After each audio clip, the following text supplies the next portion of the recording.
Okay, HTC, we are already in week 7. Can you believe it? How quickly the time has flied by. Week 7, we're going to kick this off strong. Now, of course, we're going to wait a few minutes, let people roll on in slowly as, Zoom takes a little bit time because we have so many students rolling on in for the graduation class. As always, congratulations, but we're not done yet. We're not done yet. We're still rolling on in. By the way, for those of you who do not recognize this voice or know me, my name is Vikas Kapil. I'm your community manager. I'll be here hanging out with you guys for your graduation class. Now, I want to make sure you guys can hear me loud and clear. Drop a yes in the chat below. I want to make sure you guys can hear me. And I'm not talking to myself. All right, perfect. I can see everyone. See, the chat is going crazy. Absolutely love it. Now, of course, time just flies by. Every single season, time just flies by. From week 1 to week 7, how was your journey? How did you transform? How did you change? Now I'm curious, in one word, tell us your experience with HTC. Sum it in one word. I know that's hard, but sum it up in one word. Phenomenal, expanding, transformational, confident, immaculate, evolutionary, epic, fun, money, mind-blowing, amazing, boom, and the list goes on. Now, as you can see, from week 1 to week 7, a huge transformation. How many of you have actually changed, become someone different? Not only become someone different, but you feel different. There's something different in the air. You look at the world differently. It's more of an optimistic view. You realize that, yeah, I can do this. I can take on the world.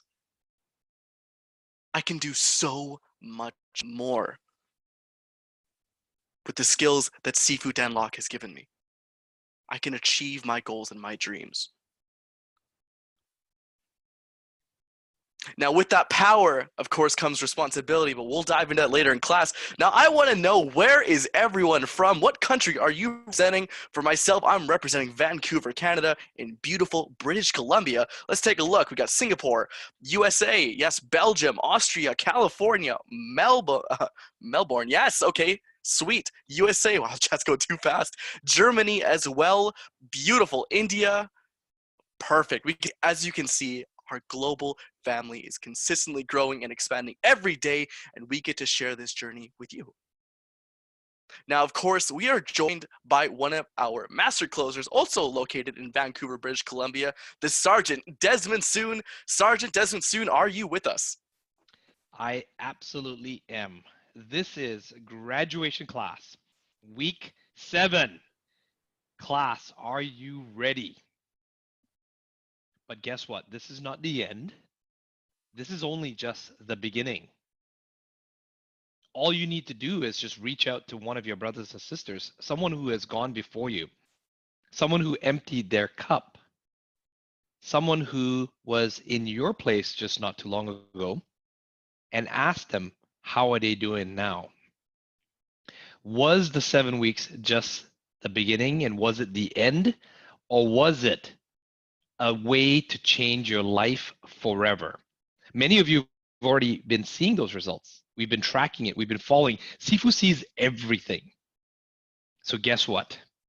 We've had an epic season. These have been some of the best classes ever.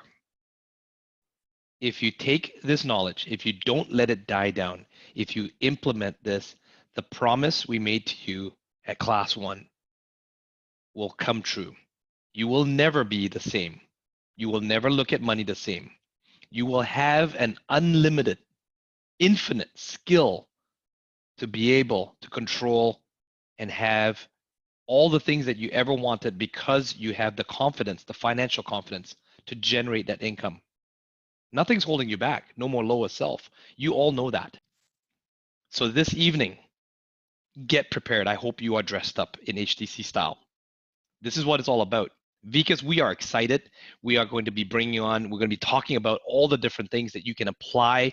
You're going to see the proof if you haven't already believed it. You're going to see the results and what is possible for you. And I certainly hope that you've already started to implement. If that's you, You can actually feel proud for yourself. In fact, do me a favor, stick your right hand up over your left shoulder and give yourself a pat on the back. The attendance, Vikas, how has it been? Does it look like we are going to get there? Does it look like we are on track to unlock Class 8? It's close. It's close. So if you guys could do me a favor, if you want to guarantee this spot, make sure you are tagging your brothers and sisters. They are here with us live to make sure we get this completed and we are set to, because, hey, you never know, Desmond. People show up, but if they don't stick to the end, then it doesn't count. Exactly. I'm looking at the numbers. I'm seeing the attendees and it's trickling. It's going up. It's up. I mean, it is probably bigger than it's ever been. And we have some of you who are joining us again. And that's good. Welcome back. I'm telling you, tonight is going to be epic. Seafood Unlock has something to announce to each and every one of you that has never been announced before. So you are in the right place at the right time. We have a lot to cover. Turn off all distractions. Be focused. Be very, very focused. This is very important for you and your families. So let's get the energy going. Let's bring to the stage our mentor, your mentor, Sifu Dan Lok. HTC, this is graduation class. You made it here. Now, this is a very, very special class because I personally invite a lot of the graduates from the previous season to join this particular class. Why? Because for those of you who have followed Steve for a long time, who've been with me for a long time, HTC is very different today compared to even 6 months, a year and a half, 2 years ago. There's been a lot of development, a lot of things that you may or may not realize and you may not know. And so Steve has some very amazing news, some pretty important updates that I do not want you to miss. This is why I invite you to be here, join us, participating. And it's a very different even for a class 7 compared to a few seasons ago. And you'll see. Now, for some, this will be a reminder. What would it be? A reminder why you joined HTC in the first place. For some, maybe this will be a trigger for you to reignite that drive, the passion, the fire in the belly that you once had when you first joined HTC. For some, maybe you lost focus a little bit. Maybe the lower self kicked in a little bit. That you aren't practicing as much that you want to. You aren't participating as much. This class will help you. It's going to be a big class. We've already upgraded the bandwidth to make sure that we don't crash the server, and there's still a chance that we might crash because with so many graduates and the new season joining us, you can see how many of you can see the chat is kind of going a little bit crazy here, right? That's the HTC crash right there. It's blowing up. That's what we're gonna do.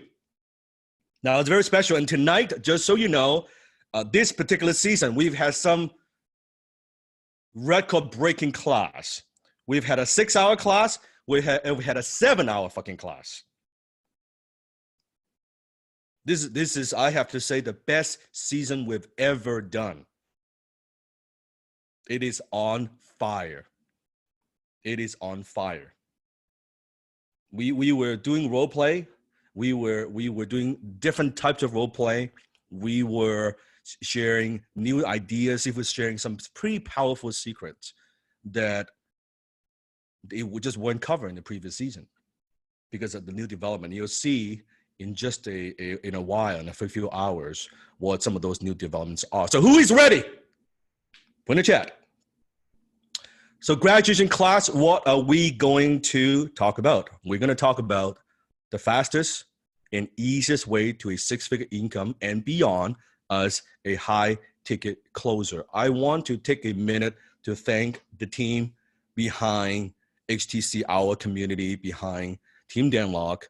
Now we've grown, including our closers in training, our internal closers, our Team Dan Lok. We've now grown to almost 200 people.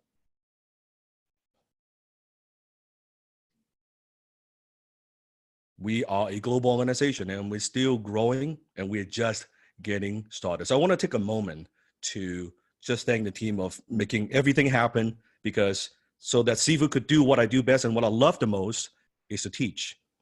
But how many of you recognize there's a lot of work that needs to be done behind the scenes, right? For support, a round of applause for support, right? Community, even little things like getting the certificate, getting the t-shirt to you, make sure that you get it. And there's just like, how many of you recognize there's a lot going on behind the scenes in order for us to teach you and equip you with the skill of high ticket closing. So without a team, there will be Sifu. Sifu cannot do what we do, and there will be no HTC. So I want to thank them. I definitely want to very much show my appreciation, because really it's because the great people, although Sifu is the personal brand, is the personality, but it's my name on the door, but it's not one person. There's so many people to thank, and for them to contribute to our mission so that we could do this. So thank you, Team Dan Lok. Now, before you graduate, so you may be wondering, how many have some of these questions in mind, right? A new season. Does high ticket closing really work? Can I actually do this? Or would HTC work for me? Even though you are wearing that cape, you are declaring to the world, to the universe, I am a high ticket closer, but in the back of your mind, you still have a little bit of that doubt. Like, how many are a little bit scared? Now this is class 7. It's graduation. That, oh my goodness, now what's going to happen now, right? Would I be able to make it, right? And here's what I believe, that the sign of a great teacher is someone who brings out the best in every one of his students. Is absolutely committed to seeing each student surpass him in passion, dedication, and excellence.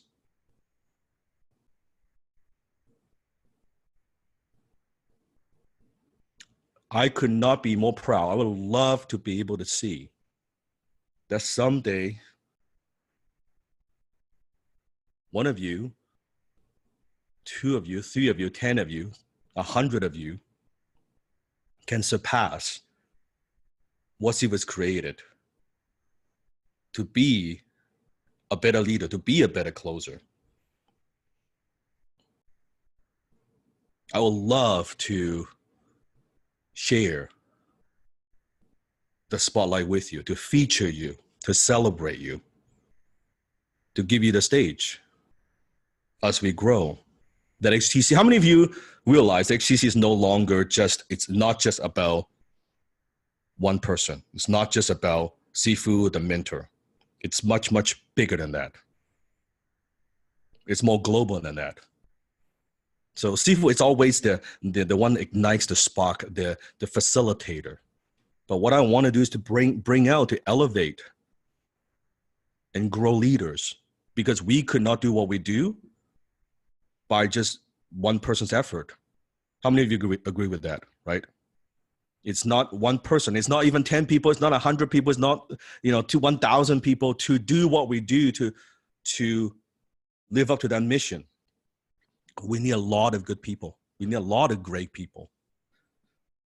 And I'm training very much a generation of closers and leaders, passing down the torch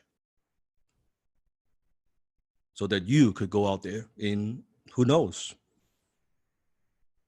a couple years to lead the new generation of students and closers, and see if we can focus on even more important projects to be able to bring more opportunities, to bring more abundance, to bring more wealth to the community. Does that make sense? That's the vision. That's the vision. This is why I'm spending so much time, and why this season we have the record-breaking class. Why we spend so much time. How many of you could see that each class I'm here with you, that I give 110%? There's no, oh yeah, let me do the minimum, let me do the 2-hour class, I'm out of here, that's it.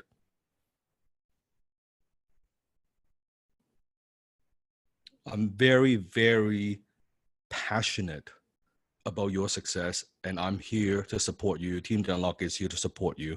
There's nothing makes me happier. When I see the boom in a Facebook group, when I hear your story, when I see your video, that gives what I do meaning.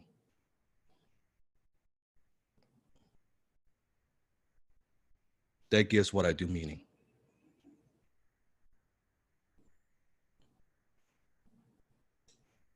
So I want to share some story with you from our students. Mike Merez. Boom! I'm from season 13, just started role playing this week, and today I closed a 2-call marketing consulting package at $3,500. This will be the most I've ever been paid for the 2 hours of my time. Role playing with my accountability group this week definitely had an impact, and I noticed myself diving deeper and letting the prospect do the work as I asked the questions. Thanks everyone, and so stoked to be here. How many of you would love to make $3,500 in 2 hours? How many people out there work the entire month and don't make $3,500? And it's through role playing, through applying a skill. It's nothing magical. In fact, it's very mechanical. Follow the steps, do the assignments. Don't worry about getting it perfect. Progress inch by inch. 1 inch at a time. Don't compare. Don't compare. Maybe your first sale is $35 of commission. Is that okay? Maybe it's $350. Is that okay? There's no one to compete. Don't compete with anybody except yourself. The only person you need to compete with is yourself. The only question you need to ask yourself is, am I better today compared to last week? Am I better today compared to 2 weeks ago?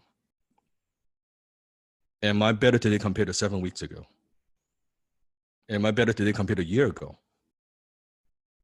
That's it. No more than that. Tyler Moon. So guys, I have big news today. As many of you know, I'm a member of season 13. The course hasn't even begun yet. But about 4 hours ago, I got my first boom! Almost 3,000 boom closed in under 30 minutes. First call with about 4 emails beforehand. I wanted to say something very important. So listen up.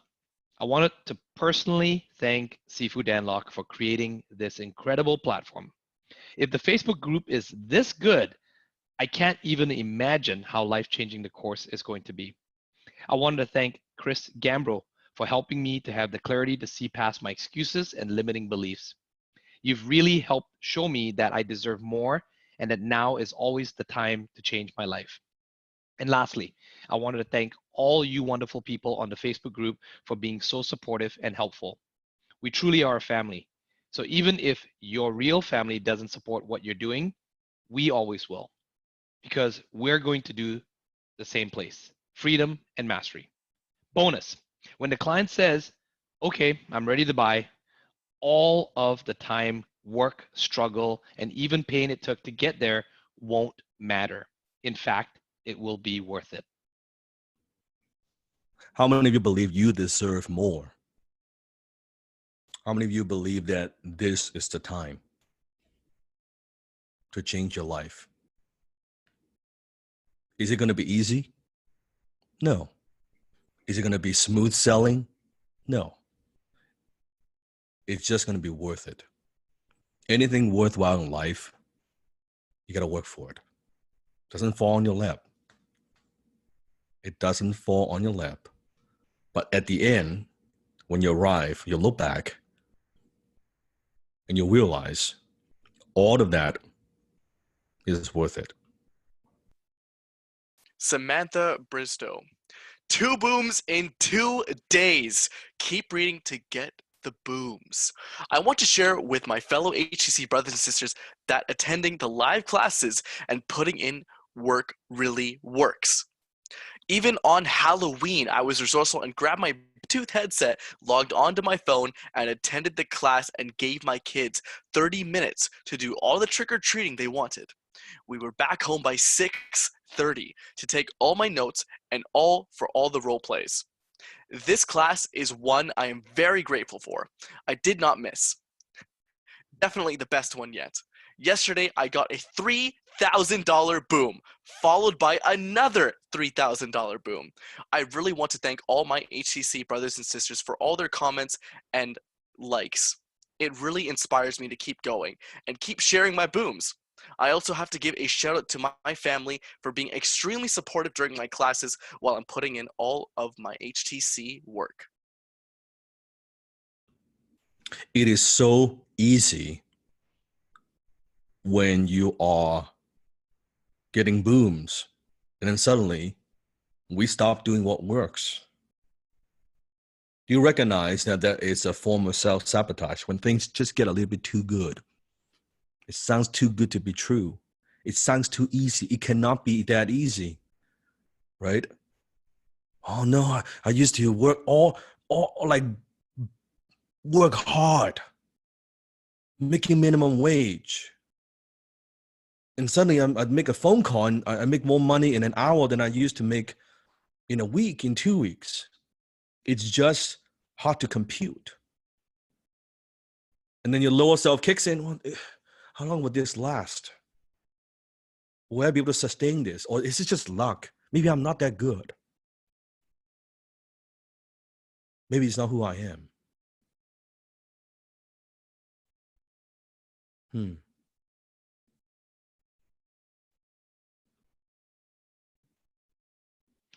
All right, this one's really special, Sifu, because we actually met Hugh in person as well. So, dear sisters and brothers of HTC, I'm Hugh Mai. I'm a software engineer. Today, I will share my story, how I joined HTC and my first boom in 2020. How do I know about HTC and Sifu? Well, I joined Season 14 HTC when I met Sifu and the HTC family in Sydney, and Desmond challenged me to earn $10,000 before Season 14 even starts in January 2020. At that time, when I decided to join HTC, there are many people, including my parents, girlfriend, my business partners, told me it is a scam and I was wasting $10,000 for nothing. But after I joined HTC family, I know that the high ticket closing skill is exactly what I need to have in my life, and I would like to prove to other people that I will earn more than the amount of money that I invested in the HTC program. I think the network of successful closers on the HTC is one of the most valuable things of the HTC program. I did some role plays in Discord and in person with other closers and learned a lot of lessons from them. My first boom in 2020. Yesterday, I had a phone call with one of my clients to convince them to buy one of our new software products. And the most challenging thing is they rejected to do the 3 months ago. However, after joining HTC family, I learned a lot of skills and tips to close the deal on the phone. So I told my partners to lay out all the questions that we need to ask them to make them think in the way that we want them to think. This time, I focused on listening to their problems and their vision for their business in 2020. And I also chose the words very carefully. Instead of saying, do you want to buy? I focused on their worry if they won't own their product this year. When I heard from them that, let's do it, I knew I got the deal. And they told us that they can use their money that we are managing for them in another project to invest in our new project. Thanks to the support from HTC family and the valuable lessons that I learned in videos from Sifu, my net income from sales already hit to more than 10,000 after 2 months. Can't wait to learn more valuable lessons in the season 14 of HTC program. We are very proud of you, Hugh. So Desmond, challenge Hill to make 10K before the class even starts. Most would think that's impossible. What kind of program could get you a boom before it even starts? When you joined HTC, how many of you had access to the HTC pre-training materials?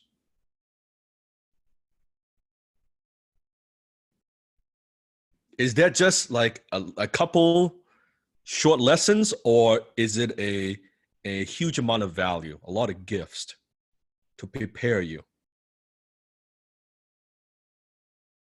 to get you ready before you even start? And for some, without even before getting into the core HTC program, producing results, applying, taking action.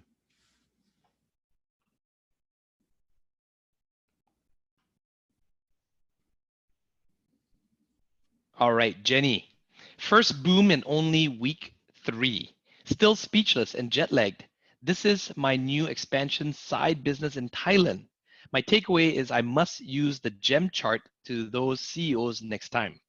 And loads to be improved for my closing skills, but I got it passed by this time. Next time will be more of conviction closing.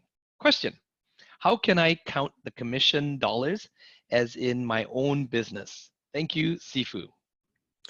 So the question is, what other training programs, what other mentorship programs in the world produce such inspiring success stories every single fucking day?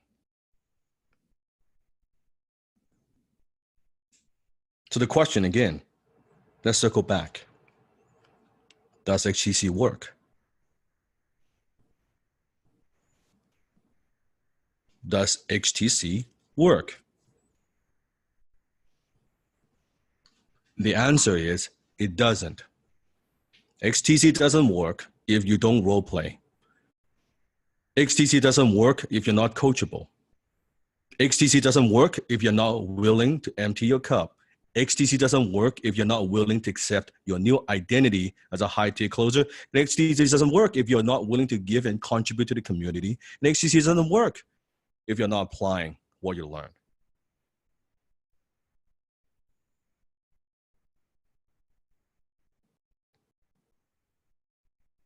Works for some, doesn't work for others. And what other mentor in the world could transform students' lives in such a profound way? And this is not coming from a place of arrogance. So if you're saying, regardless of the race, regardless of the age, regardless of the background, regardless of where they're from, regardless of their upbringing. How many could see that we have produced successful closers from all walks of life? And are most of the successful closers, the booms that you see, are they professional salespeople to begin with? Do they have a lot of sales experience from the past? Are they naturally just charismatic and good? Are they like totally like just like very articulate? All walks of life. We now have graduates, HTC family, in over 151 countries. It's a big part of the planet. 151 countries. So if someone says to me, oh, Sifu, it doesn't, I don't know if it works for my country. It probably doesn't. You're probably one of the exceptions outside 151 countries. It must be. It must be. Oh, see, I'm only 20 years old. Right. Yes. We don't have any 20 years old that are closing sales. Sifu, I'm 65. Yeah, we don't have any 65 closing sales. I don't care about your background. I don't care your upbringing. I don't care where you're from. None of that matters.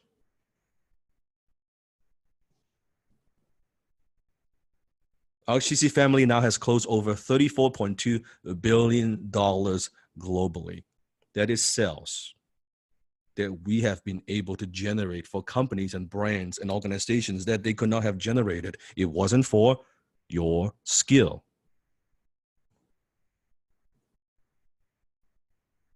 If it wasn't for your skill.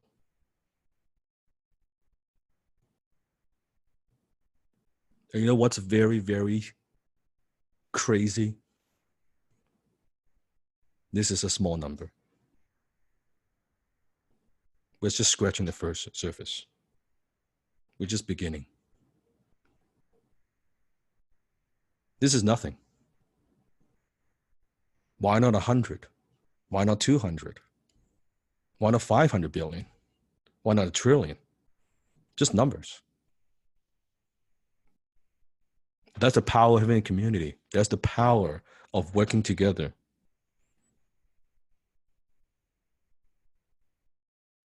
One plus one equals 10. Write this down.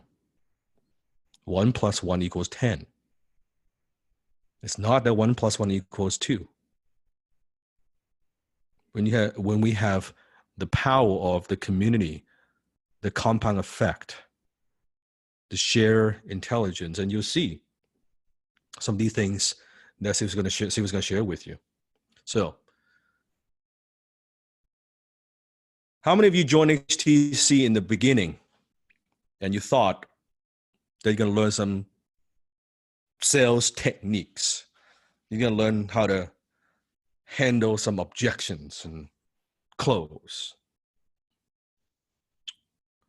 And how many of you now in class 7, you recognize, for those who are getting it, that HTC is much more than that.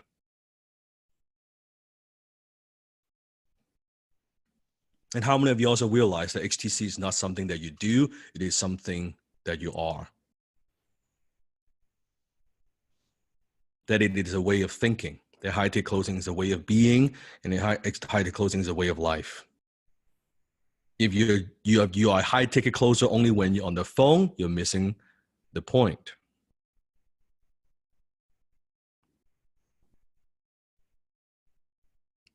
When you are talking with other people, when you're interacting with other people, when you're talking with your spouse, your partner, your boyfriend, your girlfriend, your parents, your kids, your grandparents, you're closing all the time. Doesn't mean you have to sell something. Doesn't mean a transaction has to take place. It simply means that you're being the best communicator that you could be. You're being the best listener that you could be. You're being the best at asking the right questions that you could be.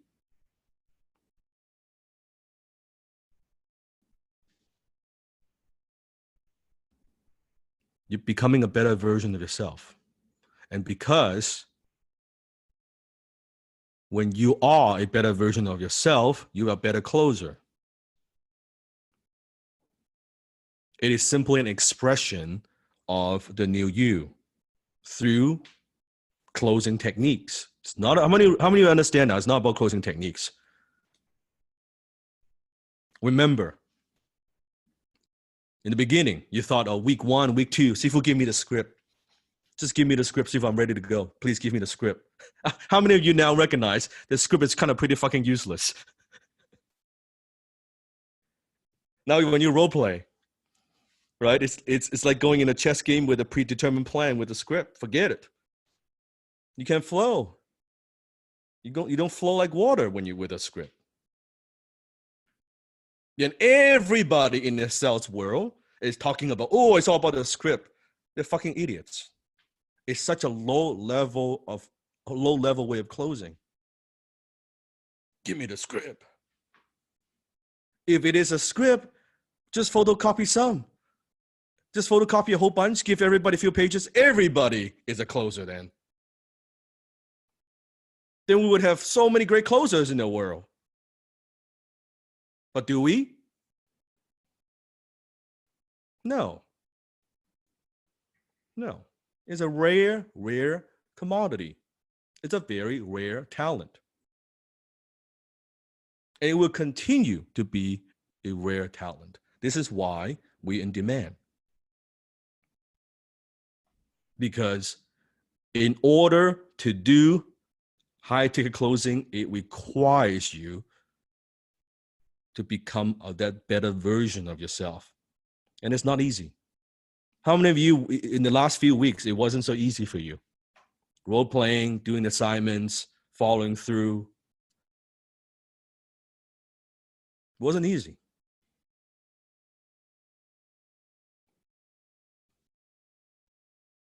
So through this process, how many of you discover your lower self, your limiting beliefs, your own negative flaws, and how to overcome them? You transform who you are from a core level and not a service level. This is why the booms that you see, the stories that you see, it is never about the closing. If it's all about closing, then all you would see is I use this line and I got this result. Are those the stories that you see every day in Facebook group? No, it's never about the mechanic. You notice that? Why? Because the result of the close, the commission, the money, it's all byproduct of you have changed. It's an expression of that. That's it.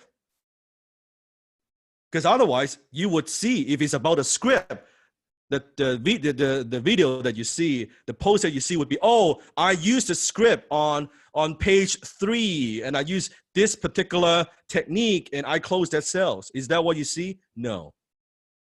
It's always about, hey, I overcome this. I'm doing it this way. I was like that, and here are the results I produced. That's the amazing thing.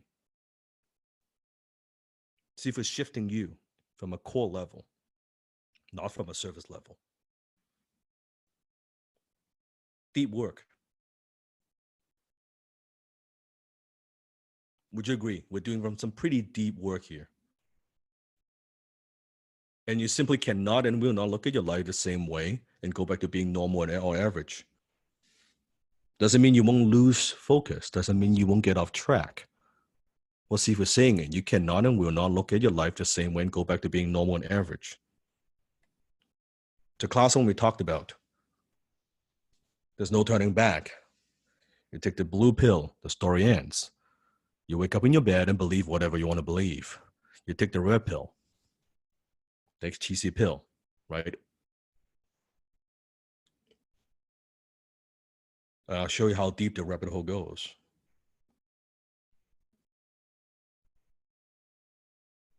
How many of you are shocked how deep the rabbit hole is?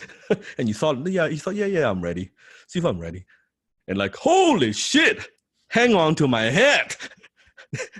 This is I know it's deep, but this is not what I expected here. I thought you were going to give me some script. Just a few more pages of script.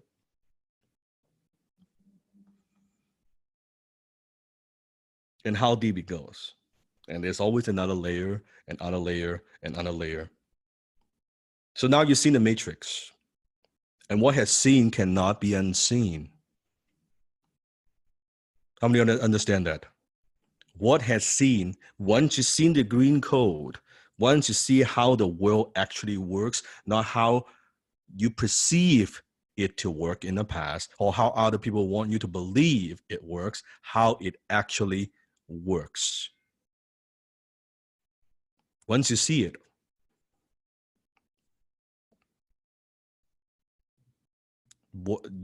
it cannot be unseen. That's the problem. It's the good news, it's the bad news. Because before you could kind of not pay attention, you didn't know. Just like people in the system, in the matrix, that they think that, yeah, this is just life. What they didn't know, they're in a system. Didn't seem to be a problem before. It was okay. Once it recognized all this thing is an illusion, then they're like, damn.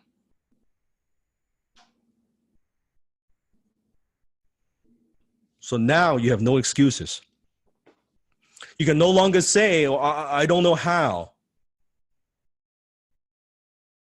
Do you now know how the model works? You cannot say, well, I've never had the opportunity. You now have the opportunity. You can't say, I don't know what to do. Do you know what to do? You can't say, oh, I never had this support. Do you now have the support of a global community? Oh, I never had a mentor. I never had the right mentor. Can you say that anymore? You can no longer use these excuses. The question is, what are you going to do? What are you going to do? Go back to the matrix?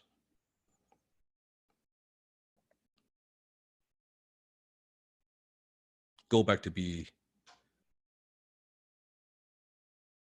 average? Go back to your identity, your old identity?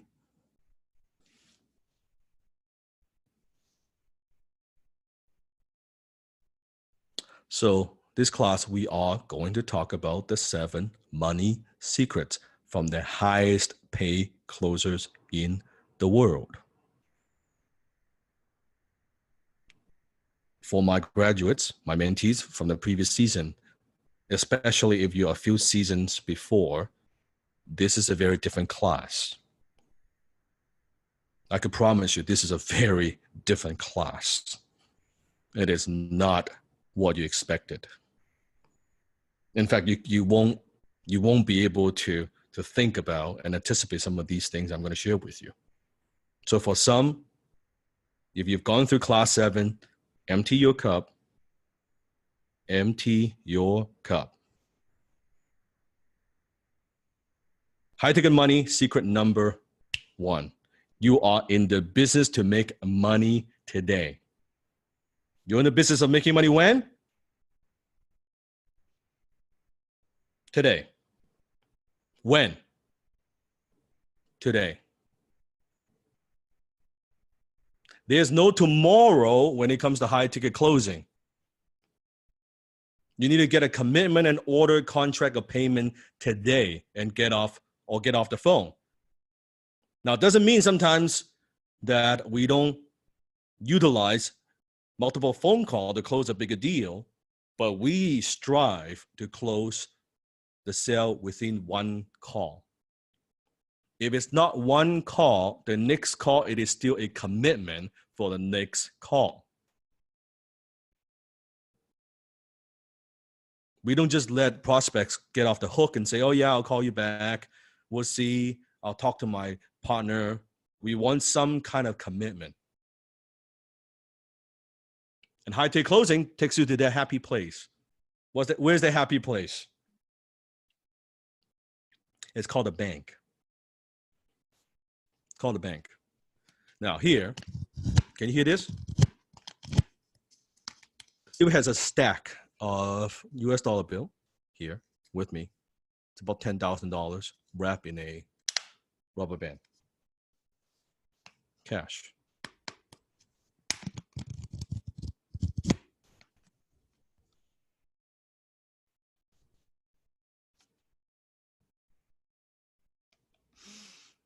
Smells good. It smells good.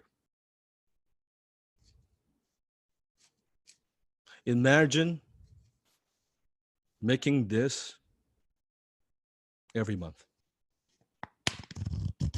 every month. 10K.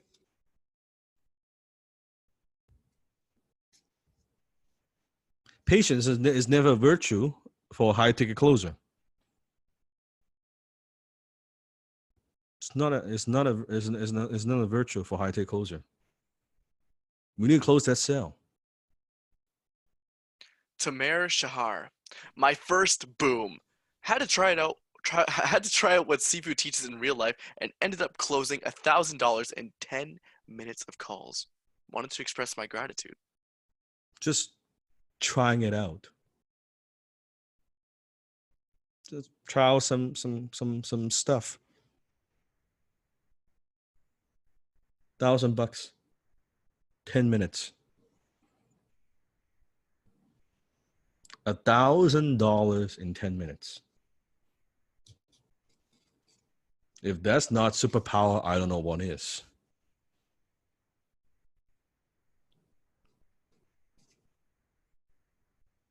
Imagine telling your friends and family and people around you, oh yeah, I just closed $1,000 in 10 minutes. I made $1,000 in 10 minutes. What would they say to you?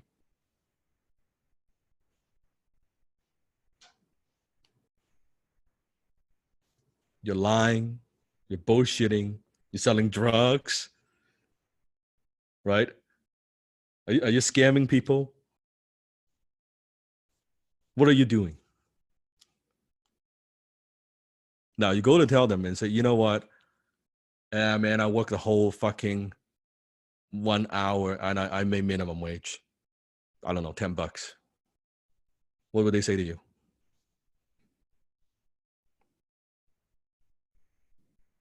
Same here. Oh my God. Good job. That's life. Love you. You're a hustler. That sounds more like it.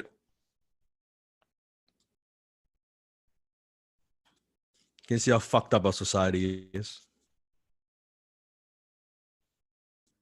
It's unbelievable.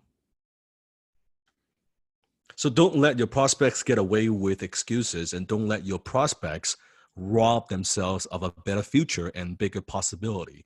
When you hear objections such as, I need to think about it, I need to talk to my spouse, do you have any referrals, call me back next month, send me more information in an email, I'll start later. All these things are the lower self talking. It's not true. It is not true. So when you don't close, when you're afraid to nudge, when you're afraid to push, when you're afraid what people think of you, when you're afraid that, oh, that might come across a bit too aggressive. And I'm not saying you have to be aggressive. We're not aggressive. We're intelligent.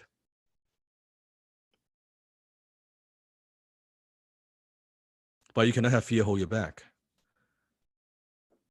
So you have to understand, to help them, you have to sell them. You are not helping nobody. Do you understand? You are not helping nobody when you don't sell them.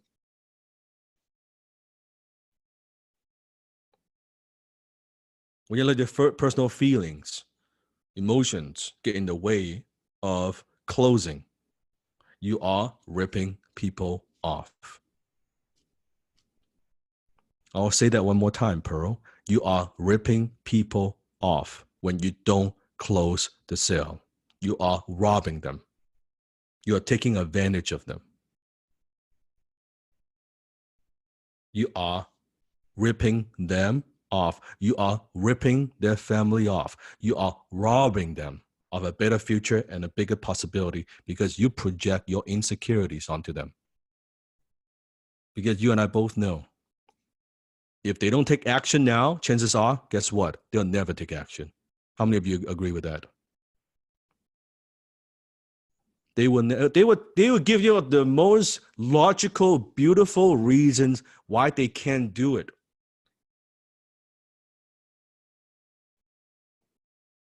And you know it.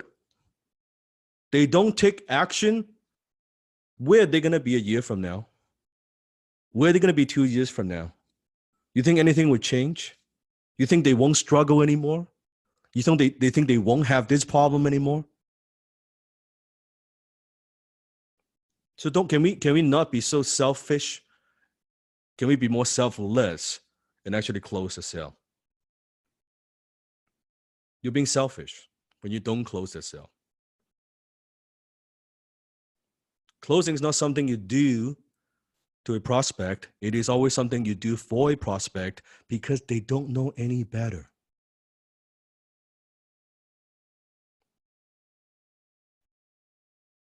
They don't even know what is good for them, for their family. It takes a high-tech closer to paint a picture, to share with them the possibility, the vision, because they don't know. They just don't. We got to help them see it.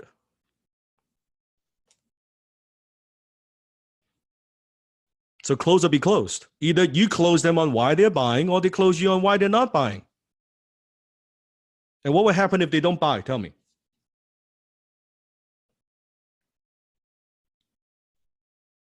Nothing. Nothing. The problems won't go away.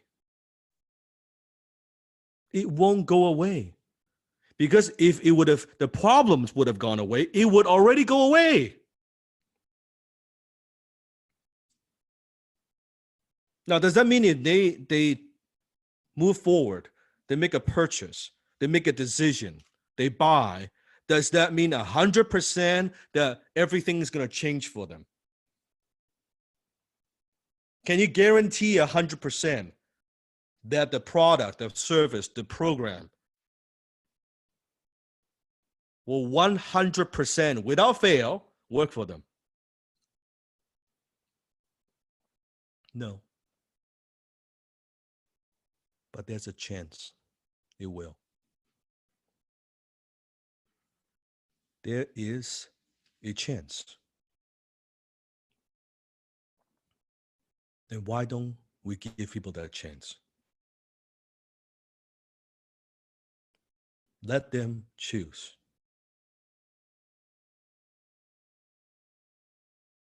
We all need a chance from time to time.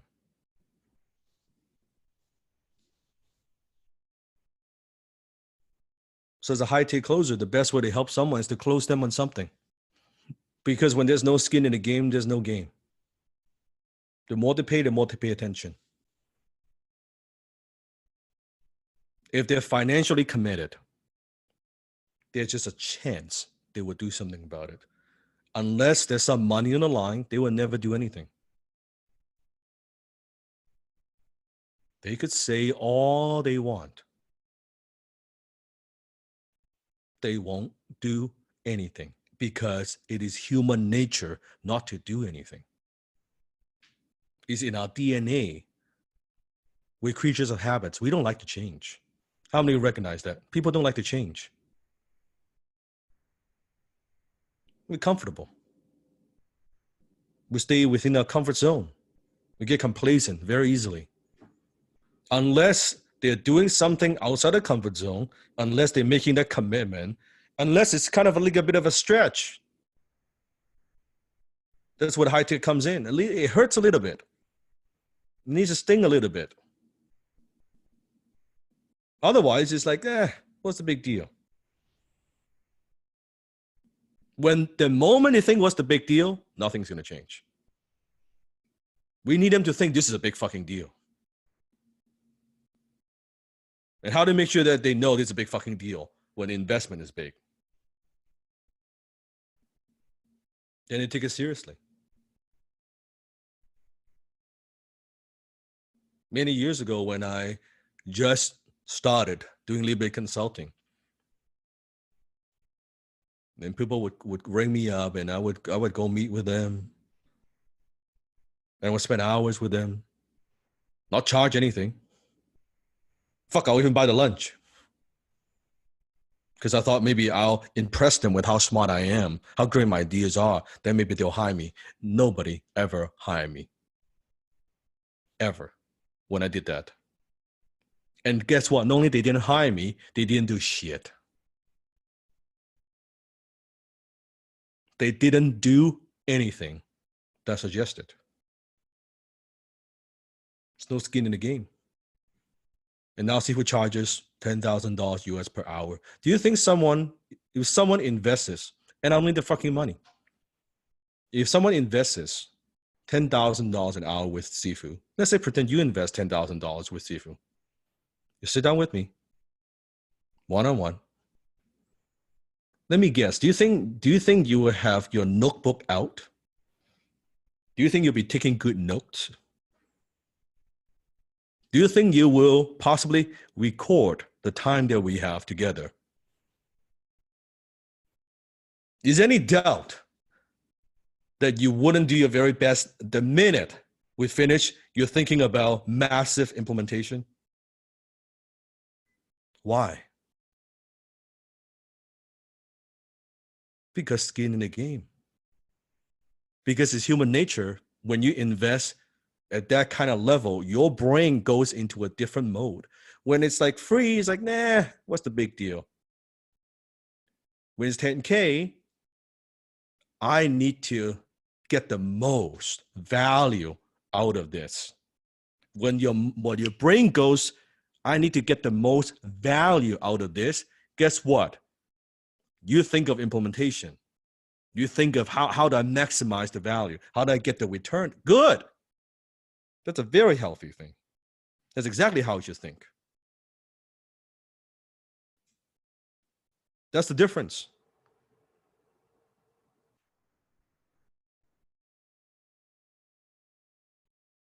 And some believe it when you're closing, when you're selling, when you're promoting. Some people just don't like the way you do it.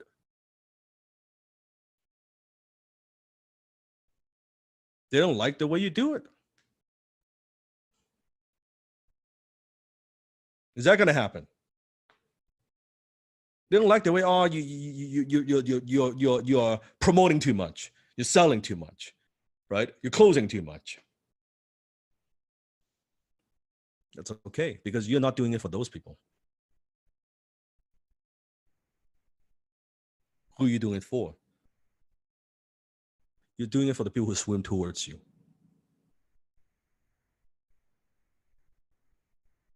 You're not doing it for those people. Those people, they have to live with the decisions that they make, or, by the way, the decisions that they don't make. Do you see what I'm talking about? Decisions that they don't make. Because indecision is a decision. Write this down. Indecision is a decision. The minute they don't decide something, they are deciding something. They're deciding they're not going to change. They're deciding they're going to be stuck. They're deciding this is just the way the life is. They're deciding that the business is not going to grow. It is a decision. By not doing something, they actually have already made a decision. They are doing something. Indecision is a decision. It's the worst decision of all. How many of you agree? It's the worst decision of all. By not deciding. Oh, I love this one. This one is by Payman. Hi, my son keeps making me amazed by the motivation and senses about the right things. He came to me this morning with a cell phone he made on a cardboard, and he had written his own mini creed in the back of it. I never talked about my mini creed on my cell phone with him, and assuming he read it when borrowing my phone to play. He touched my heart again this morning, and thanks to Seafood Danlock, that not only are you changing me and my wife's life, you are influencing my son in some indirect way, and I feel blessed.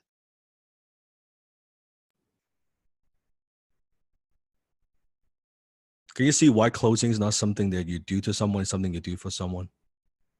The impact that you could have on somebody, the impact you could have on the family. How many want to be a role model? How many have kids? How many want to be a role model to your kids? How many want your kids to pursue their dreams, to live up to the full potential? You encourage You encourage them to pursue their dreams. Do you know what is the best way for you to encourage them to pursue their dreams?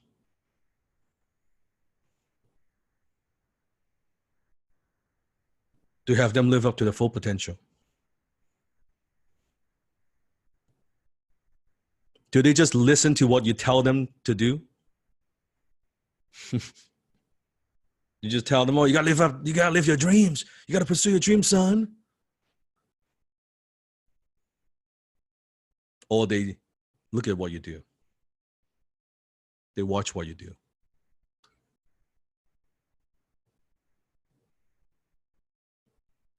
You want them to be better? Guess what do you have to do? You want them to be successful? Guess what do you have to do? You want them to be happy? Guess what do you have to do?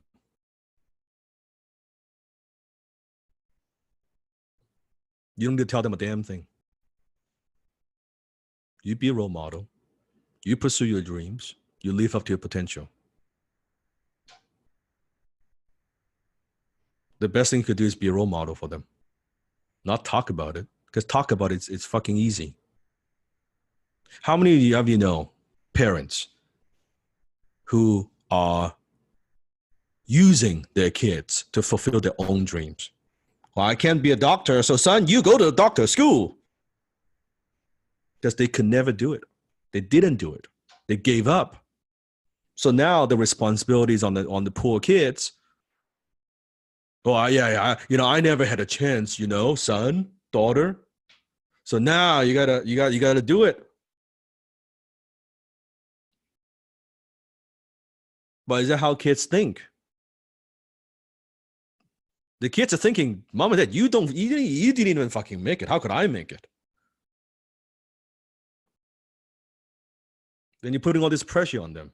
Don't put the pressure on them. Put the pressure on yourself.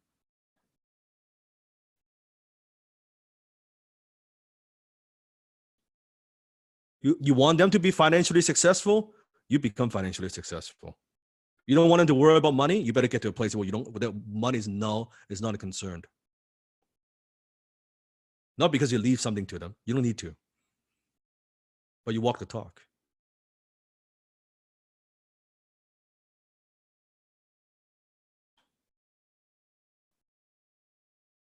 You walk the talk.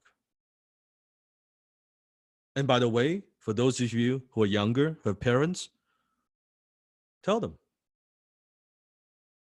Mom, Dad, I love you. I love you. I really do love you. But I've got my own path to walk. I'm not gonna live up to expectations. I'm gonna live up to my own expectations. Doesn't mean I don't love you. I love you more than anything else. But I have my path I need to walk on. It is my life at the end of the day.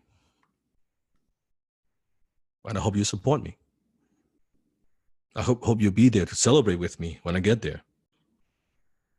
But I want to let you know, with or without your support, I'm doing it. It would be nice to have your support, but it's not going to stop me.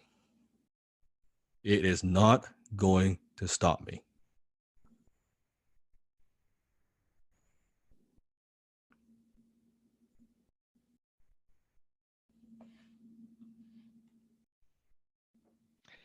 Gerald Armandu. Hello, HTC family. Today, I had a pleasant surprise when I returned from work. My 9-year-old daughter, Noela, told me that she had a gift for my teacher, Dan Locke. I was intrigued by what kind of gift she was talking about. She then brought the gift, and boom, there it was. Dad, can you please share it to your teacher, Dan Locke? She asked. Why? I inquired. He's a good man. I love him because he is teaching you, she exclaimed. I paused for a while and was filled with a sense of wonder. Wow, I sighed.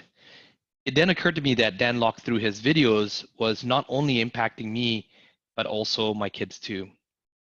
HTC family, please join me in presenting her gift to our Sifu. Dan Locke. Dan Locke is a friend, a mentor, and a guide. Dan Lok is humble, kind, and outstanding.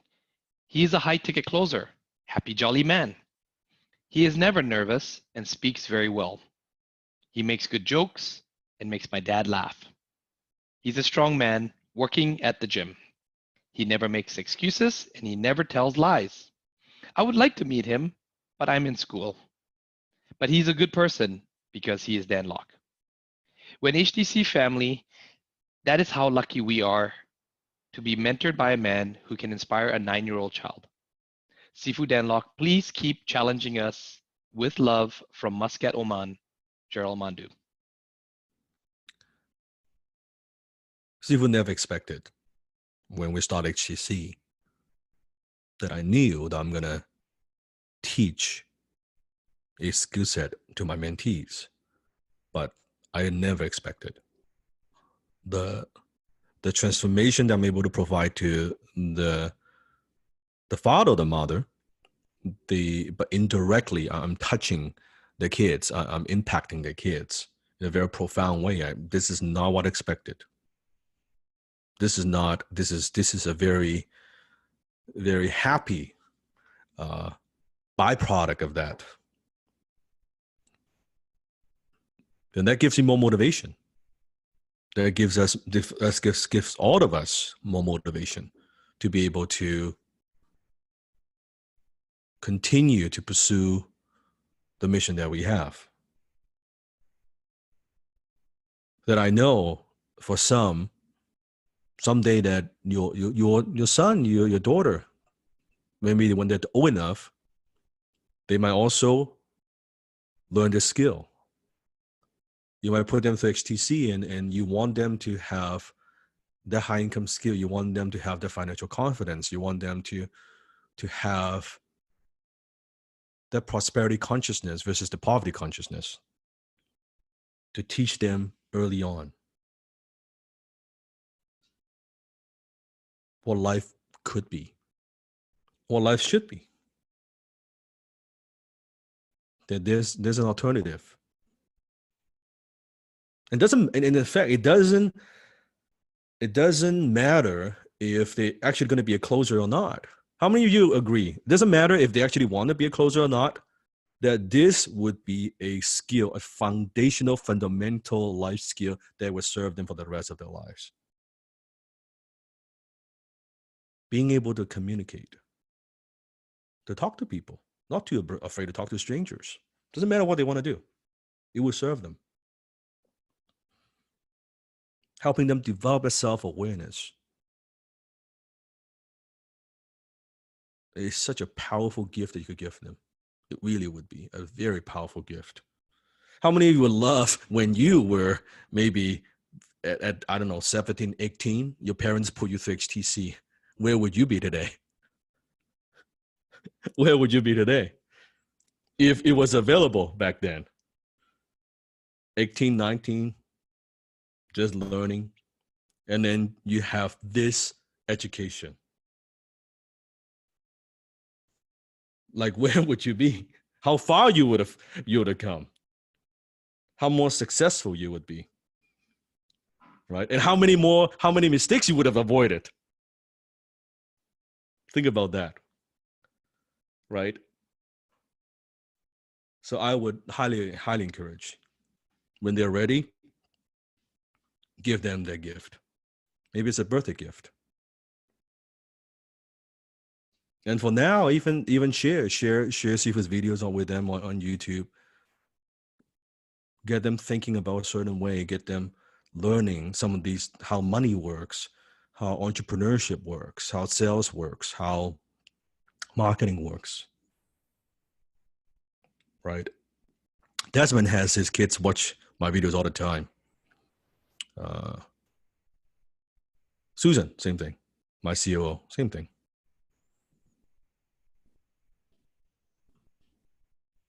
High ticket money secret number 2, the power of transaction size.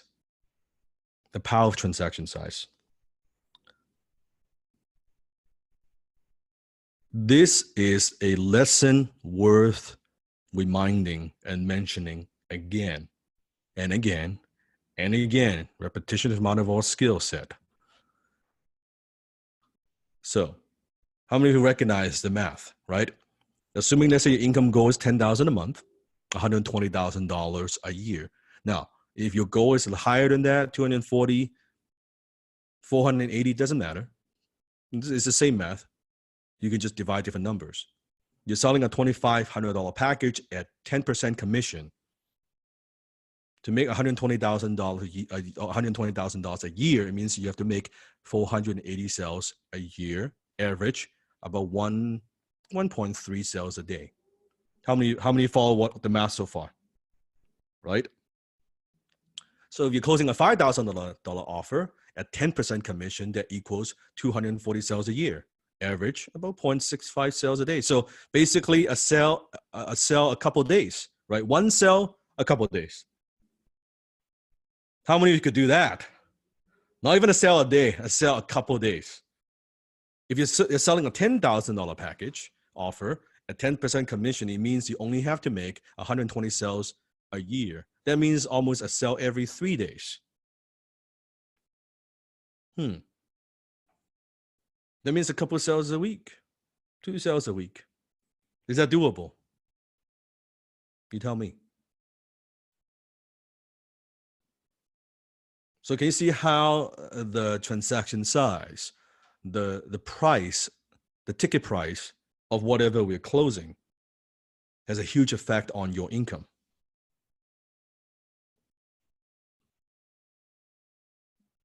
All right. Boom! $500 in just 5 minutes. What worked? Quick follow-up, warm lead. Didn't waste time after found out he has money issue. Made decision to downsell. What did not work? He said he didn't know the price prior to the call. What did I learn? Downsell is better than no sell. What can I do better? Knowing his original deal before the call with a 5-minute call. Now, sometimes when you're closing, write this down. It is very useful, not mandatory, but it is useful to have a downsell. Write it down, downsell. Meaning that when you're closing, let's say, an offer for $10,000, maybe, just maybe, the prospect would love to invest and buy, but he or she just, there's no way they have that budget. They just couldn't. So we are offering the option of maybe you cannot afford a $10,000 right now, but here's a $5,000 off, say a $5,000 offer option, maybe a $3,000 offer option. That is not as good as a 10,000, but it is good. It's good to get, it's enough for them to get started. Does that make sense? Right? So this is why sometimes no sell, if you don't give them another option, but a downsell is like, okay, this is something. What if they still can't afford the 3,000? Is there a possibility that there's a $1,000 option? Something to get started, right? Just to get it going. And once they use the product, the service, the program, and they get some results, could they come back later on and say, you know what? No, I want the best option. Give me the $10,000 option. So let me ask you a question. You get on the phone, you don't close anything, you don't offer the downsell. What are the likelihood this prospect would come back 3, 6 months, 8 months later and say, hey, now I want to be able to buy? Almost zero. Almost zero. Now, on the other hand, if the prospect doesn't have the 10,000, but let's say she invests at 3,000, and then you talk to her again in 3 months, 6 months, she's using the materials, getting good results. What are the chances of her upgrading in a few months? Do you see, is there a high probability? Write this down. A committed client is always a better client. A committed customer is always a better customer. So something is better than nothing. Something is better than nothing. Now, it depends on how we package the offer and how we make the offer. Sometimes when we are closing for a business account, there may be an option where, let's say we have a $3,000 offer, we have a $10,000 offer. Someone would start off with 3,000, and then later on when they want to upgrade to 10,000, now it depends on the business account, right? It doesn't work all the time, but depends on the business account. That possibly where when they do come back, what if, let's say on the phone, you're telling them, hey, why don't we get you started off with the $3,000. And then when they do come back and you tell your prospect, when you do want to invest at a high level, that we will credit you, right? I'm giving a script. We'll credit your $3,000 towards the 10K offer. Write this down, credit towards.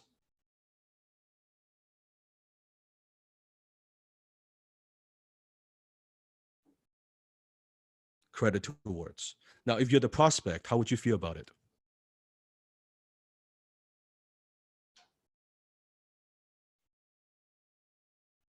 If you're the business account, how would you feel about it? So you see, it's a very powerful way to do it. Something is always better than nothing. And it's a win-win. It's a win-win. And the prospect now becomes a customer. It's already thinking, well, yeah, I do. They're thinking about how they could upgrade a few months later. Then it is good for them because the $10,000 offer offers way more value, way more value than a 3K offer. They want it in the first place, right? Or sometimes, is it also possible that actually they could afford a 10K, but lower self kicks in? They're a little bit afraid, they're a little bit skeptical, they're a little bit hesitant, they're a little bit unsure that they want to start off, even they could afford a 10K, but I don't know, like, they start off with a 3K, right? It's kind of like a sampling. Let's see how good the product, the service is first. And then maybe after just a few weeks, they're saying, you know what, give me the 10K. This is awesome. This is beyond awesome, right? Now they say, give me the best. Give me the full deal. Give me the 10K deal, right? Is that possible? So credit towards, right? Credit towards upgrading. And I'm giving you very powerful languaging. Write this down, upgrading. Not coming back and buy something new. Because whenever we buy something new, it feels like I got to make another decision. But how many of you love to upgrade? How many love to be able to upgrade when you go into a hotel or upgrade a flight, right? Upgrading, it's fun. But buying new thing, I don't know if I want a new thing, right? Emerald, new thing, I don't know. Upgrading, oh yeah, all day, right? Upgrading, sure, right? Thank you very much. Like, it's a great thing. And sometimes it's so funny that it almost feels like upgrading, although we're paying for it, it almost feels like you're getting something for free. How many of you sometimes feel like that, right? Oh, I'm getting an upgrade, right? You're paying for it, but I'm getting an upgrade. It feels so good. So psychologically, credit towards upgrading, very powerful language to use when we're closing. Is that useful?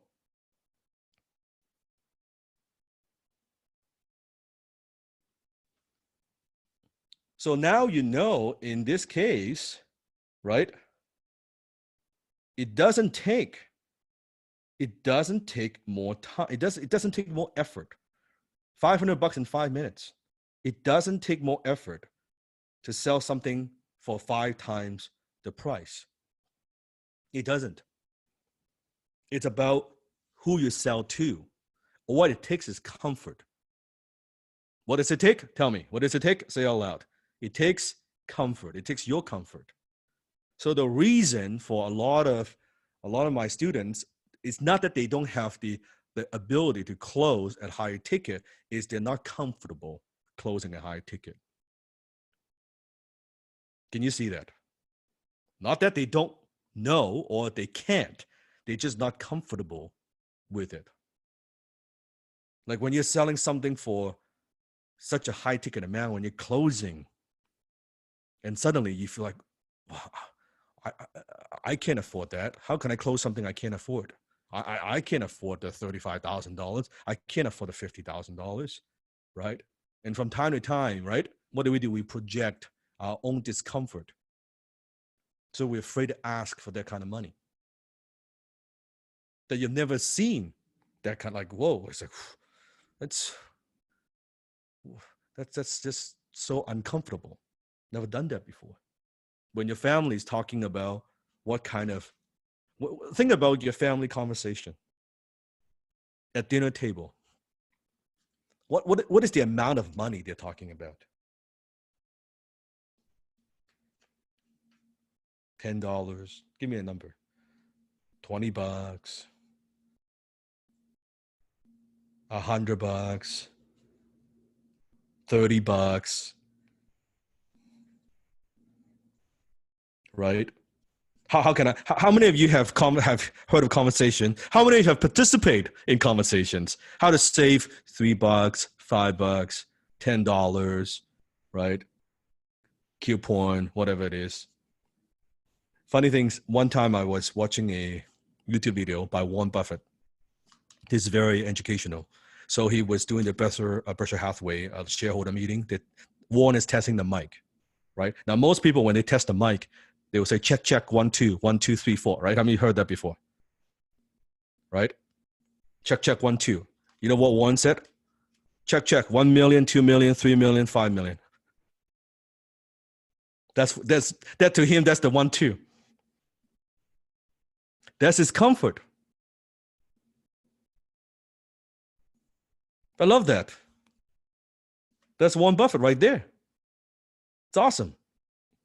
That's his mind. He's thinking about millions. He's not thinking about $10, $1. It's very, very. It's good observation. I pay attention to that. I'm like, that's interesting. It's very, very interesting. So nowadays, I have the team, and I'm very grateful for the team to be able to close 5-figure deal, 6-figure deal. See, it doesn't personally get on the phone to close someone unless I know 7-figure minimum. If it's not a 7-figure deal, it's not worth my time. Now that's my comfort. That's my current comfort. And I question, how come my comfort is not 9-figure? I need to work on expanding my comfort too. Why is only 7-figure? I'm thinking small. But I know I'm working towards. But that's my comfort. Now, some of those calls takes more than an hour. That's okay. Now, but Seafood didn't start here. Seafood didn't start here. I started selling, closing a couple $100, few $100 for my cooperating services. Did I get it overnight? No. It's still over the years, gradually expanding my comfort. Right, Desmond?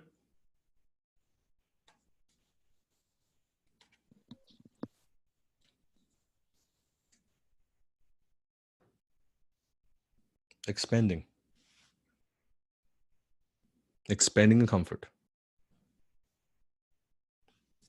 And Desmond knows. Yep. Because he closes most of those 5-6-figure deal, right? Yep. See, you don't even, these days, I can't even bring anything to you if it's definitely not a 7 or even 8-figure.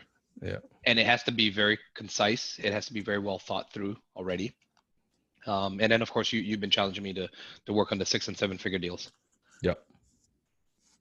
In fact, just on Monday, we were talking about one that potentially could go through, but how to structure it. Yeah, that's right. That's cool. Like high ticket. So what is high ticket? There's no, for now, maybe for you it's a few $1,000s. For some it's tens of thousands, right? For some it's going to be hundreds of thousands. There's no limit. There's no limit. We got to all start somewhere. Yes? You have to start somewhere. There's no limit. This is why Sifu says progress inch by inch. At first, maybe start off with $1,000 offer, $2,000 offer. Then later on, $3,000, $4,000, $5,000, $10,000, $15,000, $20,000, and forward. So all it takes is your comfort.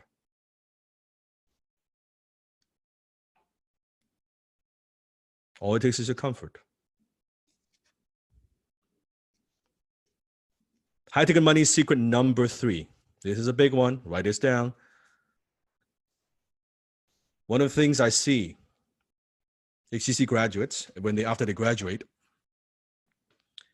they overestimate how well things will go and underestimate how much energy and effort it would take. Because during the 7 weeks, they're excited, they are motivated, they are doing their homework, they're doing role play, things are going well. You are improving. You're kicking ass. You're energized. You're in the it's like relationship, the romance, honeymoon stage. Honeymoon stage. So you overestimate how well things will go. And then you underestimate how fucking hard it is. Now, what's the problem with this? When you overestimate how well things will go and underestimate how much energy and effort it will take, when you're out there in the real world, suddenly when you hit some obstacle, when you come across some resistance, when you get some rejections, what do? How do you feel? You quit.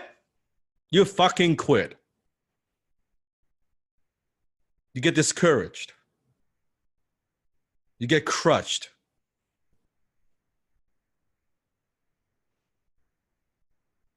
Has nothing to do with what happened. It has everything to do with your expectation.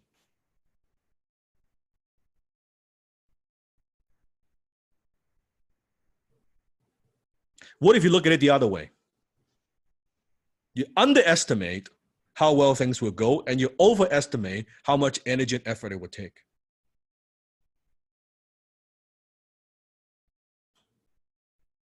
So maybe you think it's going to take you 5 calls to make the first boom, the first sale. Pretty typical. Our percentage. Now, if that's what you're thinking, suddenly what happens the first call, second call, third, you've now talked to 10 prospects, you close none. Your expectation is 5, now you talk to 10 people. How do you feel? How would you view yourself? How would you view the scenario? I suck. I'm no good. Why can't I do it? Maybe I can't, maybe I'm not a closer. All the self-doubt, lower self, all this shit kicks in. But what if you don't compare yourself to others? Oh yeah, she closed a $10,000 sale. I'm trying to close my first $1,000 sale, and I talked to 10 people, and I can't close anything. I can't close anything. Fuck. But what if? You know what? I know the first call, I'm gonna suck. I know it's gonna be a disaster, and I know it's gonna take me 50 calls to get my first boom, because I'm new. I'm green. I don't have enough experience. Doesn't mean I don't get better, but my expectation is it's going to take me 50 calls. Suddenly, you talk to the 10th people. So first, second, third, no.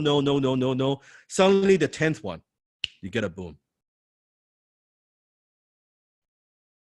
Now, my question is, it is still the 10th one. You close. One scenario, you give up, you get discouraged, and you doubt yourself. Another scenario, fuck, I got it done. 20% of the time, man. I thought it was going to take me 50. Only took me 10. I am like a superhero. I am a high ticket closer. And you post a boom in a Facebook group like, come on, celebration. Same fucking scenario, same result. One scenario, you are a loser. Another scenario, you're a closer. The only thing that changed, pay attention, is your expectation.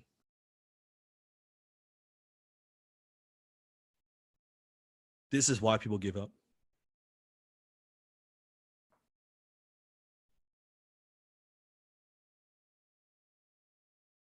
You could have high expectations when you have skills. Write it down.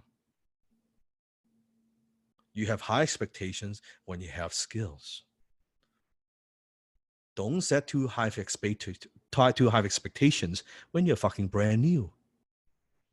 Sifu has unrealistic, crazy, outrageous expectations because I've got mad skills. Do you understand?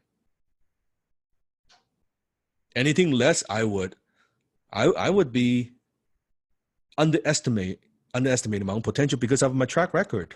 I have my skill sets. So I could set these unrealistic goals to some. They're like, how do you do that? Because I know, I'm aware of my capabilities. So I need to push myself. But you're just getting started. See, here's the sad truth. Most people would spend 10 years working at a minimum wage job and yet won't spend a year learning a high income skill. Do you agree? Most people would spend 10 years working at a minimum wage job and yet won't spend a year learning a high income skill. And they think, Jennifer, I spent 6 months learning role playing. I don't know. It is 6 months. Relax. Trust the process. It is 6 months. It is like going to a karate school and you want to be a black belt, and it takes practice and many, many hours. You go in, you're a white belt, you're hitting the bag, you're doing your training in 6 months. You go to your master, I feel stuck, I'm not a black belt. And the master's like, you've been only 6 months.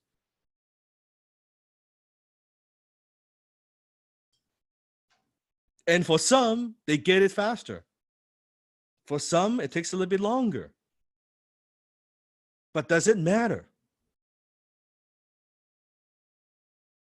You're not comparing yourself to others. And how many times have you known exactly what to do in different areas of your life? You know what you need to do, and you've even wanted to do it, but you just didn't. You know the right thing to do. You know how to do it. You even want to do it. You just don't do it.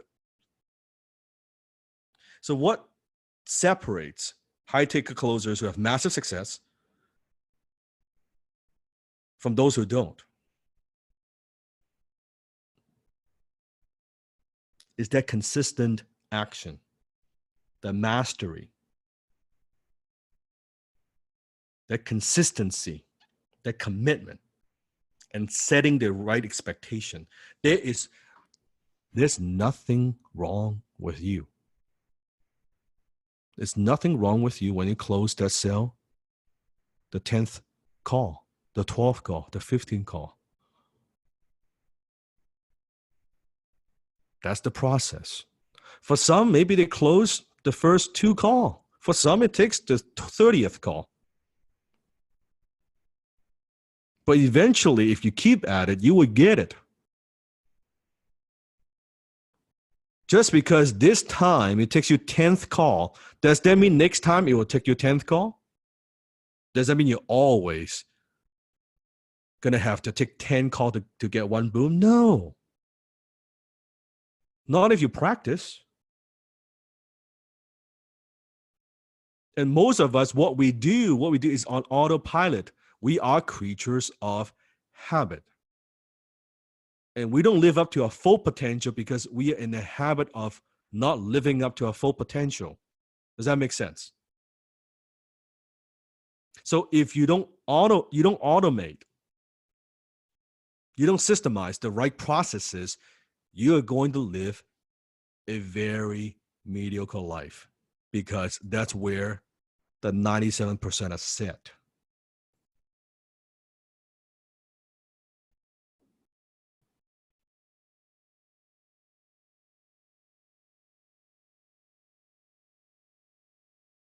We don't question the daily habit that we have.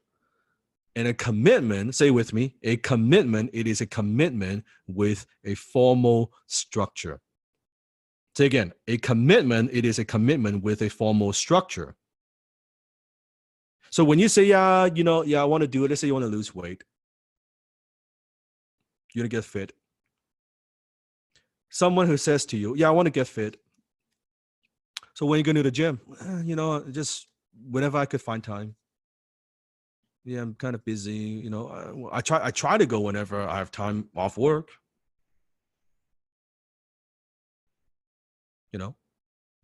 Maybe. So how many times a week? Depends. Once, maybe a month.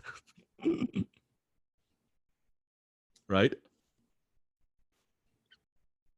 Is that a commitment with a formal structure? No. Versus, hey, I want to get fit. I want to lose weight. What's the plan? Well, I go to work at 5. So what I'm going to do is I'm going to get up early in the morning. I'm going to get up at 6.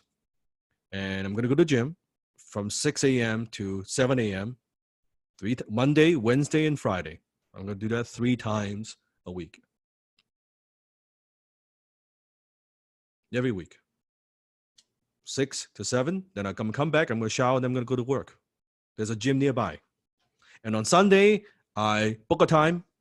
Every Sunday morning, I am going to go play badminton with my friends for 3 hours.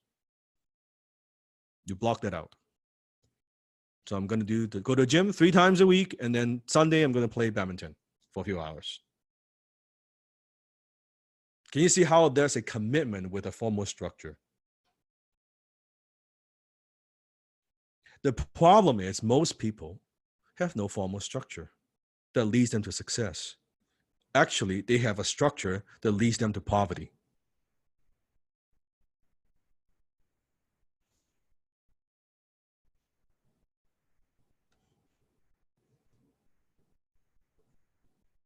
By not having a formal structure, it is a structure by default that leads to poverty. How could it be, Sifu? Well, think about garden. Think about nature. Let's say how many have seen a garden before? With a garden, let me ask you a question. If you don't take care of your garden, you don't nurture it, you don't water it, you don't get rid of the weeds and all of that stuff, you don't pay attention to it, you don't have a formal structure of taking care of the garden, what happens to the garden? The weeds will grow. So if you want to have a beautiful garden, what do you have to do? What do you need the most? You got to nurture it daily, yes. You got to take care of it. You got to put in some effort. You got to have consistency. Now, does that mean that let's say you have a garden, it's beautiful right now, and you've been nurturing it for 3 months, 6 months, and now suddenly you don't maintain it. You've been traveling now. You haven't seen your garden in 2 months. When you go back, guess what you'll see? The plants will die. So do you understand? This is how the universe works. This is how the world we live in. It is not the case that when you don't do something, nothing happens. It is very much the case when you don't do something, weeds grow. We live in a world that is more towards negativity.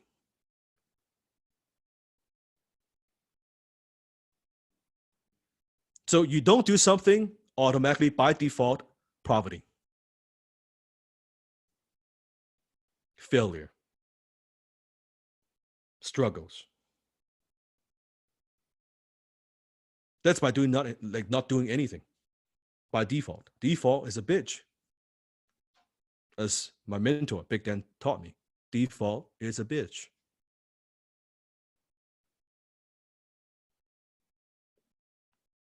And that's if you want to have an average garden. What if you want to have a beautiful garden? What if you want to have one of those like a Japanese garden? Do you think that's just going to maintain itself?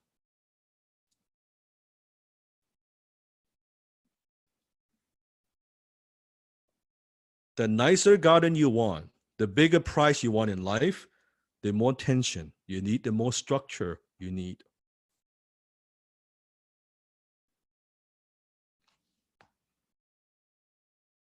The reason why most people are struggling financially, write this down, is that the fact that right from conception, the day you were born, you have been systematically programmed for poverty, for struggles, and for hardships.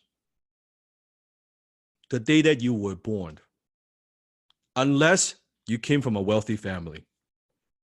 Most people that think, oh yeah, there's rich, spoiled brats and all that. They're like so entitled. No, you know why they're successful? Because right from the get-go, in the beginning, day one, some of them are fucking spoiled brats. I get that. But for some, because they've been programmed for success and wealth and abundance day one. Not because of the money they have, because the environment they are in. The conversations they have at dinner table, it's a very different conversation than most people.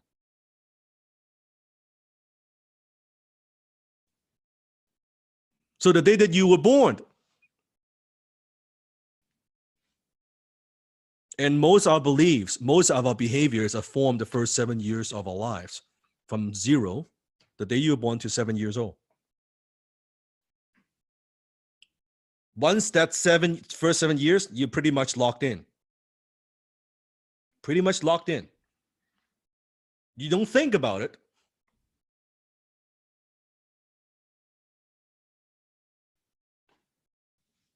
It's not your parents' fault. They don't know any better. They didn't know. They didn't know. They thought that's just how they live and how the world works. Not that they want you to be poor, but they are making you poor. By teaching you early on about those $5, $6 coupon and all those scarcity thinking and poverty thinking and those languaging and all those things they're programming when you were a baby to your teenage years. You pick up those habits, you pick up those beliefs.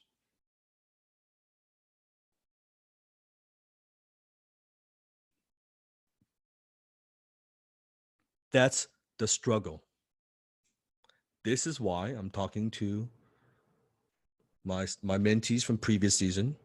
This is why you fall back to your default.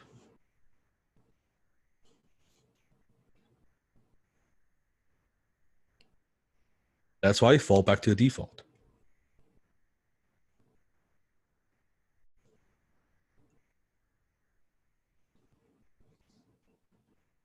Not the skill.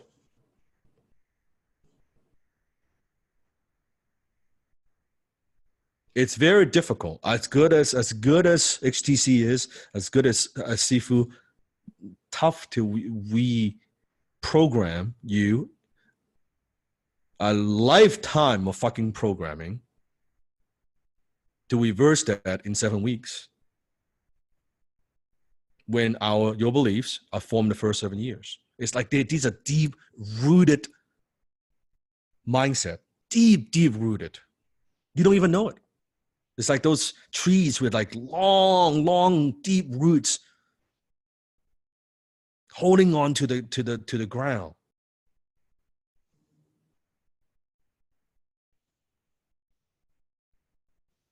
This is one of the Instagram posts that I have.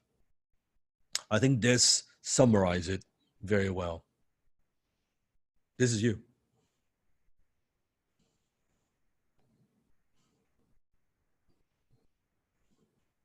You've changed. Honey, you should be happy with what you have. Play it safe, daughter. Choking you to death. A chain around your neck.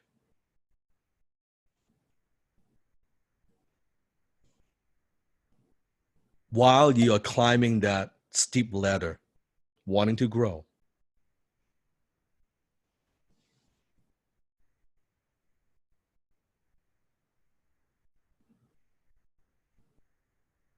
That's what happens. So you take one, you try to reach one step. You've got a whole big fucking group of people behind you. By the way, do you think the law of gravity is working for you or against you?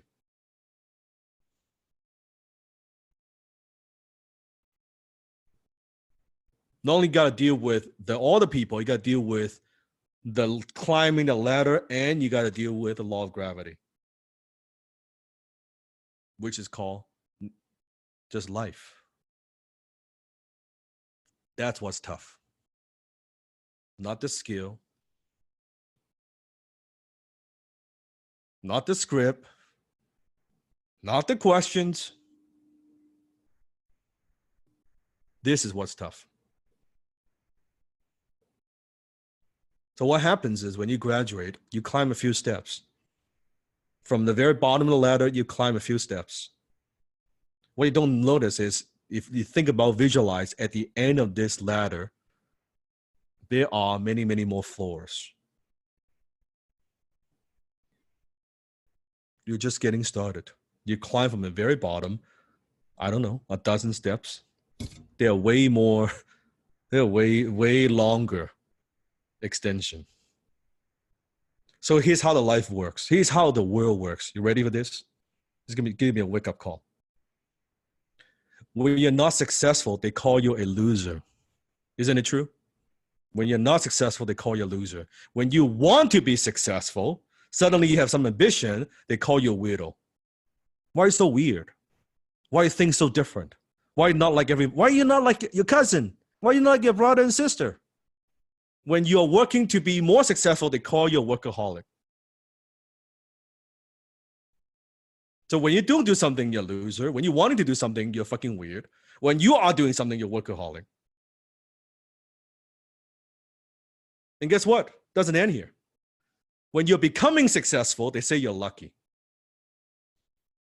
And when you are successful, they say you're greedy. When you've made it and don't share, they say you're selfish. When you're giving back, they say you have a hidden agenda and you're doing it for PR.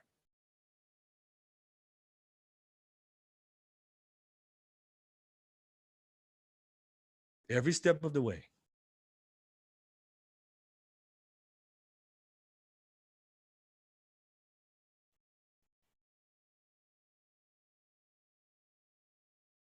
You can't win. You cannot fucking win.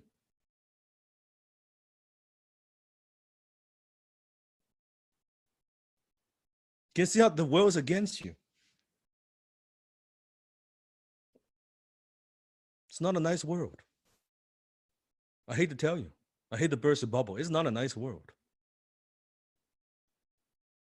They always have something to say at every stage of your journey. Every stage of your journey, they have something to say.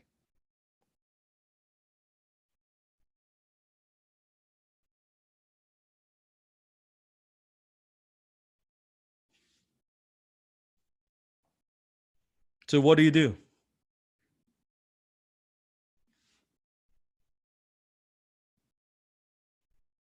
I say, fuck them. Fuck the matrix.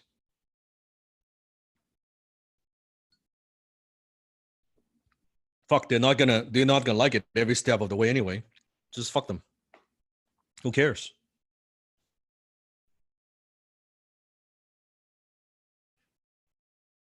Let them say whatever they want to say. Doesn't matter. It truly doesn't matter. Nobody cares. They're gonna live the life that they live in. They're gonna live a life of maintenance, a life of mediocrity. It's just the way it is.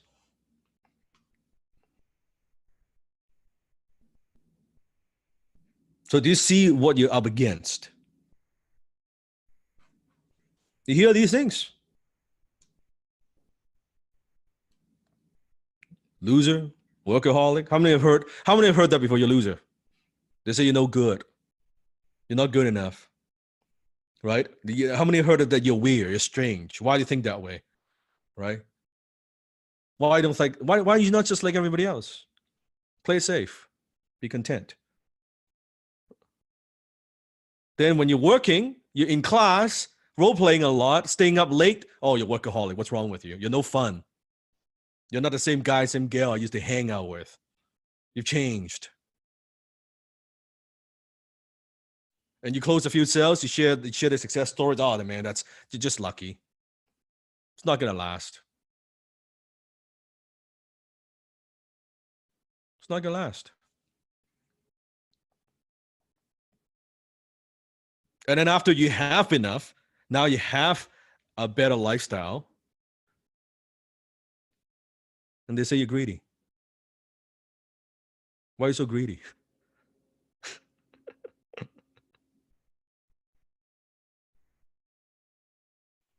Right? When you try to help people, I try to help them. Oh, they say you show off. You show off. You're boasting.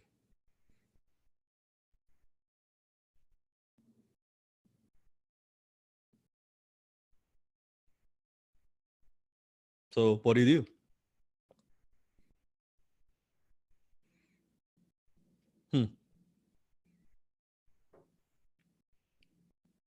High ticket money secret number 4. Don't listen to yourself.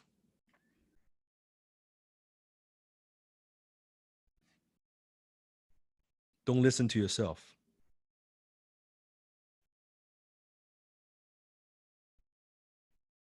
That's right. That's the question mark. Don't listen to yourself. Okay. How many heard of these things before? Hard-earned dollars. Get rich quick scheme. Sounds good to be true. Why you rip people off? Is that how I raise you? You need to go back to school if you want to earn more money, you know. Go get another diploma.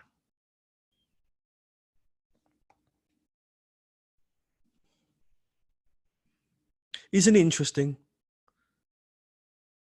One of the things you could teach your kids, here's something that I could, like a little quick parenting tip. Who wants a quick parenting tip? Never, ever, ever, ever use these words, hard-earned dollars in front of your kids. Ever. Not that you're not teaching them to cherish money, but you're teaching them not to think in scarcity.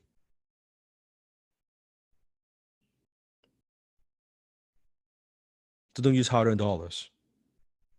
Here's what you're going to use. Easy money. Easy money. So at a young age, they understand, oh, it's easy to make money. Oh, it's hard. Every dollar, it's blood and sweat and tears, hard-earned dollars, right? No, it's easy money. It's easy to make money. So tell them. So, we're going to make some, you sell lemonade, let's make some easy money. You want to buy a toy? Let's go get some easy money here. Not hard-earned dollars. You know how hard, I have to work to get you that toy. No. Be very careful what you are programming them, what you're putting into their little minds.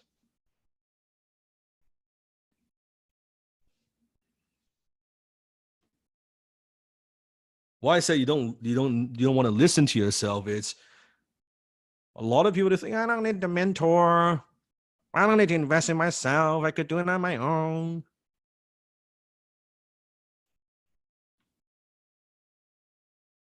You are not your thoughts.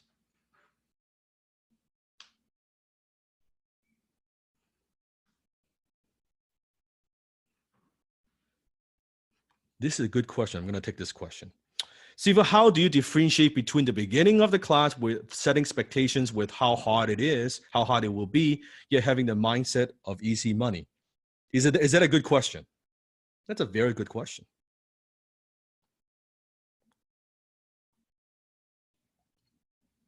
Here's the answer. the expectations are for your skills, not for the money. Money is easy. It's the expectations of how hard it would take for you to get the skills. Once you have the skills, money is easy. In fact, when you have the skills, you cannot not make money. It is very, very difficult to not make money when you've got the skills. So skill is hard. Set expectation. It's going to take longer than necessary because of fucking programming to get the skill. But knowing when you get the skill, money is a piece of cake. Money is easy. Skills are hard. Money is easy.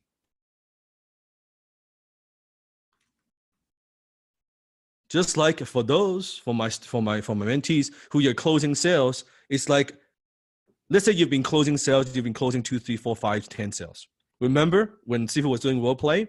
It is hard for me to play a bad salesperson. It's tough for me to be the green monster. I need to put in effort to fuck it up so I can demonstrate and teach you. Like I need to put very conscious effort into how to be what I need to do to be the green monster, to be the reverse role model, right? But to close when you got a skill, it's like drinking water. It's so simple. It's so simple. I don't know how to do it any other way. I don't know how not to close. Like I have to close. It's done. It's like we have to go through this process before we have you commit. Like it's a done deal. It's a done deal. This is why I'm shocked. Whenever I don't close something, I'm fucking shocked. Like I'm puzzled in my mind. Like, what do you mean you're not? What do you mean you're not buying? I don't get it. What part of my talk you don't understand? Which part you don't like? Which part you're not getting? Because something is off here. Something is like there's something wrong with my hearing. Did you say no? Did you say think about? I don't get it. Because I can't hear it. I cannot hear it. Right? Oh, I want to think about it. All I hear is okay. Let's do it now. I'm so shocked.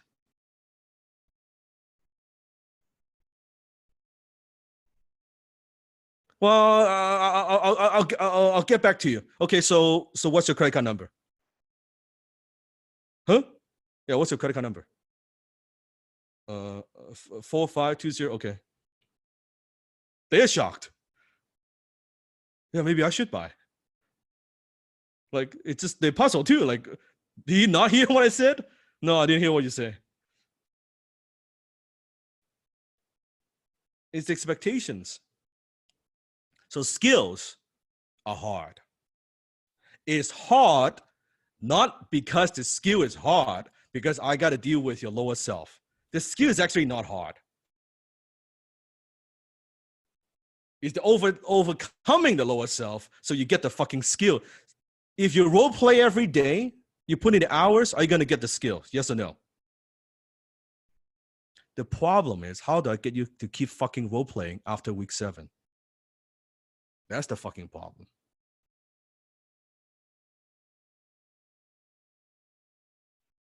That's the truth.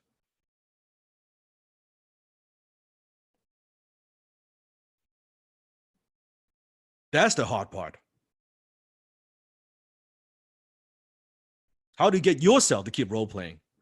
If you have the same drive, the same determination, the same dedication after 7 weeks, and especially graduates from previous season, if you have the same focus, where would you be today, right now?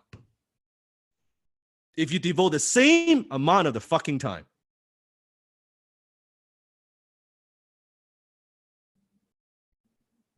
And you go back and we play and we visit. The skill is not hard. Getting you to do the habits, that's hard.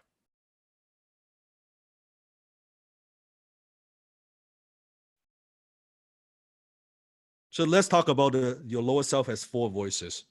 Now, if you have gone through this, don't spoil it for your brothers and sisters. Shh. So would you agree that by now you understand the lower self is in effect, that you have a lower self? But do you know your lower self actually has 4 voices? How well do you know your lower self? You think there's only one voice. There's only one. No, there are 4 voices that you have. And I'm going to teach you all 4 right now. And you don't even know them.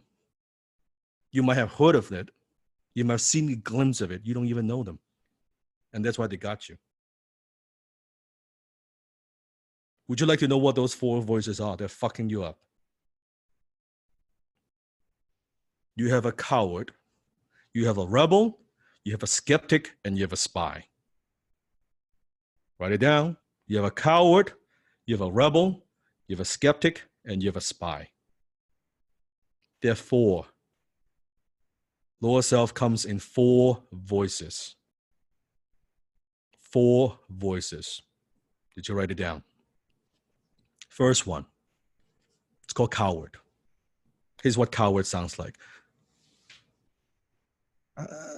I've never done this before. It's too complicated. I'm not going to get any better at this. I'm nothing special. I'm not good enough. What if I fail? What if I don't learn fast enough? What if I disappoint? The people around me, my parents, Sifu, brothers, sisters. What's the point? I probably won't make it anyway. And if I succeed and then I fail, then I will look really stupid. How many of you have a coward in you from time to time?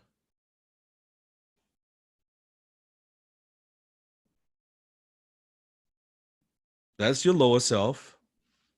This guy's is a coward. That's what a coward sounds like. Can you see how that's how a coward would sound like in the real world? Full of fear, full of doubts, lack of self-esteem. If you ever said any of these things or remotely close to these things, that's your lower self. And it's not you. You are not your own thoughts. Do you understand? You're not your own thoughts. All these thoughts were planted by somebody else when you were young. And then we have the skeptic, now the rebel. Here's what the rebel sounds like, a rebellious teenager. Here's what it sounds like. Don't tell me what to do. I know that. You know what you're talking about. I don't need to do this, you know. I get it. I can do this on my own. I don't need anybody. Who do you think you are? You can't tell me what to do. You think you're better than me, huh? You think you're better than me, huh? No, I've been doing this for years, you know. That's what a rebel sounds like. A fucking spoiled brat.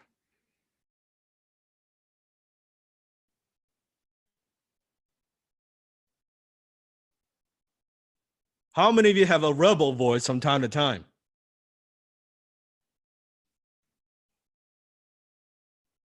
Mm-hmm. Mm-hmm. And let me ask you this before we go into the next one.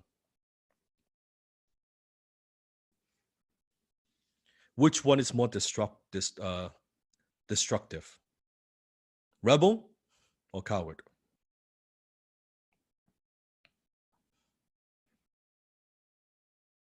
For you. And it's different from everybody, for everybody. Just asking for you.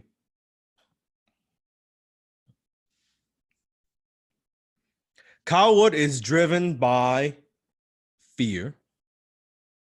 Rebel is driven by ego.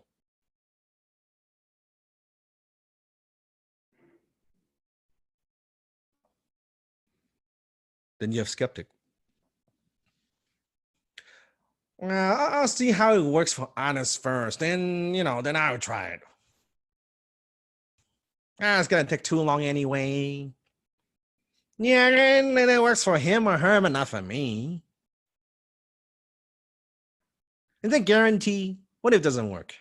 There's no way this will work. Yeah, I try this on my own, and if it doesn't work, then I'll do it your way. I don't need the role play. I get it. I don't need to do the assignment. I get it. That's silly. I don't need to do the money game. I'm not a kid, And I could save some money if I don't have to do this. Yeah, I'm not gonna buy Think and Grow Rich hardcover. I'm gonna buy the soft cover because it saves $3 fucking.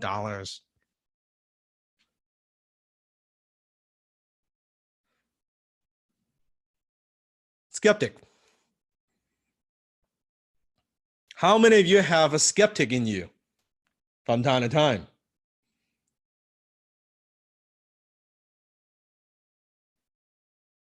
So you're a coward, you have a rebel, you have a skeptic.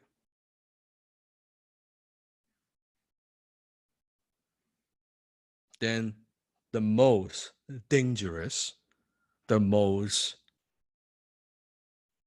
hidden is a spy. Now, first of all, with the spy, what's the spy sounds like. The spy is a double-faced bastard, two-faced. So your spy will sound like it has your best interest at heart, but it's two-faced bastard.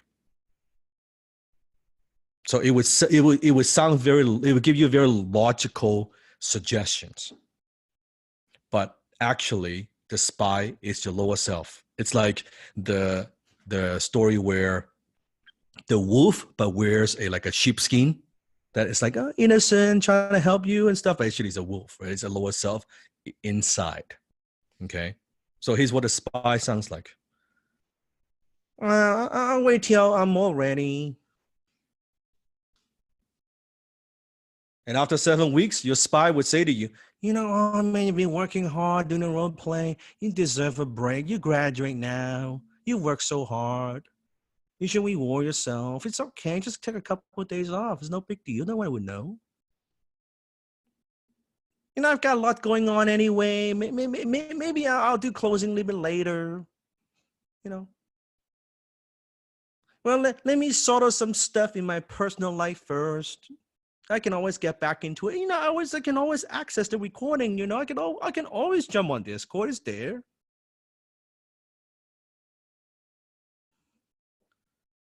You should be happy with what you have. Why are you trying to do all these things? You don't need more. There are people with a lot less. You shouldn't be ambitious anyway because you are what? Fill in the blank.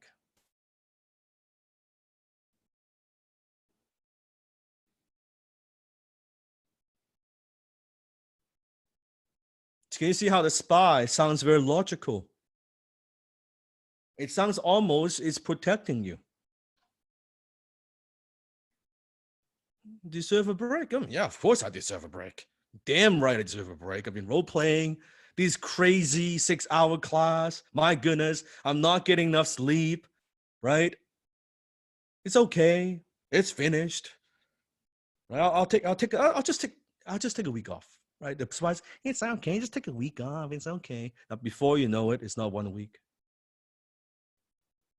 It's 2 weeks. It's 3 weeks.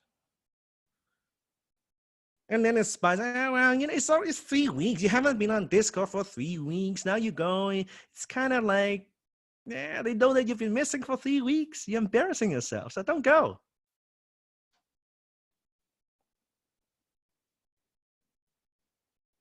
Now the guilt kicks in.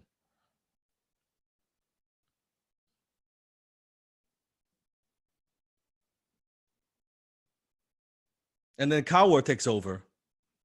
Well, what difference does it make? You're not that good anyway. You're probably not a closer. And now people are getting better faster than you. Maybe you don't. This is not what you should do. I don't know.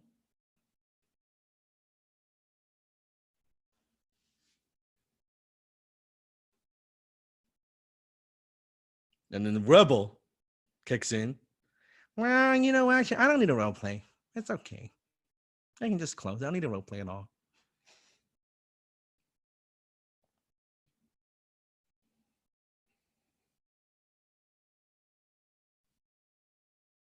So those are your four voices. The challenge is not learning a skill. The challenge for Sifu is to teach you the fucking skill while battling these four voices you have in your head. That's my challenge. I so wish I don't have to. Just give you the skill. But that's not the world that we live in. That's not realistic. That's being naive. I need to deal with the world as it is, not as I wish to be.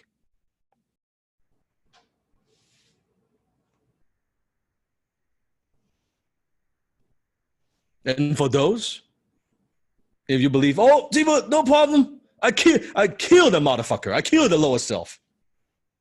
It's not there. Is that you talking or your spy talking?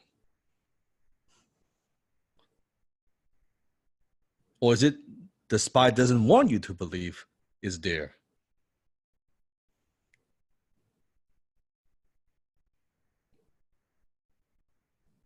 Is it really dead? Or is the spy trying to get you lower your guard, get your guards down?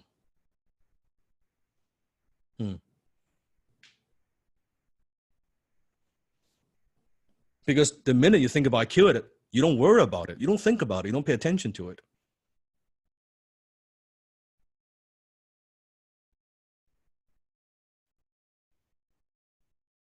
That's when the spy gets sneaky.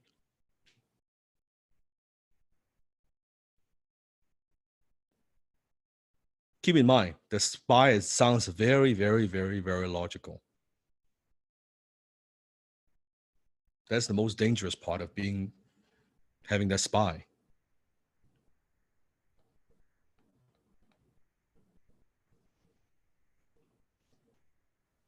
Melvin Lormia. Hi everyone, I just wanted to share my story with all of you, especially my fellow Season 8 classmates that are stuck, feeling unmotivated, and can't get back on their feet.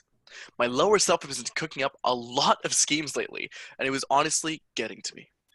For the entire week 4, my home had no access to the internet since the line connecting our city was damaged. And there's nothing we can do about it, but wait until it gets repaired.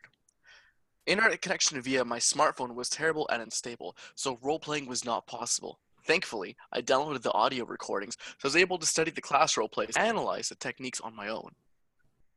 I was also able to attend the week 4 class, although only since midway, so I missed a lot. Here's the thing. Missing a week of roleplay ruined a lot for me. I lost my flow, and suddenly I feel like I'm lagging behind the class. Suddenly everyone is way better than me, and it feels like I can't even catch up. This feels very discouraging. As a partial Ruby who was always at the top of my class when I was still a student, I felt so discouraged that I lost the courage to roleplay, and I lost the motivation to continue with the daily reprogramming rituals. I didn't catch this early on, thinking I was too busy during the week. Man, my lower self is so good at rationalizing bad decisions. Today, I watched that I missed from week 4 and Sifu said something that sparked my new passion. The exact words I needed to hear. And I want you to know, if you don't believe in yourself, if nobody believes in you, Sifu believes in you. I believe in you. If you're unsure and if you're uncertain, it's okay. Borrow my belief. To all of those in the same position as I was, know that Sifu Dan believes in us. And I believe in you too. The entire HTC family believes in you. So don't hesitate to help for when you need it. We got each other's back. To my roleplay partner, Rover, thank you very much for checking on me and asking me to roleplay with you. And for generally being a helpful classmate. I owe this one to you. As I recite the HTC creed and reached my favorite line, I knew I had to make this artwork to express this newfound feeling of passion, mission, and gratitude. Could you see one simple post? Can you see between the lines, there's a coward? Can you see the rebel? Can you see the spy? Can you see the skeptic? It's there. It's all there. So could you see this is what Sifu has to battle with? Not teaching their skill, it's dealing with this. That's the hard part.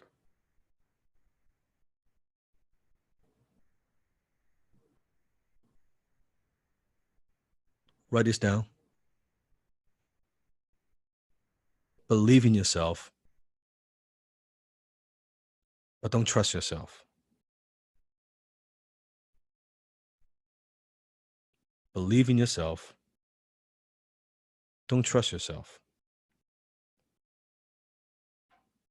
Believe in yourself. You will get it. You'll make it. But don't trust that you have the discipline. Don't trust you have the drive. Don't trust you have the willpower.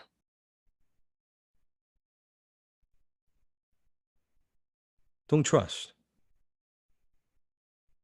Problem is, for most, you trust yourself too much. You trust your own discipline too much.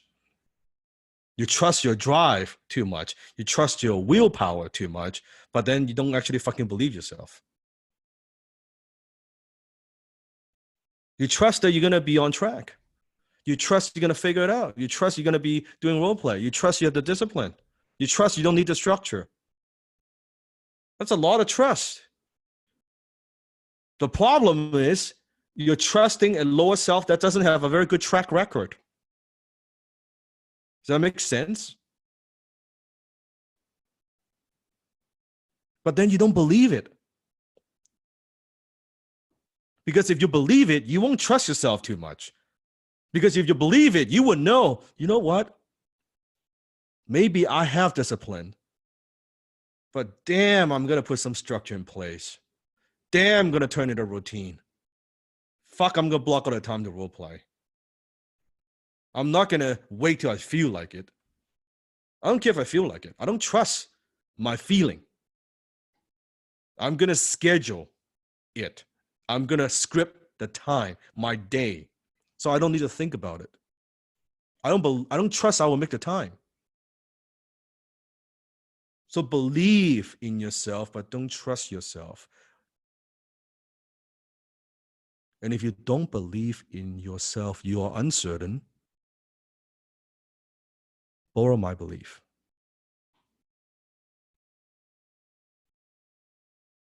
I wouldn't be here if Sifu doesn't believe in you. I wouldn't take this much time to teach if I don't believe in you.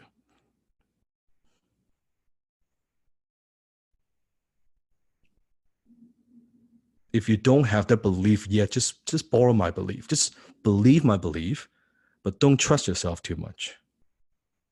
And don't listen to that thought. You're not your thoughts. Your thoughts is like a CD. It's just programming, conditioning from the past. It's not you. You are not your thoughts. Just like a computer, you put in a software, the software is running. That's not the computer. It's just the software that's running the computer. But that's not the computer itself. You are you. So what we need to do, so if it's like going slow, it's lagging the computer, we set install a later version, more up-to-date version, more modern version of software, then the thing would run.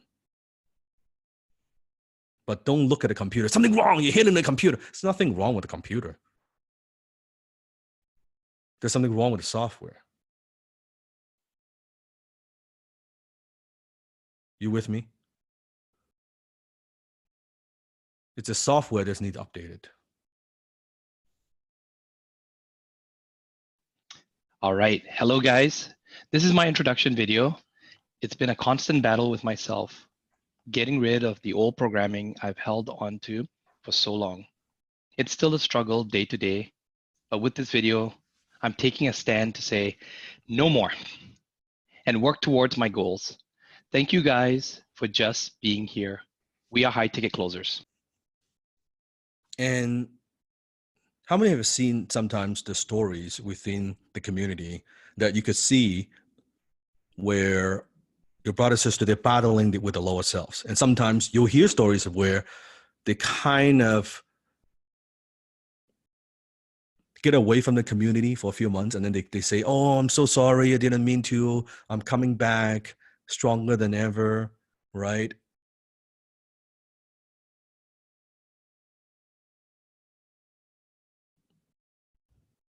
Why that is?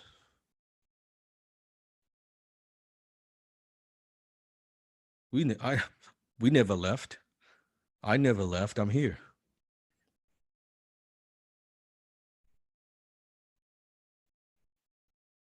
The team is here. And then you see this battle between on and off, on and off.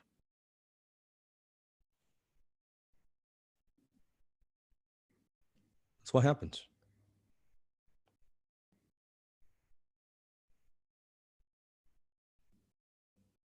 And don't think it just happens to some. Even successful people have lower self issues.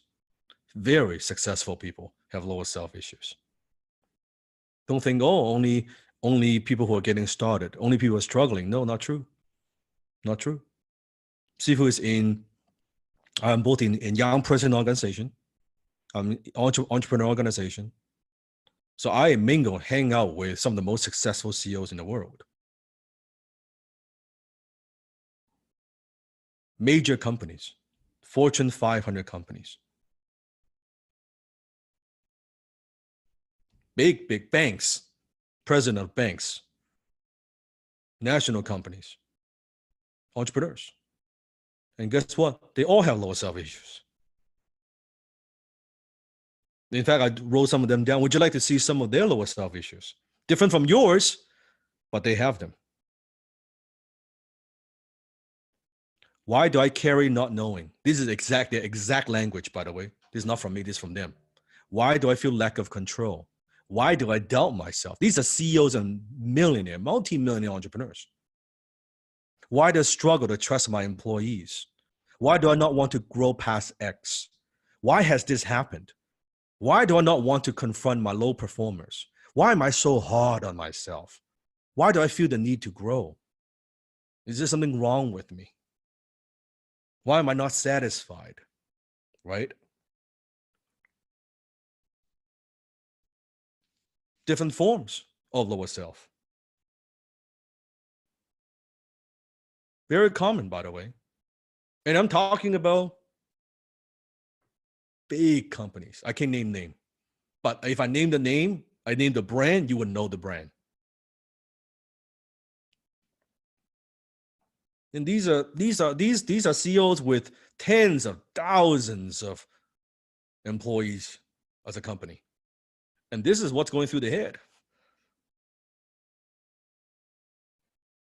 So don't think it only applies to you and not applies to other people. It applies to other people.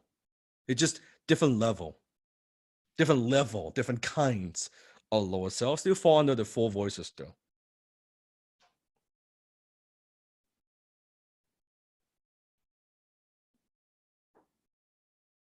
Just different voices, same.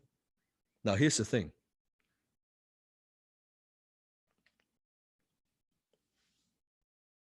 Steve has conditioned myself, and this is not again, this, please, I'm not saying that I'm this superhuman, anything like that at all. I'm just saying that I have, when it comes to this, I have very, very, very little lower self issues. Because the list that I just showed you, when I hear these things, why do I carry not knowing? Why do I feel lack of control? Why do I doubt myself? Why do I feel the need to grow? I don't feel any of those things. I'm actually surprised that they feel these things.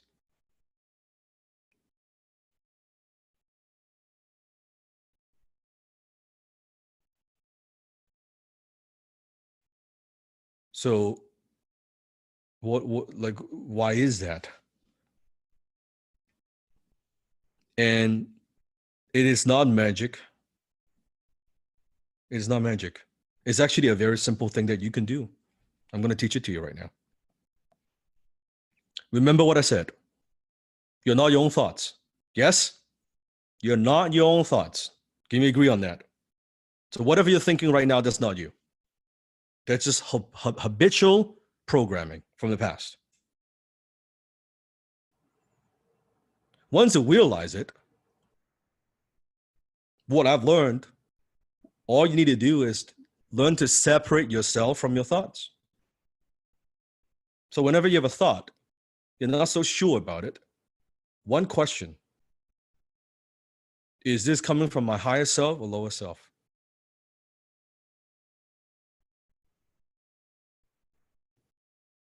You don't need a 5-step process. You don't need a very long, Sifu, what's the secret? You don't need a secret. This is it.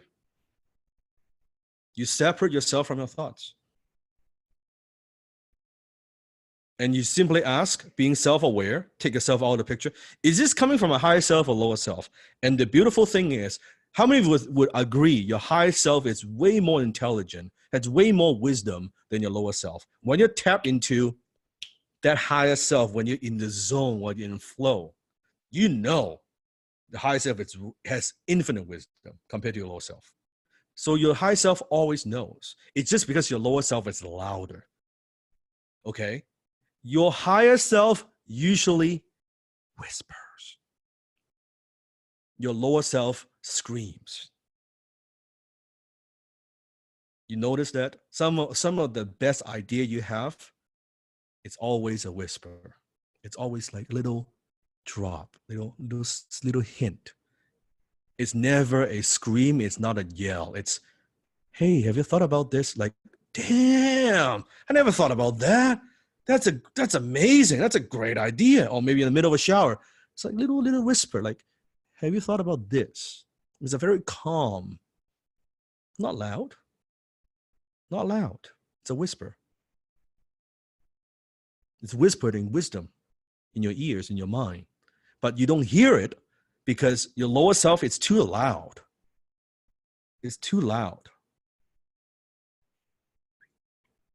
So recognize, just because my lower self is talking, it doesn't mean I have to listen. It's all made up anyway. But you take it literally. You actually, not only you don't believe in yourself, you actually fucking listen to your lower self. And you think it's you. And you make all your decisions based on what your lower self says. That's the problem. So when your lower self says, well, I don't know, I'm nothing special anyway, you take it literally. You say, oh yeah, I guess you're right. I'm nothing special. You're not good enough anyway. Yeah, I guess you're right. I'm not good enough. You take that as the truth. You take that's the way it is.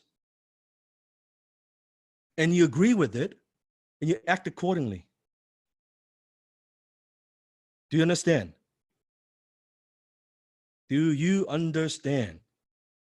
And it's all made up. It's all made up.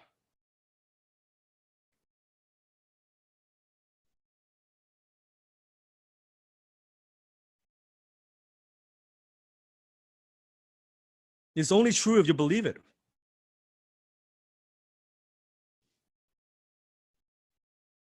So then, whenever you have any one of those thoughts, you just kind of, you're questioning about it. You got to do what Thor does.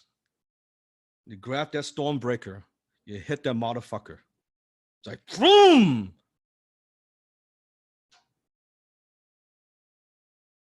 Coming down, Avengers, boom! Exactly like that.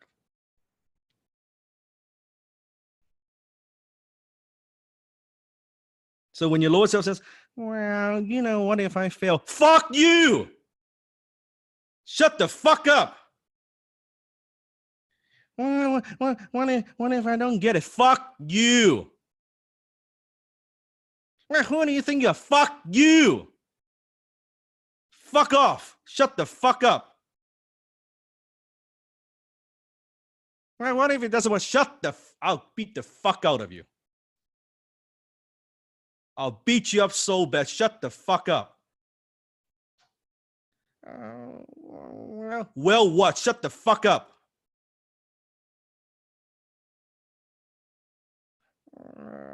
What? You got something to say? You got something to say? Hello? I don't hear you. Make some noise. I don't hear. How come it's silence? Hello? Come on, I'm waiting for you. Is that all you got?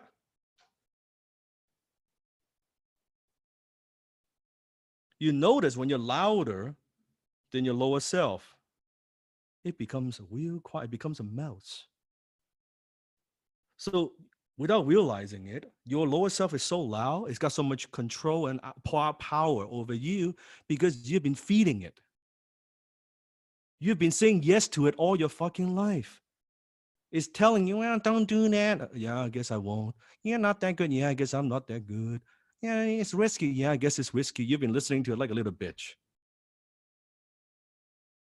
You've been feeding that lower self. Of course, its lower self is strong. You've been giving all that energy. All the energy you've been giving it. So action is your Stormbreaker. Action drives out lower self thoughts. It's that simple. It's not complicated. It's like you want to get in the morning. It's like, oh, I don't feel like going to the gym. It's like fucking early. I don't feel like getting up. Just put on the fucking shoes and go. While you're thinking about, just put on the fucking shoes and go.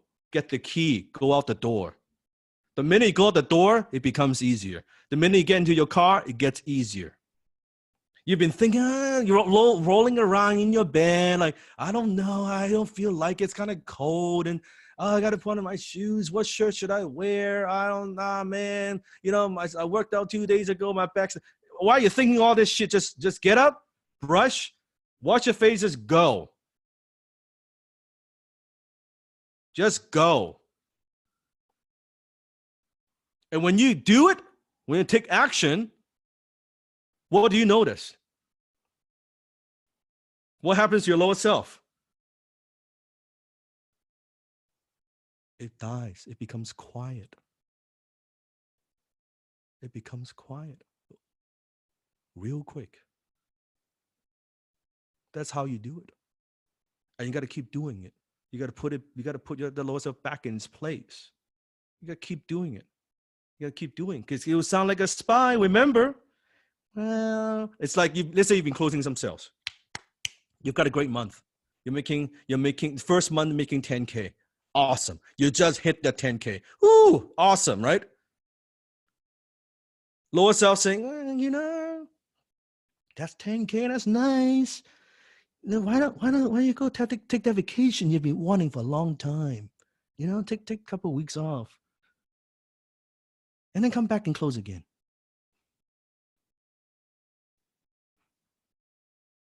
Yeah, I should.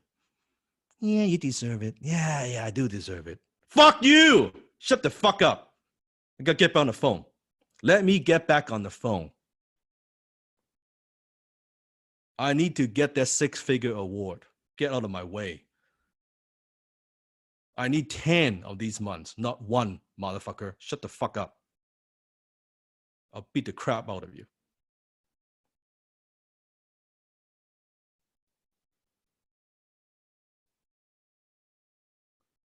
When was the last time you talked to your lower self that way?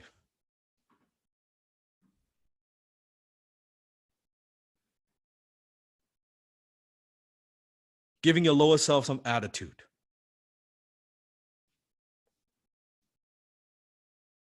Don't give it power. Don't give it any power. Not even one bit. So then I can tell you, my fucking lower self, it is a wuss. It is so afraid. Because it knows. It knows. Just little bit. I'm like, boom! Finger jab. Fucking kick his groin. Just little bit, even like trying be a spy. I'm like, boom! Right? To the throat. And shuts up. It's almost like now it's so afraid because it knows I like to challenge the fuck out of it. When the lower self's like, yeah, you can't do that. Boom! I go fucking do it. Like, ooh. They're like, fuck, I better not. Like, the lower self's like, I better not challenge. I better not say anything. Because he's going to do it. He's going to do it. I tell him not to do it, he's going to do it.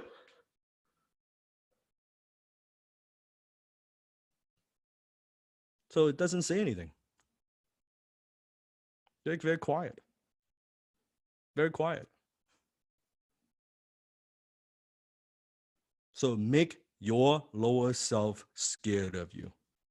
You shouldn't be. How many you should understand you shouldn't be scared of it.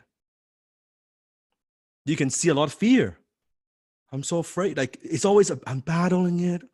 I have no control over it. It takes control over me. It comes back and forth. I don't know, right? And we're scared. It's there. We're scared that it comes out. We're scared. Don't need to be scared. There's nothing to be scared about. Just tell them to shut up.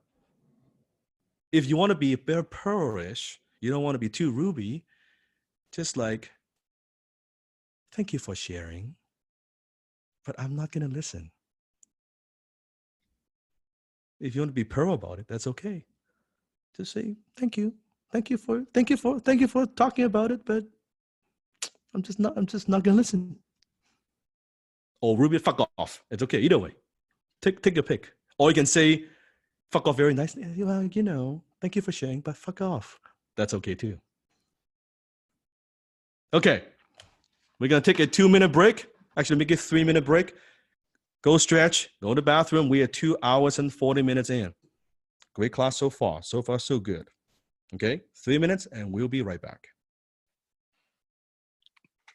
Boom. Using the Stormbreaker as your action piece to kill the lower self. What better tool do you need than that? Really, that is the most powerful tool you can use so far. Now, I'm curious. I'd love to see your takeaways so far from Class 7, the graduation class. All right. Yes. I'm not my thoughts. You're not your thoughts. This class is so deep. 100%. Yep. Desmond, what are some effective tools that you use when you're making a decision or you want to get past your lower self? What are some of the effective tools you use for yourself to really make a decision and do something maybe you don't want to do? Wow. Okay. We all go through lower self issues. I myself have gone through some very recently. It's always good. Don't leave it. Don't pent it up inside. Some of us, we suffer in silence. So a couple of things that have worked always has been naturally gratitude. It's really hard to go and try to do gratitude when you're spiraling out of control and you're feeling very negative, angry, all kinds of different things. So first of all, just be aware, right? When you're in a good mood, when things are going good, know that this planet, the world that we live in, is a yin and yang type planet. It's full of balances. It's full of different things. So when times are good and they're great, it may not always last. So expect that you're going to encounter negative times. The best thing that I've always done is being aware, mature, prepared for those times. I'm human. I will encounter those times. How I deal with those times sometimes depends on experience. I think a lot of people get caught off guard. You've lived such a mundane life that when you get hit with something really bad, because you maybe don't have the experience of dealing with really traumatic, hard situations, you crumble. Now, on the other hand, I'm not saying you have to have a very bad, tough life and watch people die or see some traumatic things before you actually can toughen up. But what you can do is when you're going through it, be aware. I have accountability partners, I have mentors, I have very trusted inner circle type friends, people that I can be vulnerable to. And if I'm going through a lower self moment, I can talk to them and I give them permission to call me out. I give them permission to say, no, Desmond, you're just being lower self. Give yourself a slap. Like even someone like of your level, like, not you're going through lower self. Not the nicest thing to hear. Sometimes we just want a shoulder to cry on. Sometimes we just don't want that sympathy. I don't want sympathy. I want someone who can empathize with me, who understands what I'm going through, call me out on my bullshit, and then give me something to think about, give me something to do. So things that I've done to get out of lower self, you write things out. When you write things out, it's cathartic. If you think you're overwhelmed, write it out. Believe it or not, you'll find that actually it's not that many things that you need to get done. If you're overwhelmed with debt, if you're going through like a divorce, if you've been betrayed, someone betrayed you, write it out. Write it out, and you can even burn the piece of paper and let it go. And then last but not least, take action. Usually what happens is you will feel a lot better when you have a plan of action. You normally go into a lower self when the future is unknown, when there's uncertainty, when there's no purpose, when you don't have meaning in your life. I think on the dinner with Dan, when we were having it just recently, Sifu was talking about, happiness is just like sort of a moment in time. You go through moments in time when you feel happy, but true meaning in life, right, is that having that meaning where he talked about having a purpose and having a meaning in life. So many times we go through lower self when you don't have meaning in your life. So then get clear of that. Go for long walks, take a look long distances. I like to go down to the beach. Some of you like to go hiking in the mountains. Maybe you're in a desert, a flat area.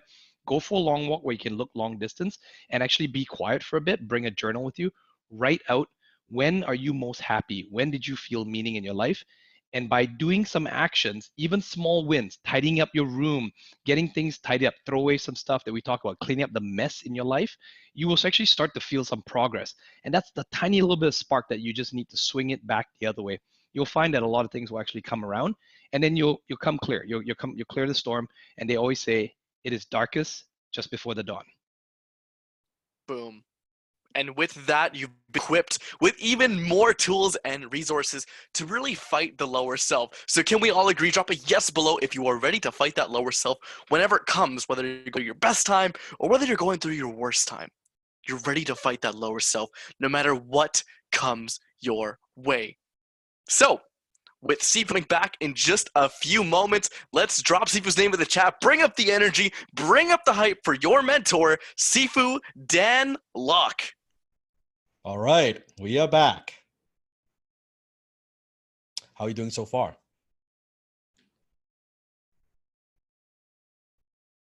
Are you getting some aha moments?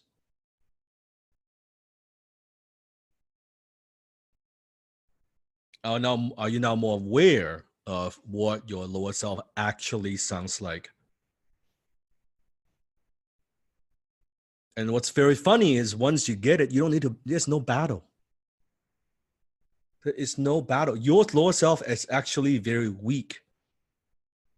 It's strong now. It's so powerful. It's so much control over you because you've been feeding it so much nutrition over the years. Your lower self without your nutrition, it's very, very, very weak. When you realize all these thoughts, all the lower self thoughts you have, nothing more than habitual programming. By the way, even when you have prosperity thoughts, nothing more than habitual programming as well. So you might as well choose. So Sifu is very conscious. Why am I asking you, go smell the leather? Do the vision board, do the creed. Because you know what? If someone is going to put thoughts in my head, I want it to be, I want to have some say in that, what I put in my own head, what I feed my mind with. Shouldn't you do the same? If you're gonna put thoughts and program your own mind, wouldn't you want prosperity, gratitude, fulfillment, confidence? Just like the garden, you got to be conscious about it. And I see so many students, they do the creed, they do the attitude of gratitude for 7 weeks, 8 weeks, 9 weeks. Then they don't do them anymore. Well, at first, they cut it back. The spy. Then before you know it, it's once a week. Before you know it, it's once every few weeks. Before you know it, they don't need to do it. They think they don't need to do it. Always remember, believe in yourself, but don't trust yourself. You are reprogramming your mind. This is after years and years, in some cases, decades of programming. You're trying to reprogram that in days, in weeks.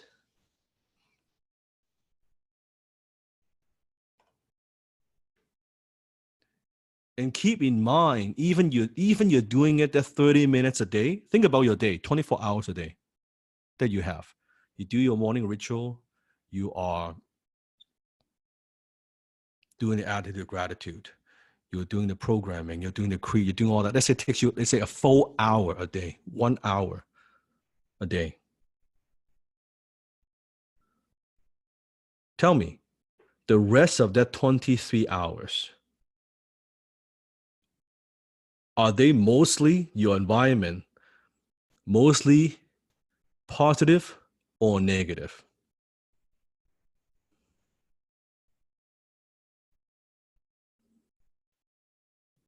Positive or negative? So not only you're reprogramming, but you're still in the environment.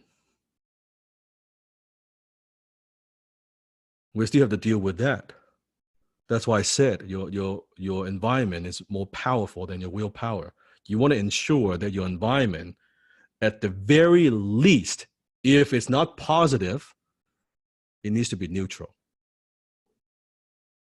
It needs to be neutral. Ideally positive. Vision board, wealth triggers. I'm not just talking about your physical environment, I'm also talking about the people around you. For most people that you hang out with, you cannot afford to hang out with them. Do you understand? What Steve is saying, you cannot afford to hang out with them. They're costing you. Not just money. They are costing you a lot.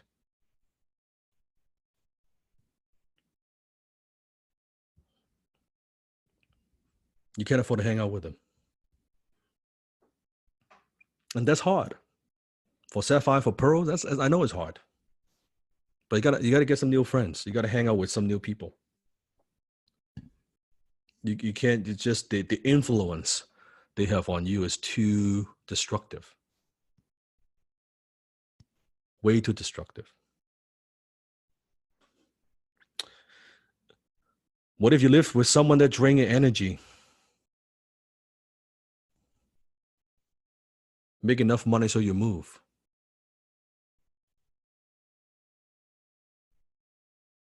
I'm serious. Move.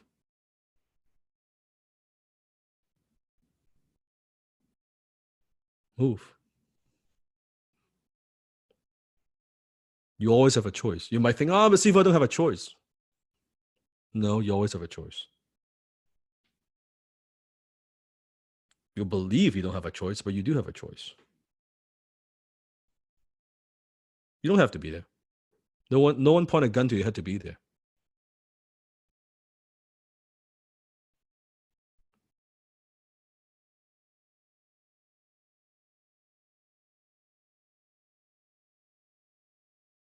And if you can't move, doesn't mean you got to spend time with them.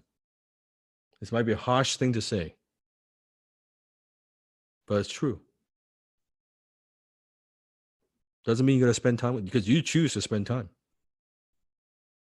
That's all very nice. See, I'm Chinese. I get it. Asian culture, family. By the way, I don't talk to my family, just so you know. I do not talk, except my mom, one uncle, one aunt. I don't talk to any one of them. None. Not that Sifu's not nice. Not that we're not family. We got nothing in common. We have nothing in common. And I do not trust their negativity won't rub off on me. So I stay away.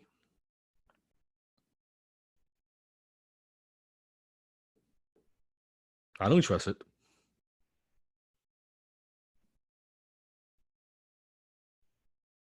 We cannot choose our blood family. It's true. But it doesn't mean you cannot have a new family. You can choose who you spend time with your new family. You can meet new friends. You can meet new people. This is why we have the family that we have. With HTC families, hang out with different people. Hang out with people who are going somewhere. Hang out with people who are growing. Hang out with people who share the same values. Don't hang out with people who drag you down, who don't understand you. Why? Oh, because they're my sisters. Who gives a fuck?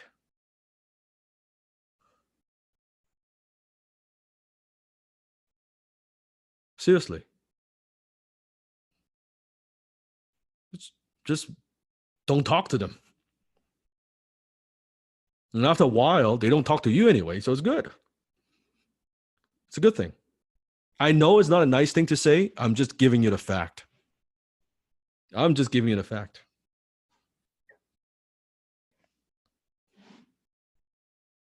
That's how life works. High ticket money secret number 5. It is not who you learn. It's not what you learn, it's who you learn from. I learned this from my martial art Sifu instructor. He taught me this.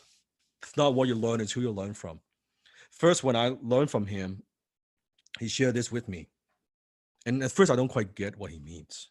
I really don't like what he means. Like I learn a certain martial art style. I learn Wing Chun. I learn boxing, whatever it is. I learn a martial art. I'm learning the style. And he said, it's not about the style. It's always about the Sifu. And I said, really? Yeah. Because the same style, you could have someone who's very skillful, who have a lot of experience, another instructor who is kind of in the same style, but the quality could vary tremendously. It's always who you learn from. And when he taught me the techniques and then when we do training, I'm like, holy fucking shit, I've never seen that before. Even though it is like same Wing Chun, like same style, like what's in Yip Man, I'm like, this is crazy because I've learned Wing Chun from probably multiple instructors over the years, multiples. Some of them, quite 2 of them are Yip Man student. And I've never seen anything like this, right? I've never seen like it's kind of the same, but it's not the same. It is not even close to be the same. And that's when I realized, well, how was such a big difference. And one thing I absolutely admire my Sifu is he is a experimenter. He is testing all the time. So I remember one time we were talking about how to deal with weapons. Like if someone has a knife, what do you do? And he was just asking us, and within the group, we have different people from different martial art backgrounds. Some of them, like martial art instructors in other style, like this is a pretty damn fucking good group, right? Pretty skilled. You got some pretty skillful guys in there. So they were talking about different techniques, how to deal with a knife and all that. And then my Sifu was like, well, how do you know that's going to work? Well, I mean, I don't know. I guess it works. That's what's been taught, passed down from other instructors. That's what we learned. He said, okay. So he grabbed a marker, right? A marker. And so he asked us to wear a white shirt. And he said, okay, imagine this is a knife, like a red marker. So I want you to attack any way that you want to the other party. And you use your technique that you were using before and see what happens. Okay. Okay. Before you know it, the shirt has got like cut everywhere. Neck, arm, the shirt. It's like it's a bloodbath. You would have been dead 50 times. Right?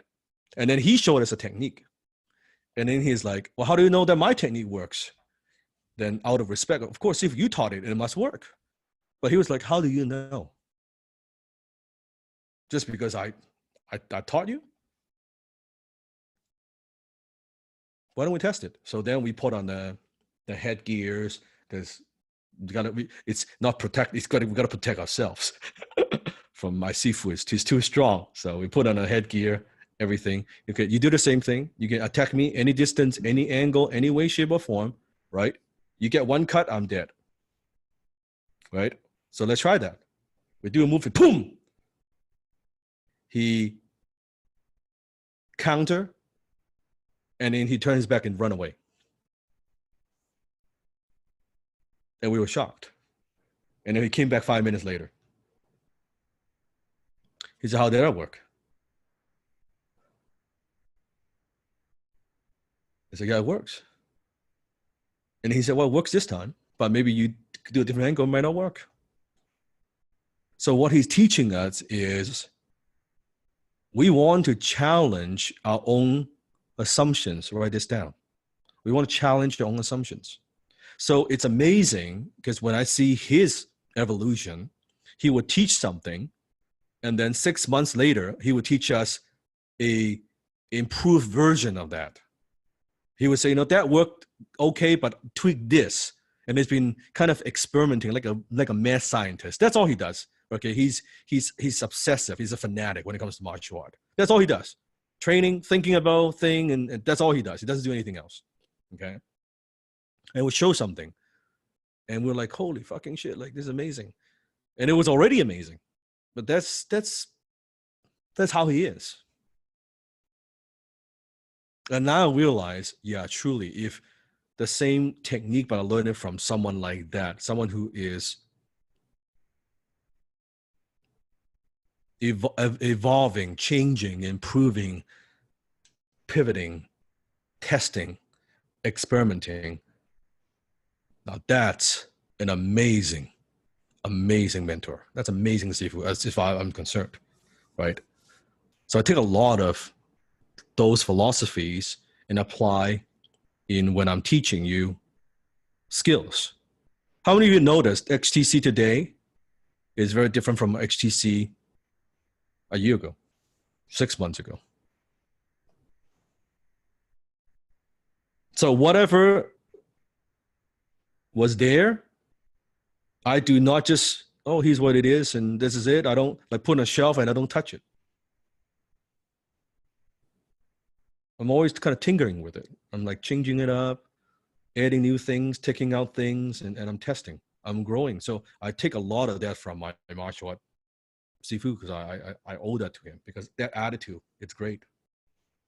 I have no attachment. I will test something, it doesn't work, I would say, forget it, let's try something else. I do not care if I came up with the idea. I have no problem to be the one that kill it and come up with something better. Because if I don't do it, nobody else will. Because everybody around me would be, no one would challenge my idea, but I need to challenge my own idea. So I have no problem. I don't even care if it makes me lose. Like if in front of all of you, if like, Sifu, I thought you said that's good and I'm changing it. Because I want what's best for the family. That's the only thing I care about. I don't care. It doesn't work. I'll tell you, it doesn't work. I tried. He's something better. I would have no hesitation. No, I said, yeah, that was good 6 months ago. Forget it. Here's something else that's better. I just keep improving it. And I guarantee you, a year from now, HTC is very different from what we are today. Same thing.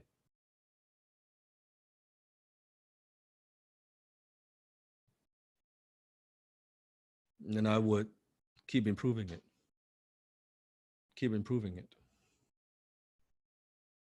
So many years ago, if you heard the story, don't spoil the story. Enjoy the story. So many years ago, when I was getting a little bit of success, kind of growing a little bit, and I hit a plateau. Okay, I hit a plateau. And one day I was searching on the internet.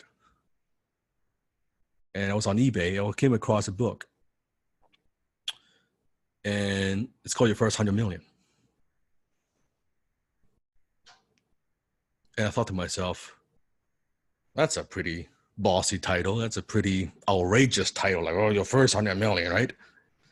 And I look at the price, right? It was like $400 or $500. I think it was $500 US, if I remember correctly.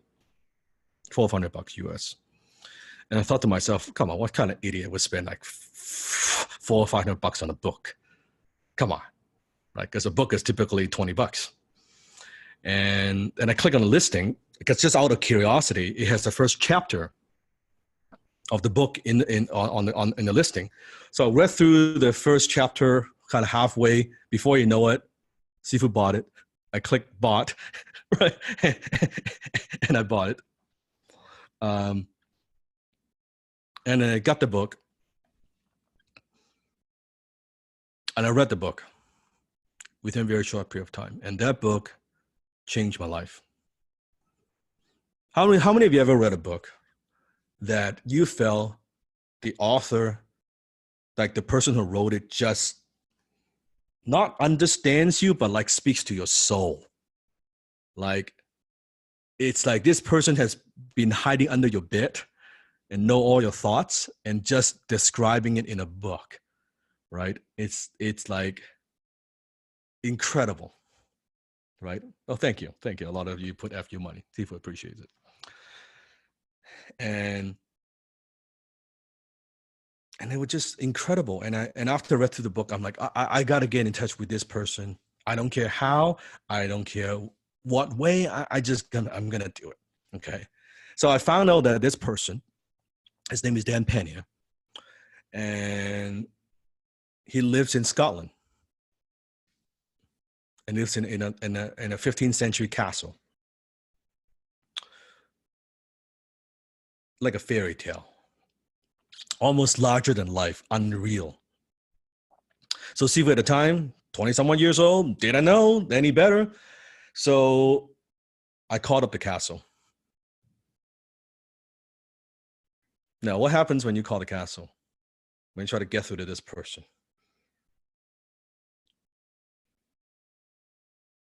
That's right, you get the gatekeeper. That's correct. So I called and I said, hi, this is Dan Locke. I'm calling from Vancouver. I read Mr. Pena's book. Can I talk to him? Now the gatekeeper was, of course, like, no.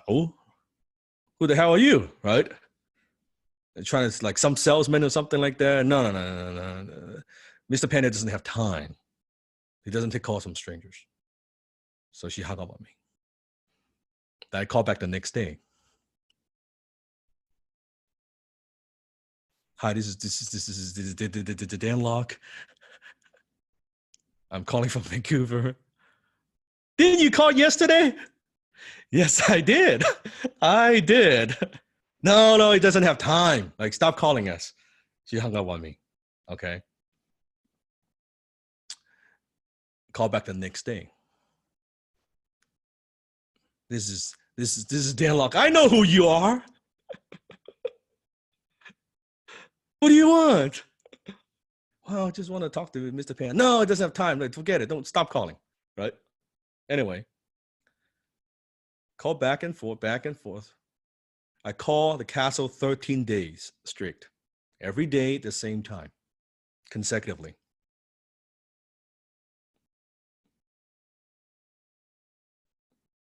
And by the 13th time, this time I know the assistant's name. The name's Linda. I said, Linda. It's just like, don't Linda me. Oh, I said, come on, Linda. I've been calling 13 days. Just let me talk to him 5 minutes. I promise you I won't bother you again. How's your day, by the way? Right? It's lovely, isn't it? Right? And he's like, oh my God, you're so annoying, right? Just Linda, just let me talk to him. I'll promise you I will not call back. You will never hear, I'll be out of your hair. I will not call you back.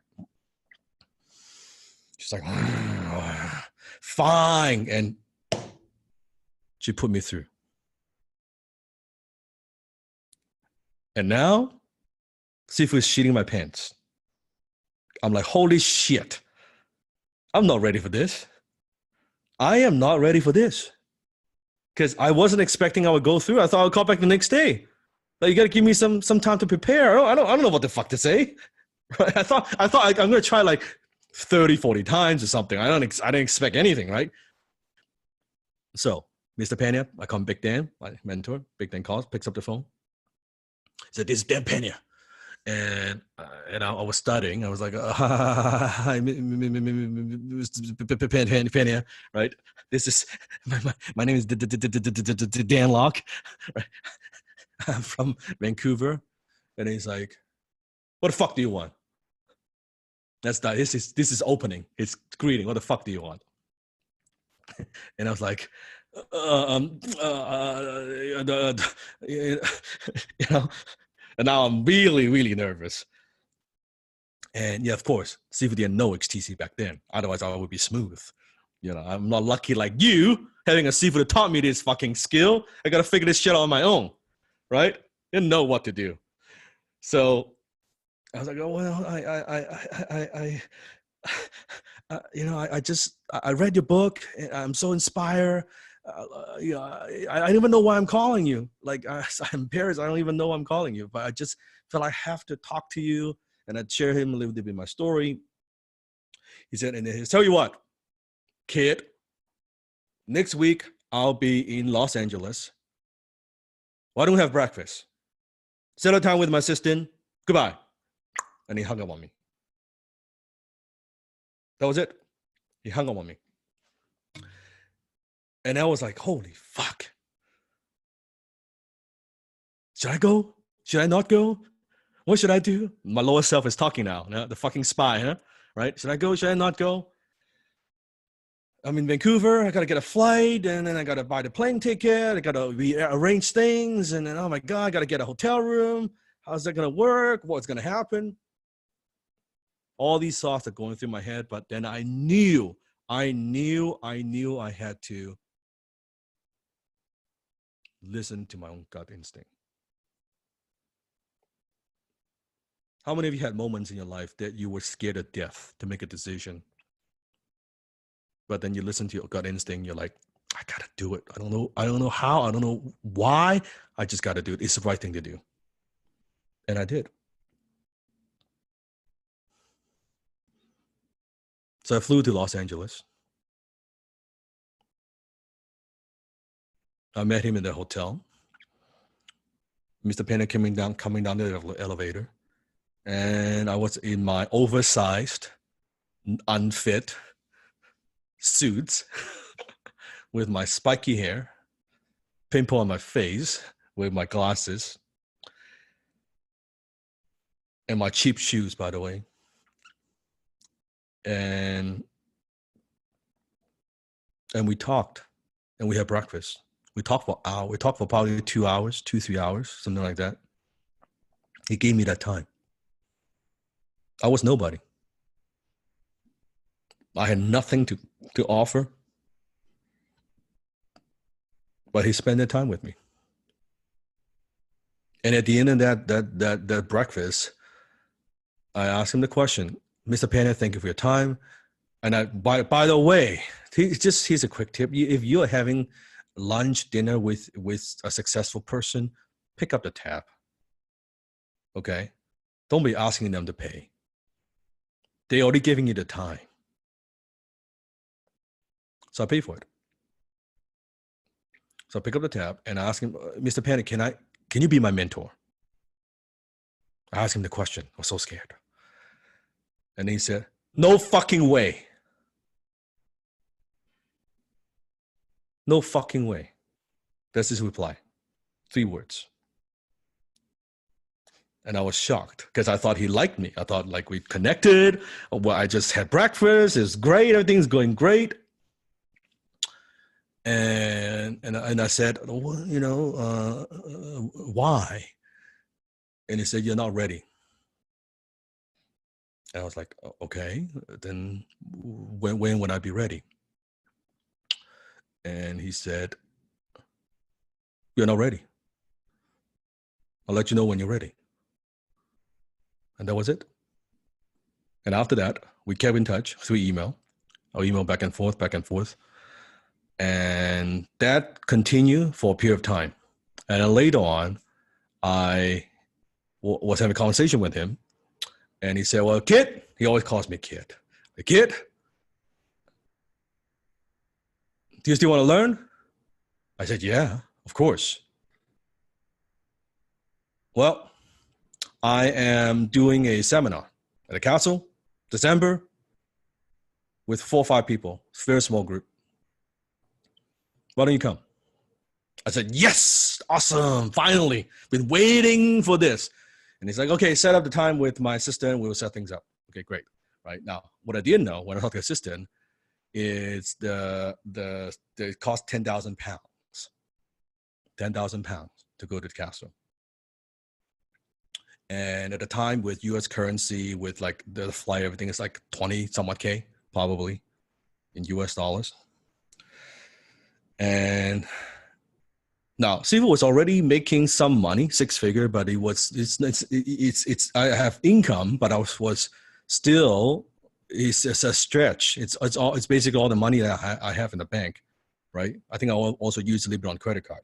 It's a stretch, right? It's a lot of money, 20K, 20 somewhat K, right? So I went to the castle. It was back then when I went to the castle. Let's see if it looked like. You see my shoes? See those cheap fucking shoes? And the pants that drags to the ground, it doesn't fit, right? And my uncle's coat, by the way. You don't see the sleeves, but it's very long. Okay, that was me.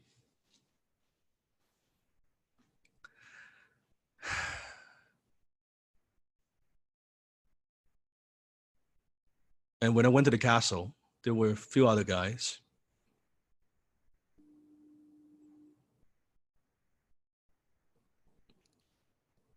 And it transformed my life.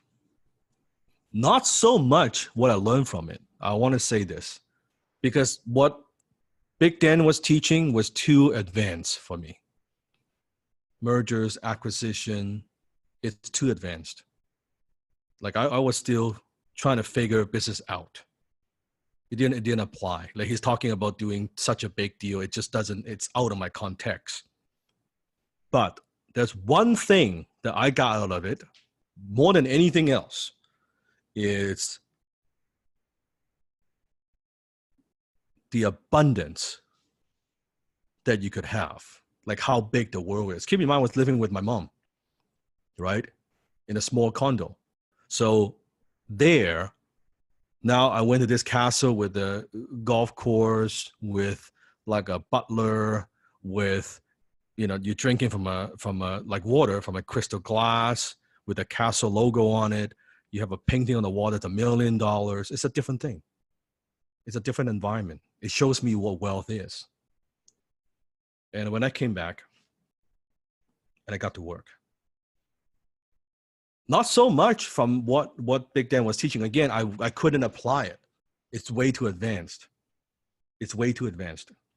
But what I did get out of it was the expanding my comfort, right?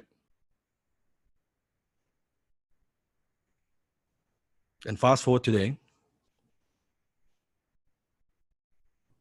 Big Dan's been my mentor for over a decade now. Over a decade. That's our relationship. So my first mentor, Alan, second mentor, both have been my mentor for many, many, many years. Many years.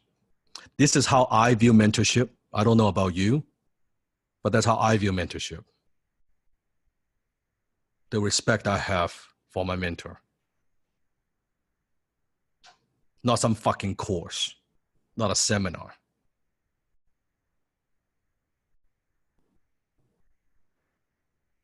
All these years.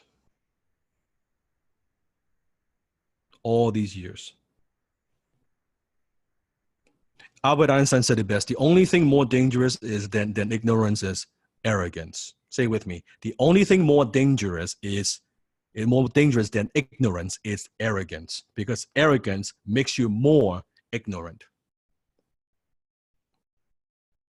He taught me there's a much bigger world out there.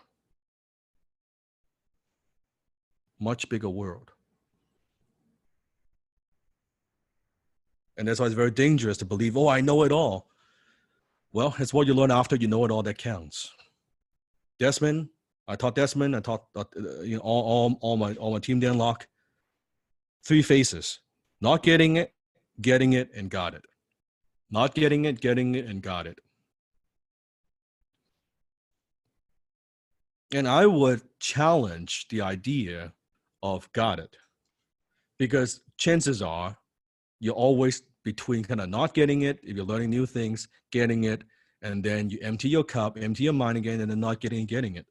I think the moment when we say we got it, that's a slippery slope.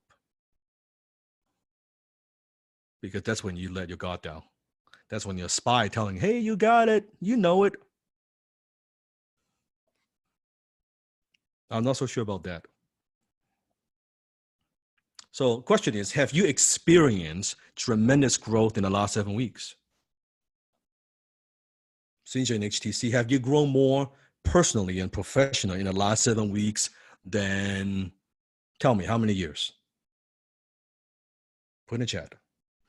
How many years? 2 years, 5 years, 30 years, 20 years, 22 years, 7 years. So in the past 7 weeks, you've learned a ton. How many of you agree you've learned a lot? You're still processing it with all the role play, all the techniques, all the 3 steps, the agenda, right? The qualifying. You're processing it. You do understand that now you know more than 99% of the unconscious masses who are stuck in the matrix. Because when you go out there and you talk to people, you notice. Think about since you're in HTC, you go out there and you see some salespeople in the mall somewhere on the phone, and you see how they sell. How many of you cringe? How many of you couldn't stand the way they're doing it? How many of you recognize that? Fuck, they don't ask one single question. They're not finding out the needs. They don't dig up the pain. They don't know the gems. They don't know who the fuck they're talking to. They don't know what they're doing. Right? So you know more, way more than they do. At the same time, I want you to realize you also don't know shit. And this is not to disrespect you, not to put you down. I'm just stating a fact. You learn a lot, you've been overwhelmed, but you actually don't know shit.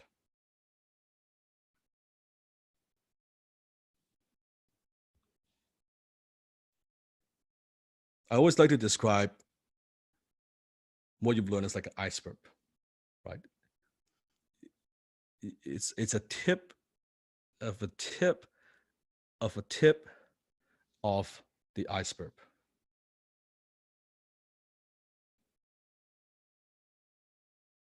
Especially with some of the new things that we're doing now. I would be At this stage, I think it will be generous if I say 1%. Maybe.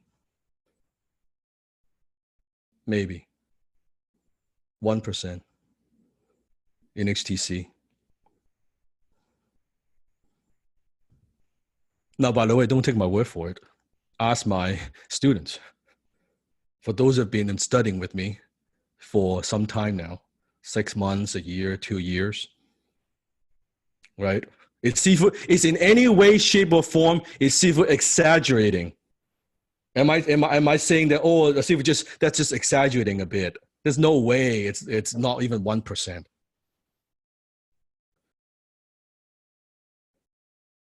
Or is Sifu pretty accurate? It's probably less than 1%. It's probably less than 1%. And this is for closing, by the way. I'm not talking about other skill sets, just strictly 100% on closing. I'm not talking about copywriting. I'm not talking about business. I'm not talking about marketing, just closing. One skill on my tool belt, maybe 1%. 1%. I keep it 1% because I don't want to overwhelm you, and I already overwhelm you. It's like I'm teaching. It's like a professor, PhD teaching A to Z. I taught you A to Z. That's about it. So even if Steve's team, we keep training you, let's say hypothetically, we keep this up every single week, like this, every single week, it'll probably take me 3 years to teach you everything we know about closing. That's assuming we're not evolving and learning anything new.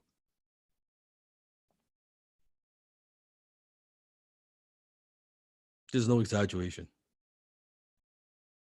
There's no exaggeration. So you've grown a lot. At the same time, there's so much more potential. There's so much you could grow if you want to, right? At the same time, you have to recognize also it's not necessary for you to know everything there's to know about closing to make a great income. Does that make sense? Like you could take different pieces. Look at all the stories. Look at all the booms that we have. For some haven't even graduated from the class. Some before the class start, they're already closing sales, earning money. They don't know 1% of what I know. That's okay. You don't need to. Does it make sense? Like you don't need to know everything there is to know about high ticket closing under the sun in order to make a great income. I'm simply saying that there's a lot to learn if you want to learn. But at the same time, you don't need to learn. You don't need to know everything because it's a blue ocean. There's no competition out there. What is a blue ocean? Think about an ocean out there. If it's a red ocean, meaning it's full of sharks, a lot of blood, very, very, very, very competitive, right? When it's a blue ocean, it's like there's no competition. You have no competition. The fact is, look at other closers out there in the world, unless they're trained by me. But look at the day-to-day salespeople that you meet on the phone, in person. They all suck. They have no closing skills. Does that make sense? They have no closing skills. So you don't need to know everything, and I don't want that to be an excuse. I don't want that to be something that holds you back and say, oh, I got to know everything. You don't. You could use simply a tiny percentage. Apply what Steve is teaching you. You will get results as long as you apply it. You with me? So after the castle, I went back to my business, making some drastic changes, implementing. Not from what I learned from the castle, by the way. It's very interesting. It's not what I learned from the castle. It's more the new comfort that I have, right? Doing what I could do better. I wasn't applying. I couldn't apply. I wasn't good enough to apply. I didn't have enough experience to apply. It was way too advanced. Way too advanced. but apply in my own business in some way, like the some of the philosophies, especially when it comes to performing at a high level. And I grew my business to $500,000 a year. And I thought I was so proud of myself. I was so happy. And I thought, I'm making my mentor proud.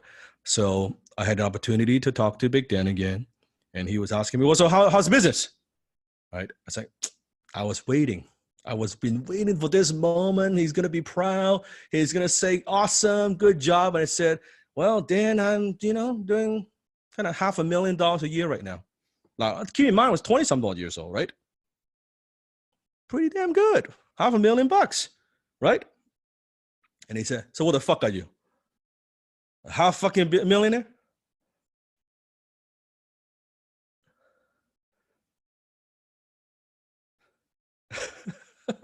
Not quite what I expected.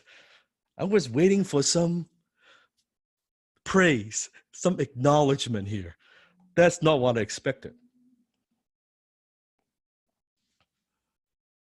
And I was a little bit kind of taken back by it. I was like, okay. And it was serious. He wasn't teasing, he was serious.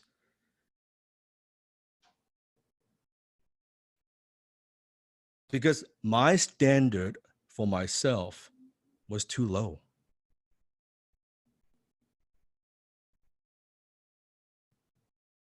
He saw more in me than I saw in myself.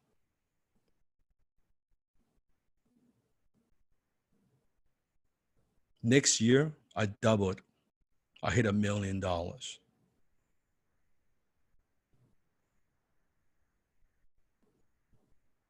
Simply because of one thing that he said.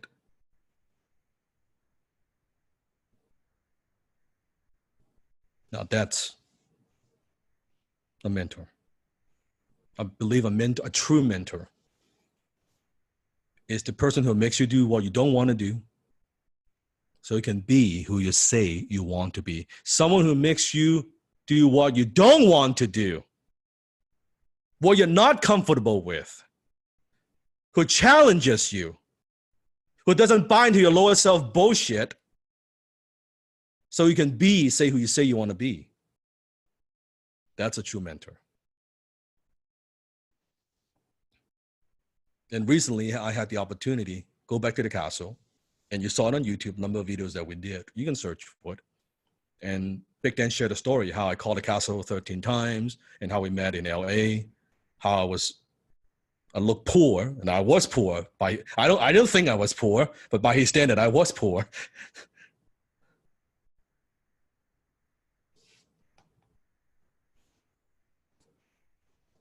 And you could see, and I'm very happy I'm able to make him proud. From that boy who was a stretch, who was struggling, hesitant to go to have a simple breakfast, go on a simple flight, to being in the castle. If you walk in the castle, the seminar room, you see Sifu's picture on it, on the Hall of Fame.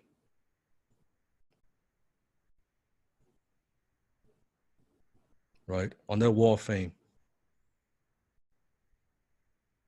Outside the hallway, you see a drawing that I bought for Big Dan's birthday. He hanged right at the door, the front. It's a Chinese character writing Quantum Leap.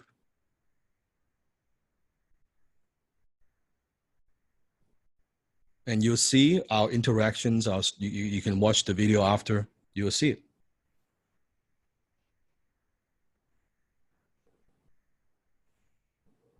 That's the difference of having the right mentor can make. Do you see why I'm such a big proponent of having a mentor in your life? Because I wouldn't be where I am today without that. I am a living example of that. From who I was. You saw it. I showed you the picture, who I was when I went to the castle.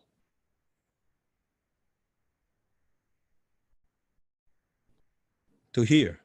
to having Big Dan spoke on the stage, share the stage with him at Closers in Black. It's incredible. It's truly incredible. And now I'm mentoring thousands and thousands and thousands of people, which I could not imagine, like not in a million years, by the way. See if we would imagine I would be mentoring so many people around the world. But turns out I love to do it. I love to do it. It turns out maybe I have a little bit of a gift.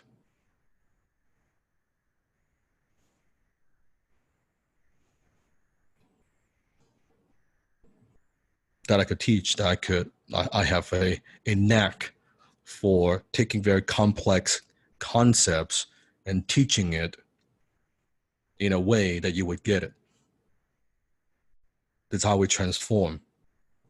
Taking someone who don't know anything about closing, have no idea, no experience, and turn them into a high-ticket closer. It's a story from Danny. Danny Lin. So Danny Lin goes, "Hi, IC family. What is up? Wait, who am I? My name is Danny Lin. I'm from season 5. I'm here to share my boom. I don't remember my 8, 9, 10 booms, but it's my boom time. Boom! Wow, time flies. It's 2019. I've been really busy on my big projects. Small boom, closed a real estate deal, just connected a deal to Realtor. Realtor paid me $6,750. This is good money.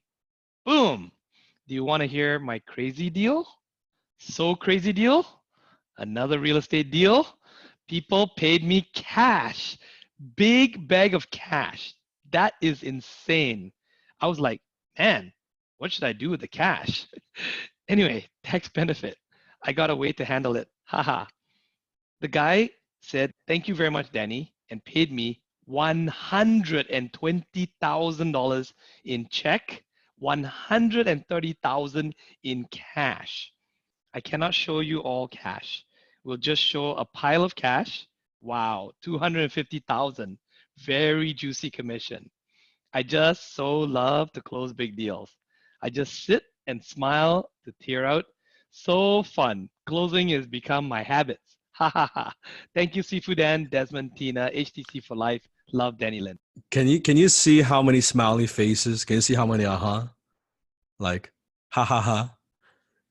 And people say money doesn't make you happy. Believe me, you get paid $120K check, $130K in cash, you would be smiling. You would have a lot of smiley emoji too. You would how many would be pretty damn fucking happy that day? It's a good, forget good day, it's a good fucking year. Sifu, I would be like, what 130,000 cash? I have no recollection of that. $250,000. And she was surprised. And that was just in the beginning, right? Let's continue with Danny. Yes. Then Danny goes, hi, HTC brothers and sisters. It's me, Danny Lin again. How are you all doing? Are you all ready for this exciting news? I'm very, very happy. Just like 3-year-old kid jump up and down, up and down. I closed my first boom, my real estate 26 townhouse project. It sold for $1.95 million. My net profit is $1.25 million. I don't know how many zeros. I'm so happy. Let me tell you this. I believe Sifu's philosophy. I attend live class and watched his video over and over. I wanted to learn his multi-skill. I studied very hard. After studying Sifu's 6-figure formula, pick up those skills called JV Partner. Oh my God, so powerful. With JV Partner skill, I also closed 2 people who quit their job and come to work for me. I feel myself is so strange and full of those ideas from Sifu. I keep applied those ideas into my business that I learned from the class. My business benefited a lot, and my business is growing to next level. I've been in business for over 17 years. This is the first time I taste something so differently. The more I study, the more sweeter it tastes. Sifu, you are amazing. I really appreciate it. Sifu said, once I see the matrix and the green code, I will never be myself again. So the brand new Danny Lin, already born. Sifu Danny Lin, I thank you very much. Now, HTC brothers and sisters, we will be multi-skilled owner and we will be high ticket closers. I will see you there. By the way, how many of you noticed that Danny doesn't type perfect English? Like, in fact, the grammar is not very good.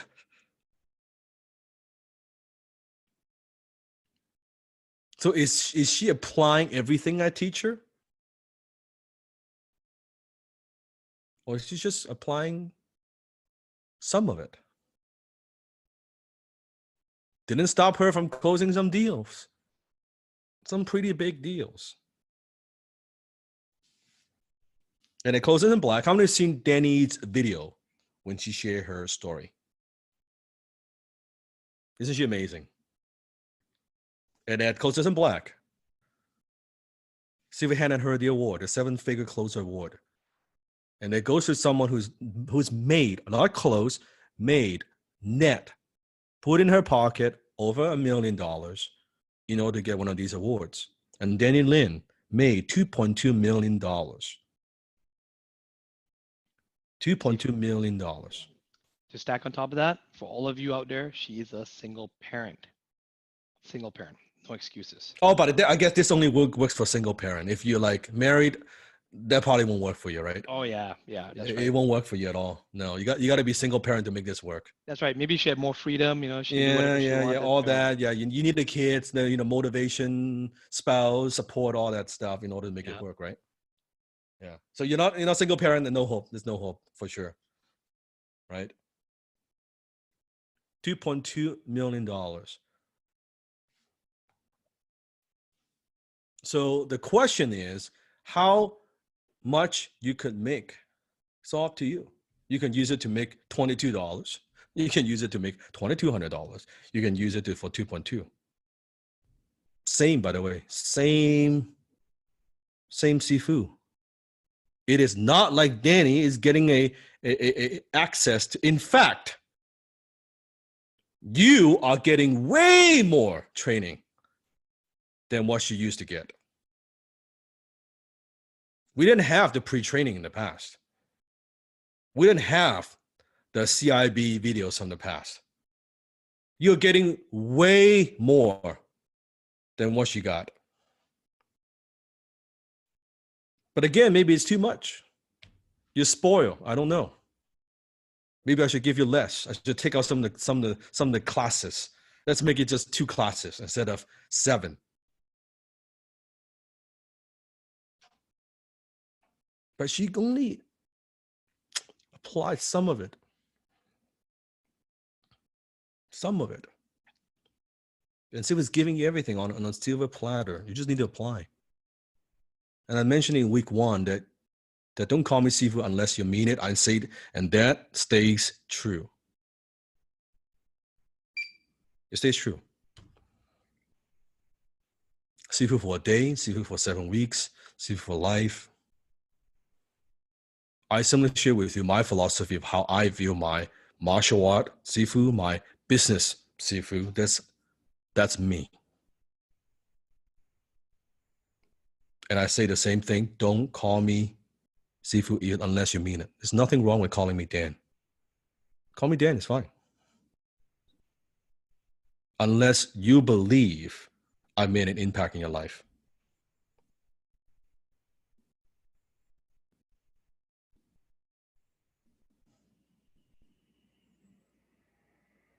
Unless you mean it. High ticket money secret number 6, multiple ways to learn.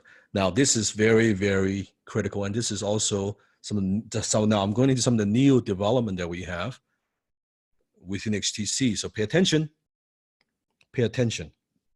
especially from, I know you're joining all the graduates, you're joining Sifu for this particular class. Okay. And I know you have some questions. So go ahead as I go through some of these steps that ask away. Okay. I'm here. So number one. So there are multiple ways you could use your high ticket closing skill. And what Sifu doesn't want is, I don't want you to feel restricted and you feel like, oh, I can only apply it for one way, not the other. So I'm going to open your mind. What am I going to do? Open your mind, the possibilities, different ways you could use this skill. Because essentially, at the end of the day, what it boils down to, HTC is not just a sales skill. It's a life skill. You could use it however you want. Makes sense. So number one, closing for your own products and services. How many of you right now are selling your own products and services right now, this moment? Put in the chat. So if you're closing for your own products and services, does that mean it doesn't count? Does that mean, oh, I guess that's not HTC if I'm closing for myself? Of course it counts. And it is the fastest and easiest way to earn because you are tapping into something that you already do. You prosper where you're planted. Write this down. Prosper where you're planted. So don't discredit yourself. Oh, I'm not doing exactly. You're closing. It's a spy that's talking. You recognize that? Well, it doesn't count if it's you're closing your own products. Fuck you, it counts. Should be proud. That's exactly how you should implement it. Low-hanging fruit, right? A close is a close, a close. A boom is a boom is a boom.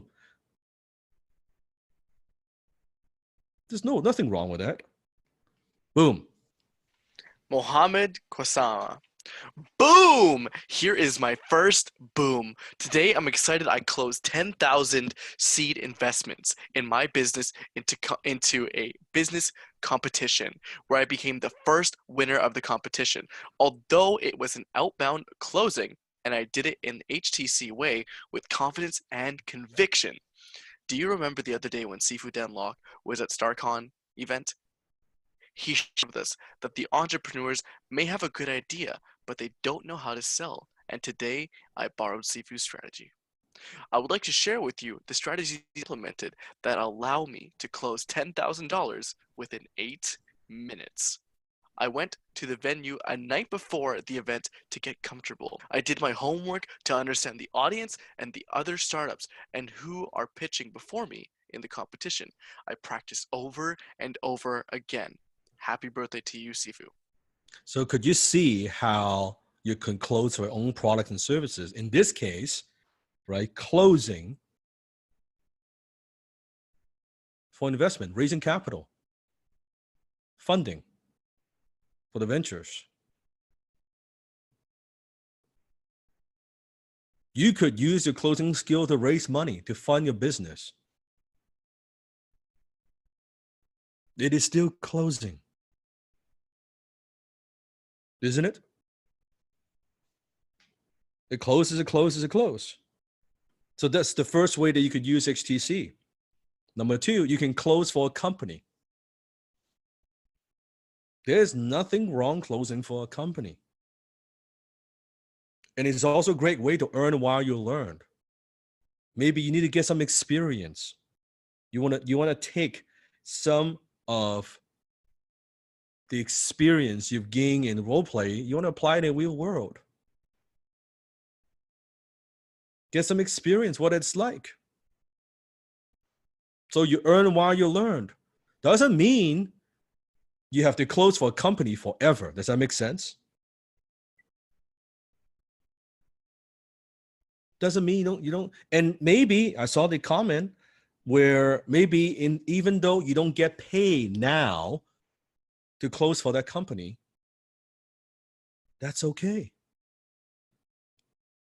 Because what you learned, the experience you have, you are using the leads to get better. No one could take that away from you, right? And then you can go back and close them on giving you a commission. You become so damn good. And you say, you know, I've brought in all this revenue. I'd like to talk about a new compensation structure. You could close them on that as well.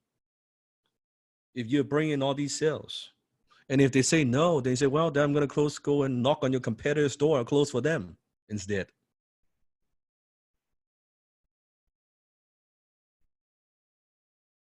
Practice. And Joe is a good example. Joe closes for a company. Okay. Yes. Yeah, Joel, 30-day boom report.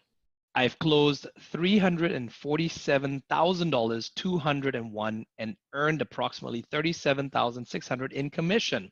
After CIB 2018, I found an in-home closing position for a luxury residential remodeling company. I closed homeowners all over Western Washington on a premium, high-ticket, lifetime roofing system. The average ticket is $30,000, can range from $15,000 to $80,000 plus. I'm here to share with you, we are not limited to simply close for an online influencer. We have the world at our fingertips. There are so many companies out there in desperate need of high caliber closers to take their customers off the market. What areas are you passionate about? What do you enjoy or know well? There is demand for closers in damn near every area of life and business, meaning you can find a way to apply your HTC skills in more arenas and you might think, and get paid handsomely for your efforts. Now, Sifu, if I may stack on this as well too, because I've definitely worked with Joel quite a bit. I remember him at CIB 2018 when he was literally on the verge of, he couldn't afford things, his girlfriend and himself.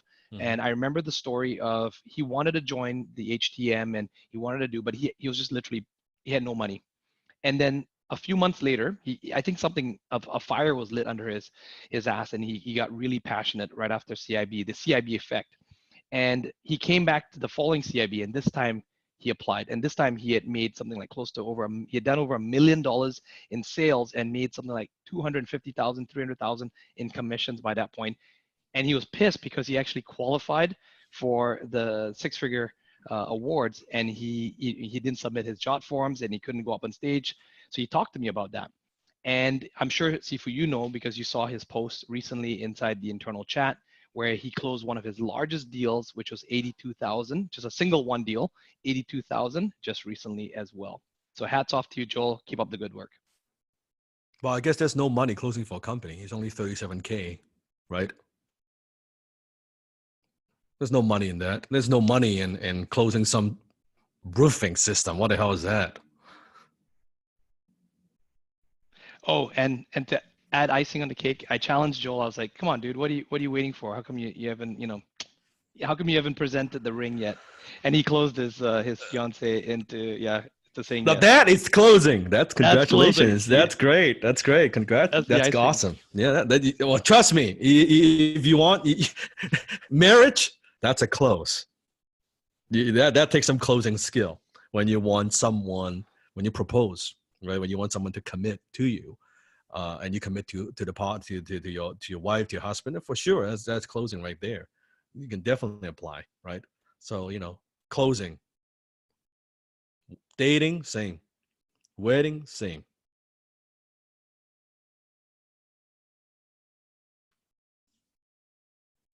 And this is a great little quote I saw from Jacob the other day, and I love it. And that's, don't quit your job to become a closer so you can quit your job. Because one of the questions, yeah, that's right, Jacob. Great quote, by the way. I saw that. I love it. So because I do get this question, should I quit my job? Well, don't quit your job to become a closer. Become a closer, make the money so you can quit your job. In the beginning, you might have to juggle a little bit of both while you're developing your skill. Don't try to get away from something while you're learning. Still have the income coming in. There's nothing wrong with that. I don't even care if the job you're doing, maybe you don't enjoy it at the moment. That's okay. But some way, shape, or form, you could apply your closing skill, even as little as communicating with people at your work. Does that make sense? So don't feel restrict. Oh, I'm not closing for influencer, then I'm not closing. It's not true at all. You can use it for so many ways. And look at Joe, very successful, 6-figure income, working for a company. It's okay. Nothing wrong with that. Number 3, you can close for an influencer. And that's the very kind of the one of the models that we teach, a very core models that we teach within HTC. You choose an influencer, and see, we taught you this already, with a high ticket offer, maybe multiple high ticket offers, right? And you can close for them. And But Sifu, it only, yeah, go ahead. oh, sorry, I'm sorry to interrupt you. You know, and I know when we wrote the slides, we put influencer, right? But I also just want everyone to remember, like, don't just think influencer, think business owner. Business owner. If you pick up what Joel was just saying there, think influencers are great, but go outside of the internet space. There are business owners that need you. So add the word influencer, but also add the word business influencer to your vocabulary. That's right. And you only be effective by being selective. Remember the 4 part of the formula. Your closing skill plays 25% equation. 25% of the equation. All right. Boom. All right, so Oh, I got you. This one's I just closed my second influencer. He has a 5,000, a 10,000, and a 20,000 package. Commission will be 5%, and if I'm doing good, I will make 10%. I'm even thinking of dropping my first influencer because this influencer is just on another level. Just follow what Sifu is saying and you will see the results. I can't even realize it yet.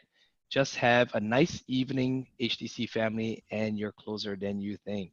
Your first influencer may not be your last influencer. Don't get attached to the influencer, get attached to your skill set. Having a bad influencer as the first ones may not be so bad because you fucking learn from it. You work through the stuff. You sharpen your skill. Then you apply your new experience to the next account. To the next account. And every single time you level up.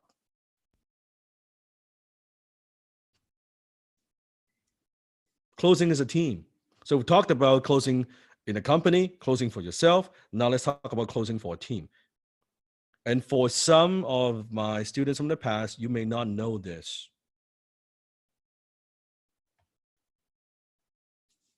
That's the new structure we've been using for the last few months within HTC, right? That's what you want to explain? Or Joe explain either way. Okay, so basically with the new structure, can everyone remember the old structure where we used to have just a couple of closers come in and we used to consider them the Sifu's closers, right? Then we also had the rising stars for the closers that were trying to come in and we're giving them sort of like the cold leads and just kind of putting them through the paces. We also had the closers in training.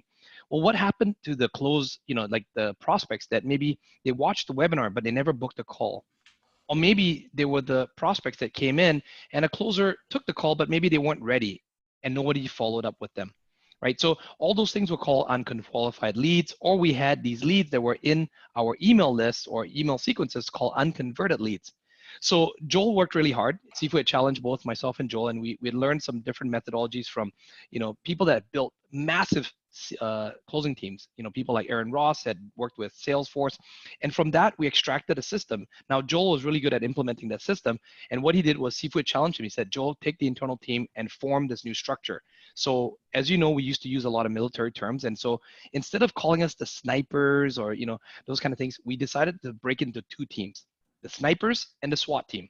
Now, in the chat, tell me, between a sniper and a SWAT team member, who do you think does more work? Who do you think has to be in more danger if you visualize that situation? The SWAT team. Yeah, because you see, the sniper gets to sit on the perch. They sit there, they wait for a target to enter the kill zone or the kill box, and then normally the spotter seeing it lets the sniper know, sniper takes the shot. Really good, 1 shot, 1 kill, takes a lot of discipline, gets it. Right? Maybe not too many opportunities, but they take the shot. Whereas the SWAT team, they got to go out there. They have to take the initiative. They've got to break the door down. Maybe there's some booby traps. Watch out for that IED. Oh my gosh, someone's up there shooting down at us, throwing a grenade into the room. You got to take out all those different things. Breach the door open. Take your shot. Make sure you don't hit the hostage and take out the terrorist. Save the hostage. Get out of the building. So this analogy, I know it sounds crazy, but we used it to define the different types of closing roles. And what we found as well too were not all closers were created equal. Some closers actually really excelled at being in the sniper team, or what we call the sharpshooters or the marksmen. Others were really good, like Christy, who discovered that she was really good at being a breacher, which is the people that actually do the outbound, or in the business world, we call that SDR. She was really good at setting those appointments, getting those first contacts, and helping to set up the call for the sharpshooters. So does that make sense for everyone? You can see here how the breachers, they're going outbound. You can see the blue left there. And then what they do is they get those unqualified leads, or they set those appointments and they send it over to the sharpshooter. Sharpshooter takes the call. Now, on the other hand, they're marketing qualified leads. The marketing team is attracting people, inbound leads. Those inbound leads come in, but not all those leads are qualified. So the marksman on the bottom left, they take those calls, they qualify them, they set them up, and they tag team to hand them off to the sharpshooters. Sometimes they even get hot leads that come in. It's a hot handoff, and they hand it off to the sharpshooter. Sharpshooter closes the deal. Now, what happens to those people who are not ready? Perhaps they need 6 months. Maybe they need 3 months. Maybe they need to figure out some, OPM. So that's why they pass it off to the strikers. Strikers have a different skill. You see, strikers are there to nurture. They're there to encourage, maybe even hold them accountable. They, kind of coaching a bit. So the strikers have a different skill set. And once the strikers get them warmed up and ready again, they send them back to the sharpshooters. Sharpshooters help to close the deal. So it's a team effort here. Inbound, outbound, team effort. Is everyone getting this? So think about a scenario, right? Where let's say a company, anyone that's doing marketing, any company that's driving a lot of leads, almost without exception, it's like a bucket, it's a leaky bucket, right? They're only getting a fraction of the value from all the marketing dollars they spend. For example, for a company, let's say if they run an event or they are doing any kind of marketing online, most of the time when you ask them, so what are you doing with the unconverted leads? Almost without exception, they will say to you, nothing. Because they all spend their time on just the converted leads, maybe just inbound. So what happens is, write this down, inbound leads cost a lot of marketing dollars because you are driving traffic to it from the top of the funnel to filter it down at the end when they book a call. From 100 people at the end booking a call, maybe it's only 2 or 3. What happens to that 97? Because each step filters them out. The answer is nothing. Most business owners are not paying attention to that. So calling unconverted leads is like picking up free money. Picking up what? Free money. They've already spent the money on driving those prospects, leads into the funnel. So what happens is when we approach the client, the business account, not as an individual closer, but with a team, and we say, so what are you doing with those unconverted leads? Or nothing. You've already spent the money. Well, do you mind if we call them? Do you mind if we close some sales for them, for you? It builds confidence, establishes trust with the business client immediately, because in unconverted leads, at least it didn't cost them money because they've already spent the money. You with me? They've already spent the money.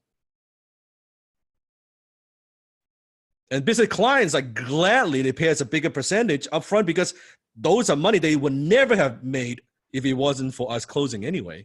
So then what happens is they could take the profits now to invest back to marketing, bring in more leads from top of the funnel. That means more income for you and more income for your family. So as part of a closing team, then we're not saying that, oh, hey, we're not approaching the scenario as, oh, here are a couple closers. We're approaching as a fucking team. We're here to scale a company's revenue. It's a very different proposition. Do you see it? It's a very different proposition. All right. Warning, long post. Hi, HTIC family. It's been a while since I post here.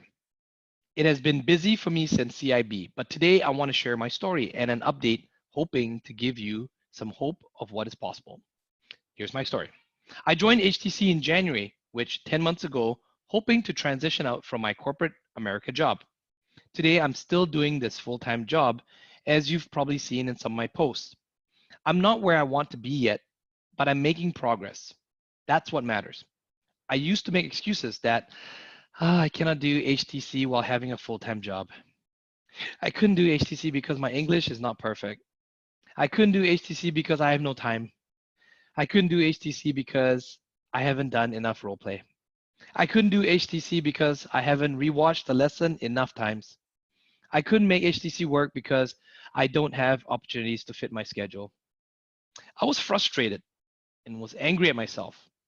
Then one day, I realized that I was the one holding myself back from progress. I was holding myself back from the progress towards my goal. I was telling myself with all of these excuses. From that moment, I was determined to make HTC work for me. I would do whatever it takes. I put myself out there. I applied whatever opportunities I saw within IC family and outside IC. Then boom, I got selected to be part of SWAT. I've been part of SWAT for almost 5 weeks now. I've set 6 qualified appointments and 5 of them got closed. Total amount, $1,985 in revenue. I wish I could tell you it's easy, but it's not easy, but it is possible.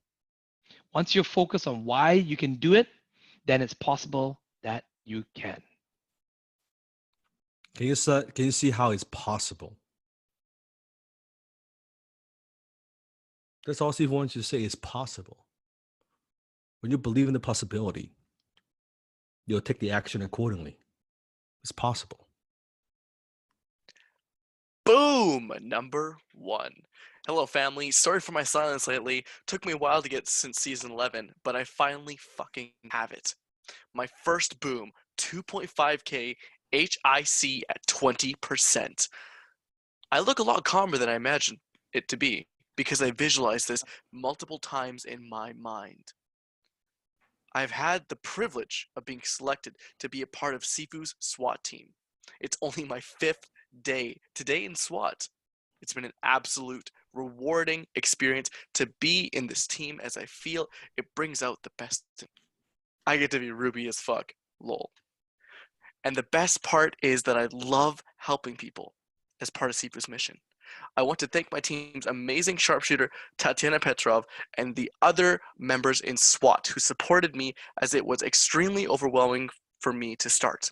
Lastly, I want to thank Sifu Dan Locke, everyone in TDL, and especially Joel and Felix for showing faith in me and giving me a chance to prove myself in SWAT.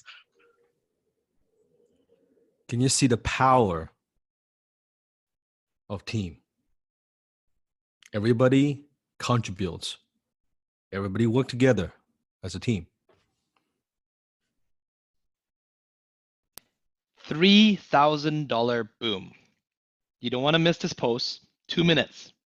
Yes, I did it again. 14 years old. But many people were expecting some booms in a row. From last time I was posting, but I was experiencing issues with my influencer. Good news, I got this new opportunity. I'm working with the influencer of my dreams. With this close comes a great lesson and victory. I'll tell you a bit more about the prospect first. The prospect was very Emerald Sapphire, and as you can imagine, had lots of questions that he listed up for me. Although I didn't have to answer any one of them, lucky me, there were really specific questions. The questions were mostly how questions. How am I going to succeed? How can this work for me? I've seen some bad reviews. How can you guarantee me, ... How did I get rid of my lower self questions from the prospect? I went to their needs first. I set firm agenda. Let's get started. I started building rapport. Pain, dreams, qualification, close. I closed them without answering any questions. Isn't that amazing? And let me tell you, this only worked because I over-prepared and I fully believed what I was closing for. fully believed what I was closing for. Practice and practice mindset and mindset. Proud to be in SWAT. Family, I'm 14 years old and I can do it, so can you. George David, this guy for the amazing leadership and teamwork. I guess I don't know, XCC. I guess if you're not 14 years old, it probably won't work for you. Oh, you're not single parent, it probably won't work. Only works for single parent and 14 years old.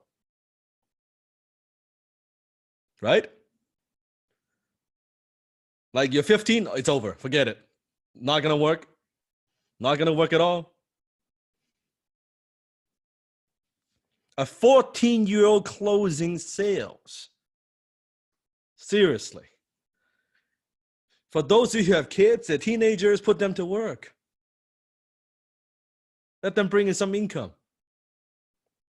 You invested a lot of money to kids, turn them into an asset. Make it like homework, after school homework. Let's close some sales. Let's get on the phone, right? Goes towards education. You know, education is expensive. Right? He was teasing you. You close the sale and you can pay for the steak dinner tonight too. That's right.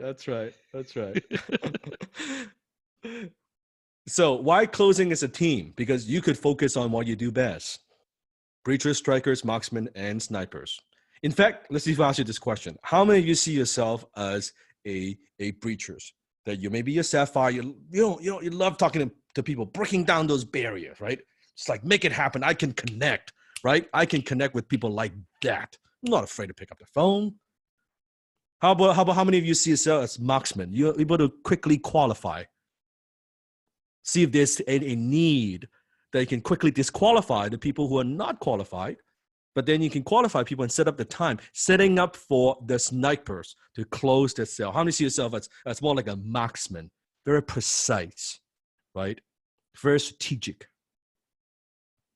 What about snipers? How many see yourself as the one call close, being able to go deep, be able to kind of figure out the gems, be able to have those deep conversations, maybe level 3 ping, level 2 ping, right? That you're patient, you could listen, you could engage, you could let them talk. And what about strikers? How many see yourself strikers? You know what? I'm going to get the most amount of commission because I'm closing sales and no one can close, right? You can close it. Give me all those unconverted leads just all day. Let me follow up. Let me add value. Let me keep giving them value. Get them on the phone. When ready 2 months ago, now you're ready, right? Close sales that people couldn't close. Your brothers couldn't close. You go in and just boom, close those high ticket sales. How do you see yourself as more like a striker? You want to challenge.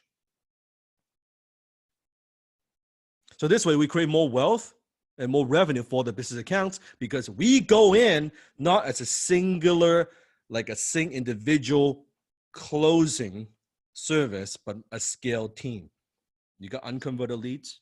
You got leads that you need to reach out, outbound, inbound, and in a moment, pay very close attention, right? In a little bit, Steve is going to share a completely new structure for XTC, a path for you. And this is the first time ever. Sifu, and before you get them excited on that, I just want to let you know, like, this is one of the reasons why the business accounts, literally in the last few days, we're ready to close several accounts. I'm on the call with them and I'm explaining to the business owner, and we usually go in there more pragmatic, more manage expectations, and we play things down because we know not everything is going to be perfect, especially the first 30, 60, 90 days. But we also live up to expectations as HTC closers, right? So I always tell them, I say, look, when we first start, we're going to be doing the inbound. So let's make sure your inbound, your marketing is good, your marketing, we conduct these marketing meetings. They're blown away by how professional our teams are, how organized. We bring in the intellectual capital, the technological capital, structural capital, the human capital, and they're happy to hear that we work well with their marketing teams, that we're going to have mature conversations. Then get this, many times I'll always ask the question, what's happening? How big is your email list, or how big is this list? Well, what happened to the people that didn't actually book a call? And they said, oh, no, nobody's calling them. I said, oh my God, how much money did you spend on those? And they always get blown away by that. And I said, okay, hold on. I didn't say that the closers would actually go after those in phase one. Now, that's something that the leader may discuss with you. It is something that some of our closers are trained to do, but would that help your business? And you can tell that they're very excited about it, but I have to manage the expectations. So if you ever get placed on a business account, do us a favor. Go in there, do really amazing, get learned and up and running fast in the inbound as quickly as possible. Speak to your leader and start asking questions about, hey, what can we do to help with the unconverted leads? Because if you guys can set up, we've got the structures in place, we know how to do it. We just don't want to overly excite the business owner. But guess what? If you guys can get up and running faster and you can get that in place, you can make more money. And guess what? The business owners are happier with what you're doing. You're bringing more revenues, more commissions for you, and then they can recycle that money and put it back into more marketing dollars, which drives more inbound. So once again, what did I say? Don't go jumping in there right away. Learn and master the inbound very quickly within the first 30, 60, 90 days, which is normal, right? You got to learn that. And then start asking questions to your leader to then don't go around your leader. Ask your leader to speak with the marketing director, with the owner, to see if you guys can get access to those unconverted leads and go after those. They'll really help make the business owner very happy with you and also generate more revenue for all of you. All right, Sifu, let it out of the bag. Yeah, teamwork makes the dream work. Okay. So in a moment, patient. See who's going to share with you in this structure. Number 5. Now, this is interesting. You can also use your closing skill just to help other people. Has nothing to do with monetary results. Has nothing to do with money. But in fact, I think it's a privilege to be able to do this. All right, Tamir Dunai. Personal boom. After very hard training of almost 2 years, I was given the opportunity to compete in the Israel Taekwondo Championship. I was very afraid, but I've decided to step out of my comfort zone and go for it. I feel the fear, but I do it anyway. There were many concerns before, but we worked hard. I kept my paleo diet very strict to stay below 70 kilograms to compete in that category. Unfortunately, the federation had done a mistake and sent me to a higher category up to 80 kilograms. The competition itself was not simple. I was fighting against people who weigh more and experienced than me. Black belts and red belts. I was beaten up, tried to keep going, and waited for the right moments. Everything I had learned and trained for had been reflected in the fights. I won a gold medal in the Israel Taekwondo Championship 2019, veterans category, up to the age of 40 and up to 80 kilograms. As I've learned from you, Sifu, the biggest determining factor for your accomplishments as a martial artist is not how many hours you train, but how hard you train. It's who trains you. Next goal to my vision board, a black belt, 2 years from today.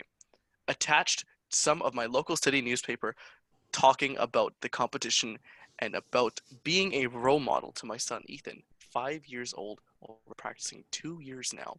Dan, this is the first time I'm calling you Sifu. I don't want to call you this way unless I mean it. Thank you for everything I have learned from you. I hope you will see my message, Tamir. So question is Tamir using high-ticket closing skill in this case? In what way?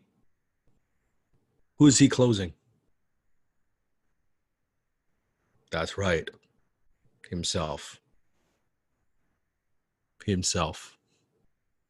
I think it's very HTC.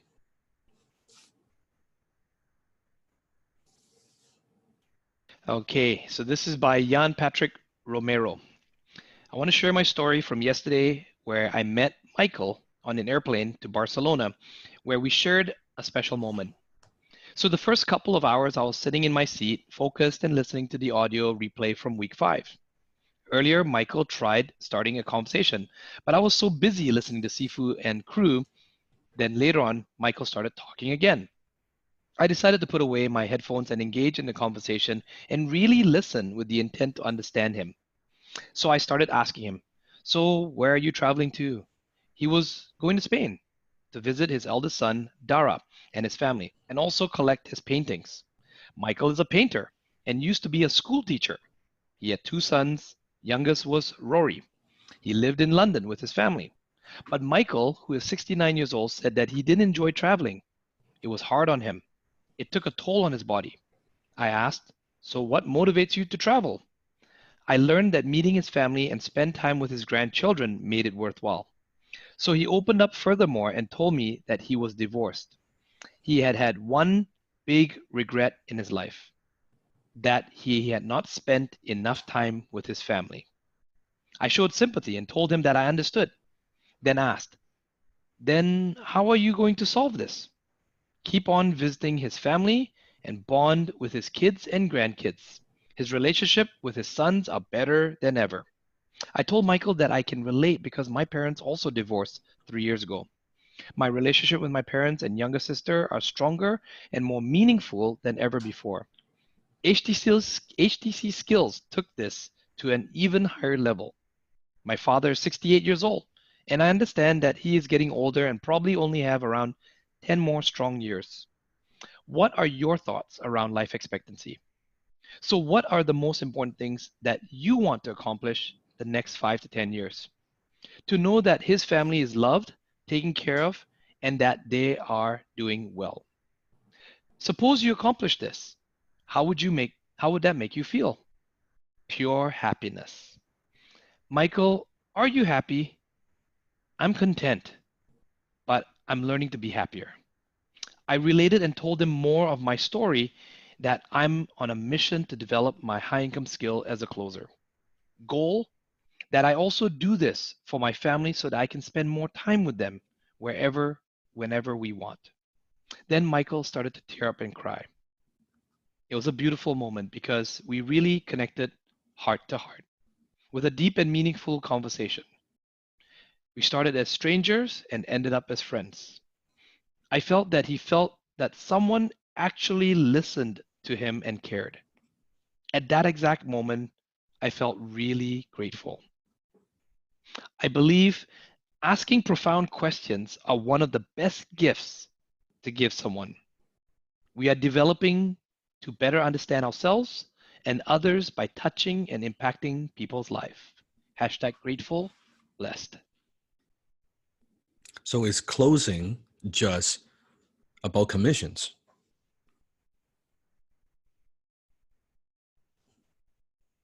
Is it you have to close a high ticket product in order to use X2C? Or could you use it with other people? Asking a simple, profound question, connecting with another soul and a human being. Closing your kids, eating more vegetables, not eating less candy. You can apply this in all areas of your life. And I could tell you, Sifu is equally proud. When I saw this post, I'm equally proud as someone closing a $20, $30, $50,000 deal. Is this less valuable of utilizing a skill just because it doesn't have money involved? No, absolutely not. So please don't discredit yourself. It's not just about getting booms. It's nice to get booms. It's exciting. It's great. It's not just about getting booms. So don't lose sight of that. Boom is a result of a reflection of your skill set. That's it. That's it. Right? Nothing more than that.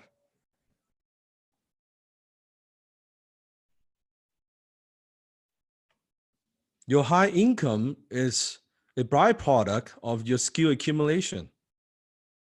I'll say that one more time. Write it down. High income, it is a byproduct of your skill accumulation.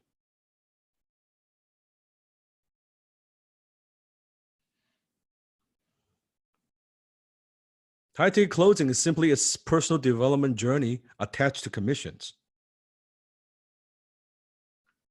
Do you understand now? It is a personal development journey attached to commissions.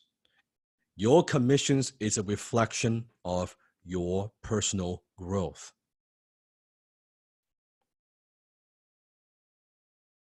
You overcome those lower self issues. You're not afraid to go to the dojo. You're not afraid to pick up the phone. All these things, overcoming that inner demons, right?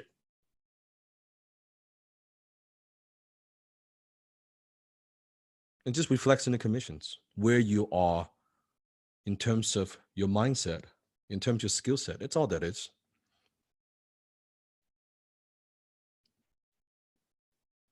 Now, if you're not closing enough commissions yet, it simply means you're on a journey.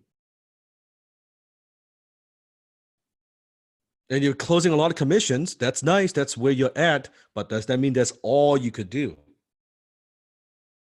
Does that mean you cannot close bigger deals? Does that mean this is it? This is as good as it gets? No. When you understand it's not a destination, it's a journey, your life change. When you understand HTC, it is not a destination, it's a journey, your life change.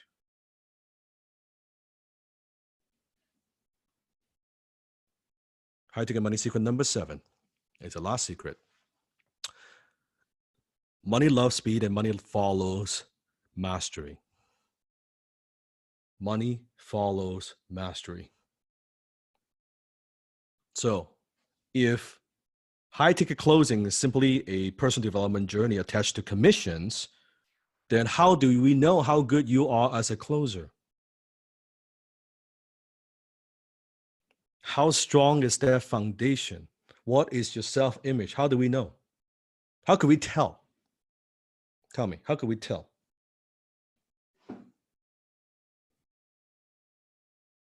How do we know?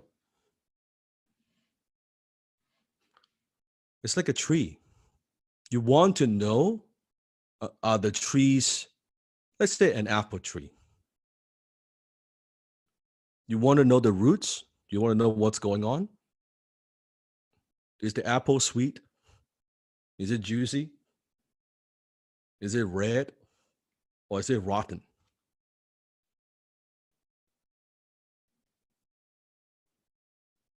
You want to know your personal development? Look at your own life. It's always a reflection of that. Nothing less, nothing more. You want to know if you're truly confident, you truly have the skill set, truly have the mindset right, the mindset down. Look at the fruit. The fruit tells you everything you need to know about the roots.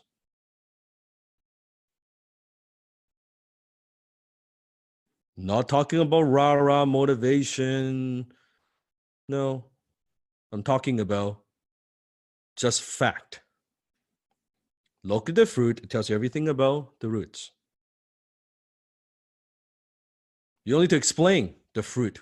How many recognize? You don't need to explain the fruit. You don't explain the fruit. Oh, it's actually not that bad. It's actually still growing. You don't need to explain any of that. Just look at your own fruit. It tells you everything you need to know.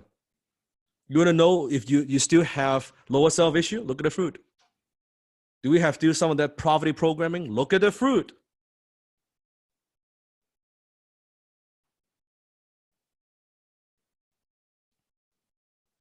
Look at the result. Look at your life.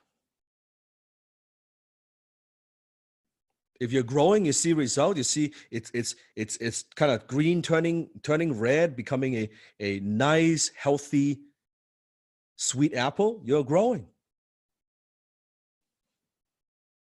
You know, when you grow, your commission check grows. In fact, see if we challenge you,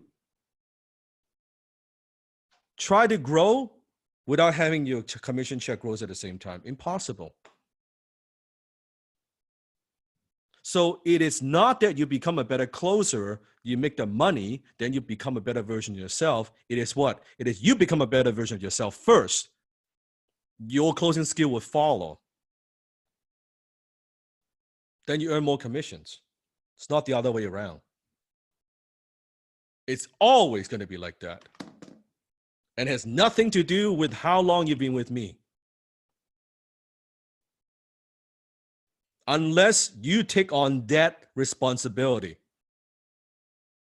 you alter that self-image. And you say, I'm a high-ticket closer.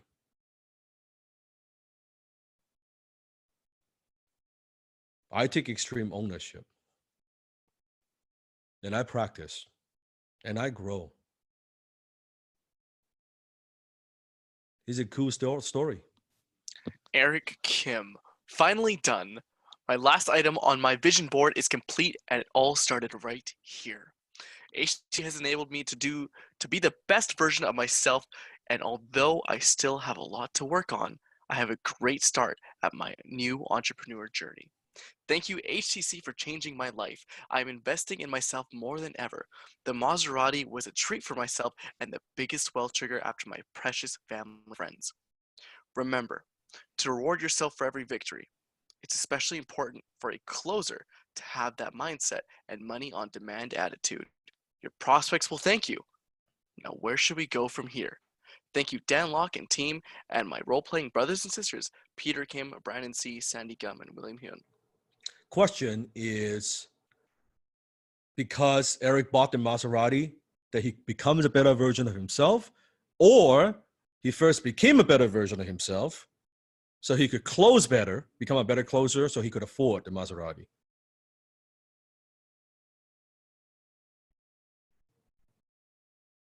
Does the Maserati define his closing skill? Does it even define who he is?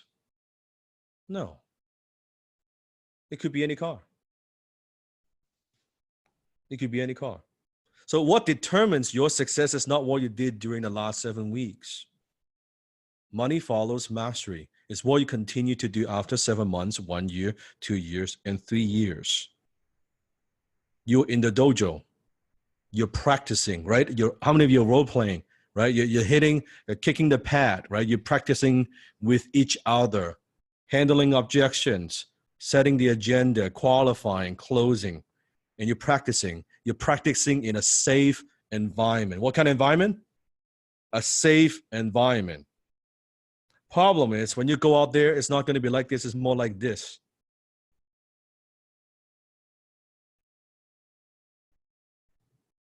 So you're practicing and hitting the bag. You're like, yeah, that's cool. I'm role playing out there. It's not pretty. Now you're dealing with real objection, real prospect, and there's money on the line. Remember, problem with most people.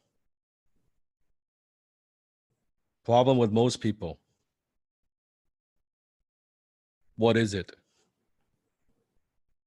They overestimate how well things will go, and they underestimate the skill that it takes until they get the ass kicked by real prospects in the real world.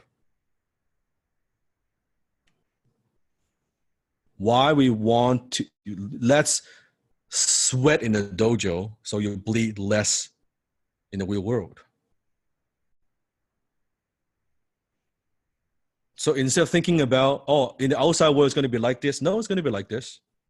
Train for this. Don't train for this. Train for this. I guarantee you're going to face rejections you don't know how to handle. When you're on closing call, do you think you're going to face some rejections? And you're going to be rejected by partners, business account, business owners multiple times. You're going to fall back onto your lower self from time to time. Is it possible? Is it probable you'll fall back to your lower self from time to time? You're going to have a prospect who backed out after he closes on the phone. You have the commitment, and they say, no, I changed my mind. Do you get a scam? You're going to get scammed by an influencer. Maybe the influencer is not solid. You've been closing a couple of sales, and then they don't fucking pay you. Is that possible? Oh, see, that's not going to happen.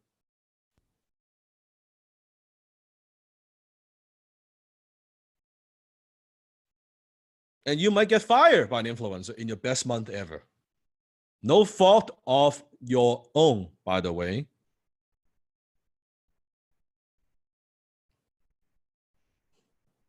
No fault of your own.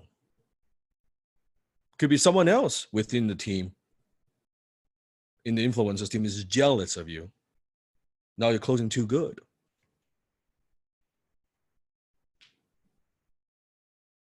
And you're gonna have family and friends to tell you to give up. How many of you already have family and friends to tell you to give up? You're gonna get critics. You're gonna get haters. The more successful you become, the more critics and haters you get.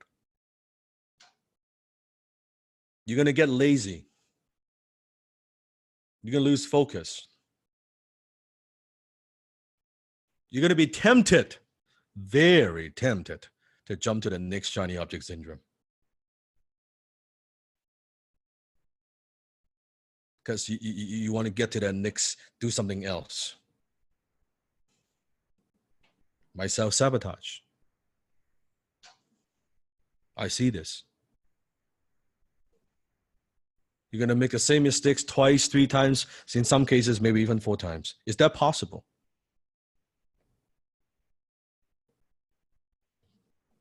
So that's even tell you the world is not fair.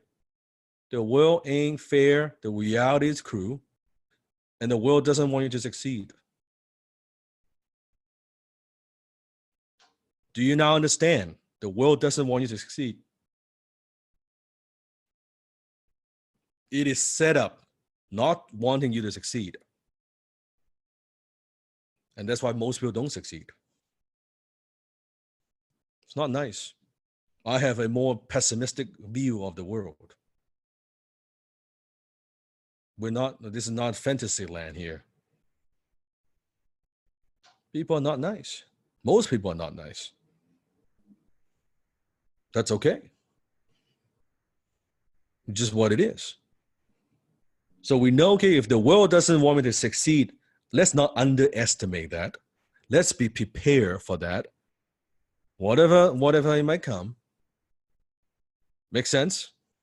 Instead of going out there, oh, it's going to be great. I'm going to talk to one prospect. I'm close first time, first call, 5K, boom. It's going to be exactly like that. It's going to be great. Right? Next call, 100% close. No problem. No. You got to have tough skin, yeah? Tough skin. So, in the last 7 weeks, how many felt like this? Not drinking from a fire hose, drinking from a waterfall. In fact, how many today you felt like you're drinking from a waterfall just today? Right? It's a lot to take in, a lot to digest, a lot to understand. Yes?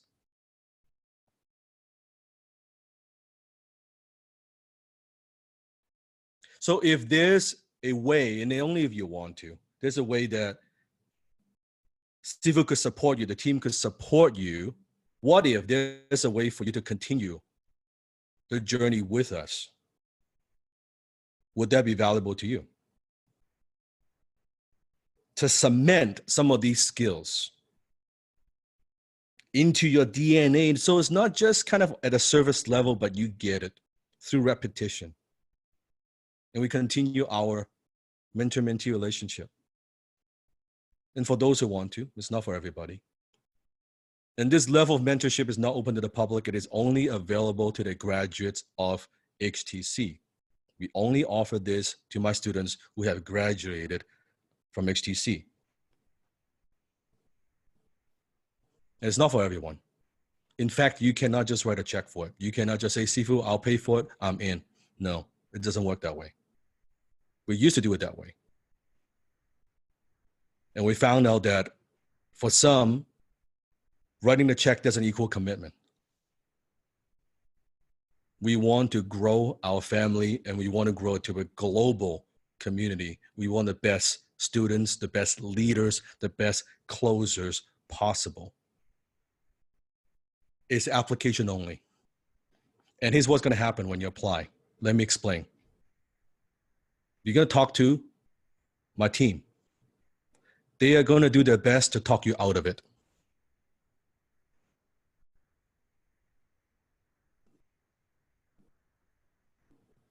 You tell them why you belong here.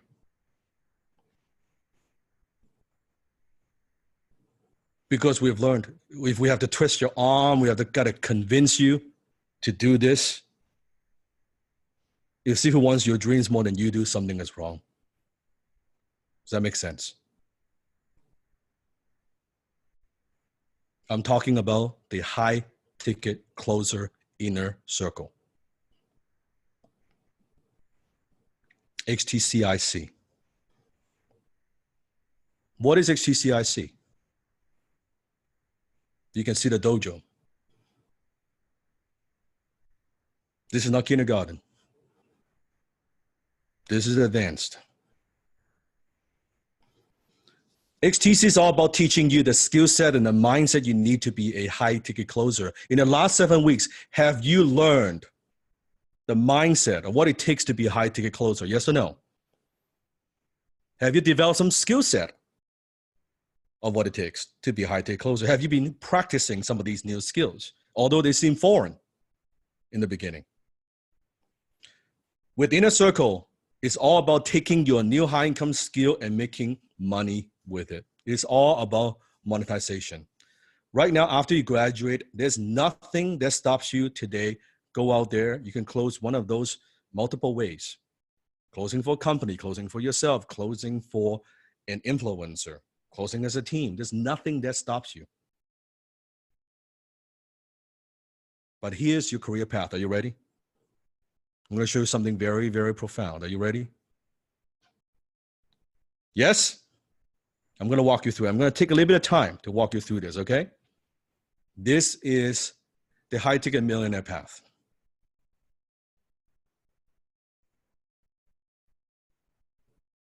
Boom.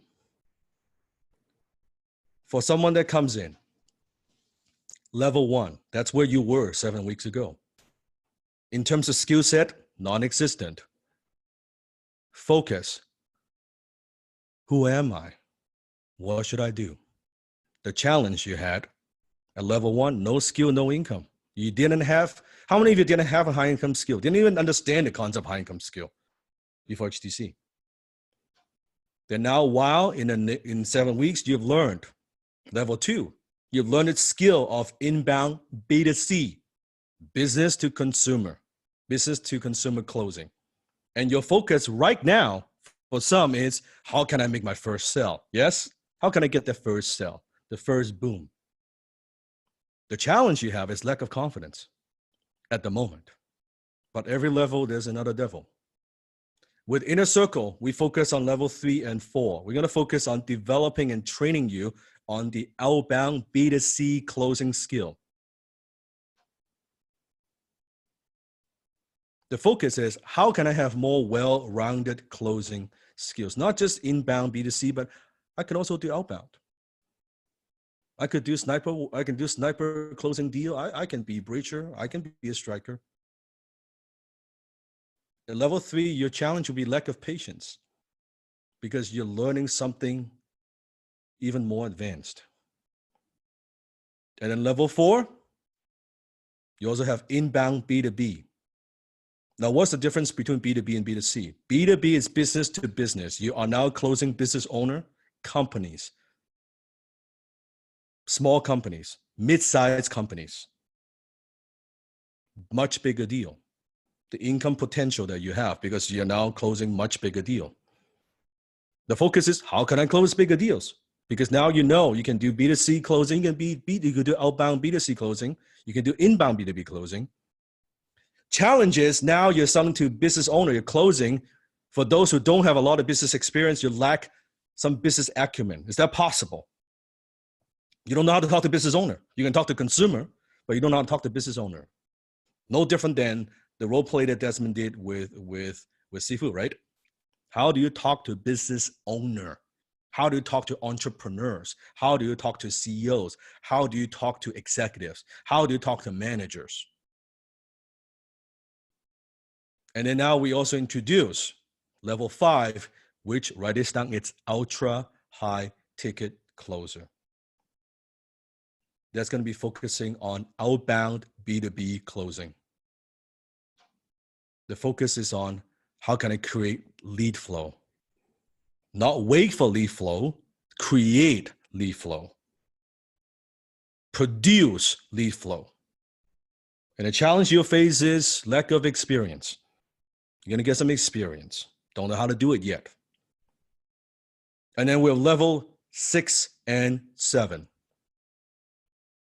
With High Ticket Millionaire, level 6 is leading a team. Now it's not just you closing individually, but how do you lead a team of closers? How do I grow and nurture my team? You're not just focusing you getting good. You're focused on how to make other people good. Challenge is you're just stepping into leadership. You're embracing the leader within you. But you need to learn some leadership skill. And level 7, now the skill set that you have beyond leading a team is scaling companies. The focus is how do I create predictable and consistent revenue? And by that time you are closing, you are leading a team, you've got leadership skill. That challenge is going to come because now you're managing a pretty big group of people. You're leading a pretty big team. What do you need? You need system. Systems. HubSpot. Data. Lead score. Don't worry, you don't understand these terms yet. So we have HTC. We have Inner Circle. We have High Ticket Closer. HTM, it is by invitation only.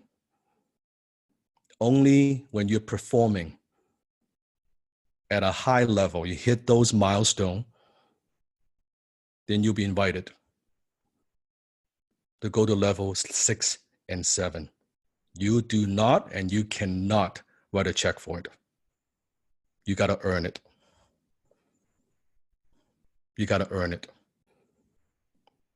So now, not only you're closing yourself, you're leading a team. What does that mean? It means a level 6 and 7. And right now we have multiple leaders. Meaning you have a group of closers within your team. And you're earning an override on everything that they close. You're earning an override on everything that they close. Here's a good question. What are the milestones we need to hit for earning an invite for HTM? Number 1, you have to master the skill set of inbound B2C, outbound B2C, inbound B2B, and outbound B2B. Because in order to lead a team, you need to coach your team. Does that make sense? It means you're well-rounded. You have done it all.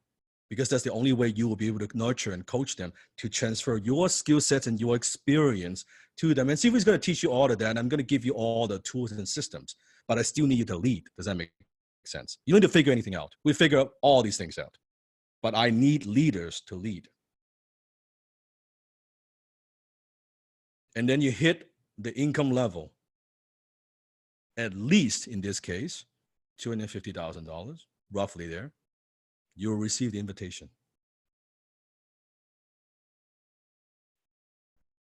Does that make sense? That's the inner circle. That's the path. So question number 1, what's your goal? By the way, you don't have to all go to level 6 and 7. It's not for everybody. It's what if for some maybe level 3 is cool. For some level 4 is good. For some level 5 is good. What's your goal? What do you think you can do?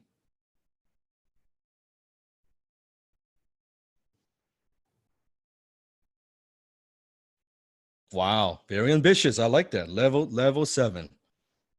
I see level 7. This is not overnight. This is gonna take some. This is not a 7-week deal.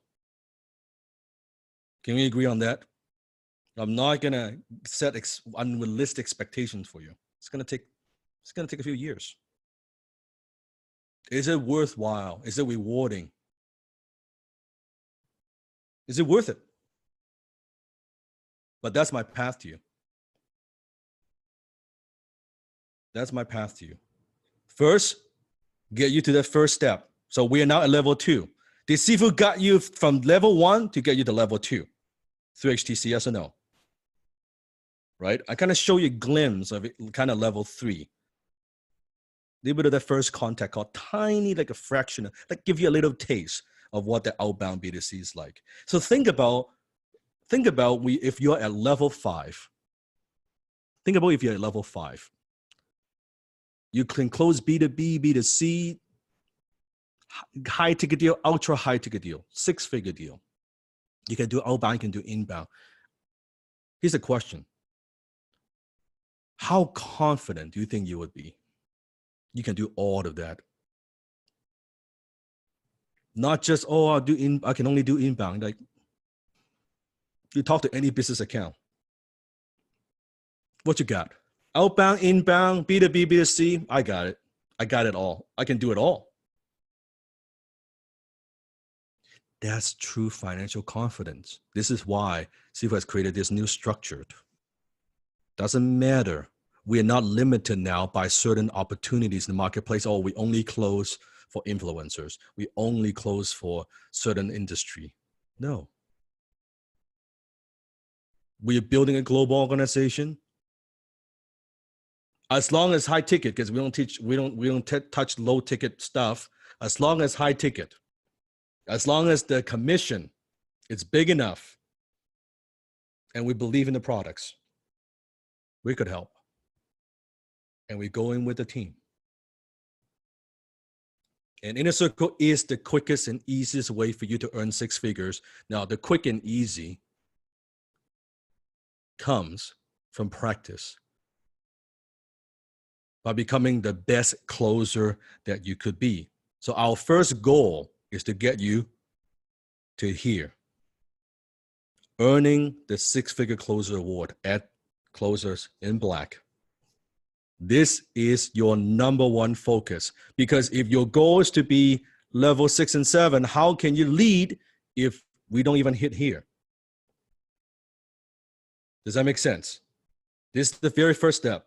Getting to that 100K, because that's the magic number. Once we get through that 100K, I know, because Steve has seen it so many times in so many years, when you go over the 100K, it becomes your new comfort. I rarely see anyone who makes like 6-figure and then go back to making 5. In fact, imagine you're hitting 6-figure, you're hitting 100K a year. Do you think you want to go back making 50K, 60K? You're like, fuck that, Sifu, right? No, right? Next level. I want this to be a new comfort. I want you to be so uncomfortable making anything less than this.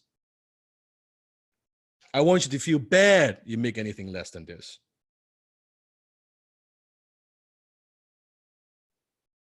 And this is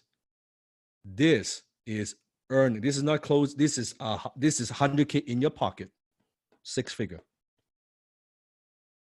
Not revenue you close. Once we get you here, but I think we're gonna stop right here. We're good. 100K. We're not gonna do more, right? 100K is pretty good. You're comfortable, right? You don't want to work that hard. It's pretty good. You can take a couple of vacations. Maybe slow down a bit.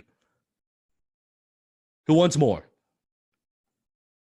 Once we hit here, the next goal is to get you to this. $1 million a year. That's the HTM level. By the way, you will not get here as an individual closer. It's very rare. Danny, also with the team. Can you see? There's only so many hours in a day. In order to get here, You cannot hustle. You could hustle your way to 6-figure. You cannot hustle your way to 7. You need a team. You need leverage. While you're closing, you're leading a team, building them, helping them, growing them. By the way, how are you going to get here? I could tell you, very simple. You help your brothers and sisters, you help the people on your team, the closers on your team, to get as many of these as possible. You help enough people get this, you will get this. It's that simple. The more money they make, the more money you make. So Steve has designed the entire structure. So you have to help. Because the only way for you to win is to help your brothers and sisters win. Who wants to help your brother and sister win? So you got one of these, and you are happy, you're excited, you achieve, you accomplish the milestone, and then you turn around and say, you know what? I want to help you to get out. In order for me to get here, I need you to get here. And you help the next one, you help the next one, you help the next one. And that's how I get one of these. So how does Inner Circle work? That is the structure of Inner Circle. Would you want Steve to go through some of the things that you will get, some of the privilege if you are accepted in Inner Circle? By the way, if you're even thinking about, oh, maybe, let me see, don't bother. Don't bother. If it's something they're going to try for 3 months, don't bother. Seriously, don't. Only if you're absolutely committed, get in that 6-figure and beyond. Because why? See, it was taught you enough, you can go there and close B2C inbound deals. You could make decent money doing it. Does that make sense? Because Inner Circle, fucking intense. This is a dojo. This is intense. This is not. You think HTC is intense? Inner Circle is a different thing. Now, I'll walk you through it.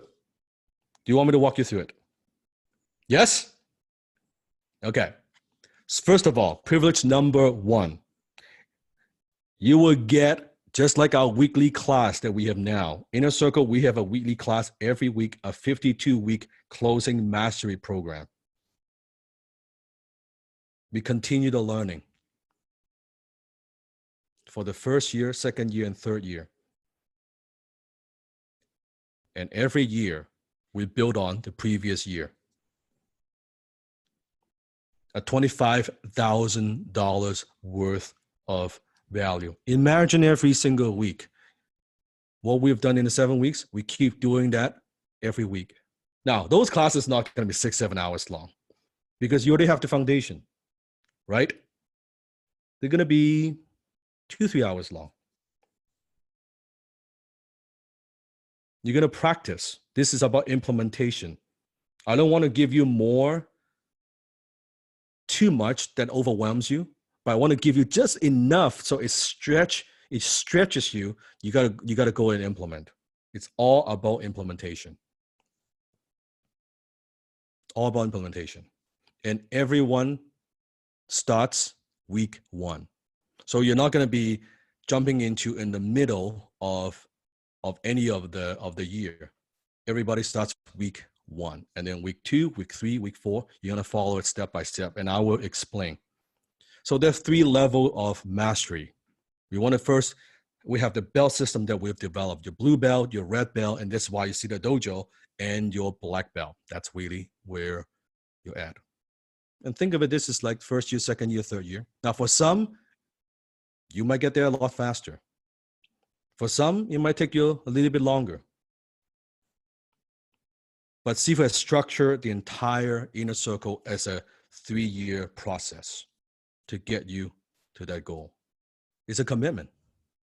Can you see it's a commitment? A commitment is a commitment with a formal structure. This is the formal structure.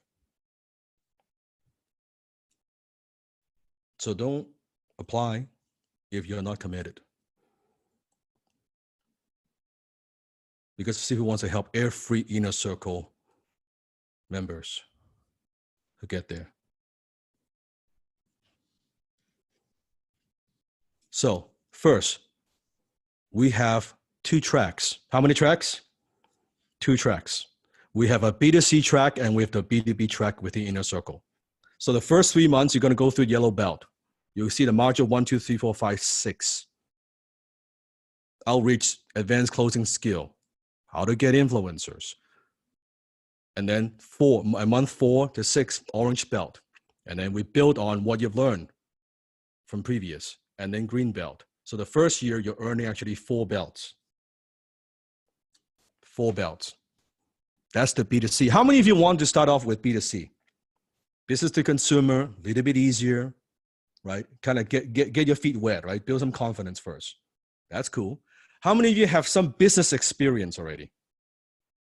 Put in the chat.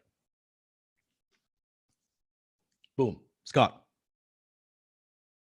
All right. Yesterday, my first day inside of Inner Circle. I've been working for over a year to join this group. Overcoming my lower self to get results, close my wife, and get an extra 5,000 to buy this. It's been so hard, so difficult. But guess what? Boom! First day in IC and I get a fucking boom. 5,800 closed and paid in full. Check.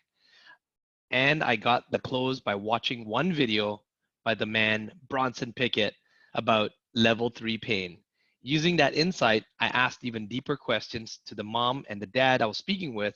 It was an intense conversation, and reflecting back on it, I can't believe the questions I asked. It is an incredible feeling. Holy moly guacamole. This is gonna be lit. Haha, can you tell I'm excited to be here? Love this family. Let's go.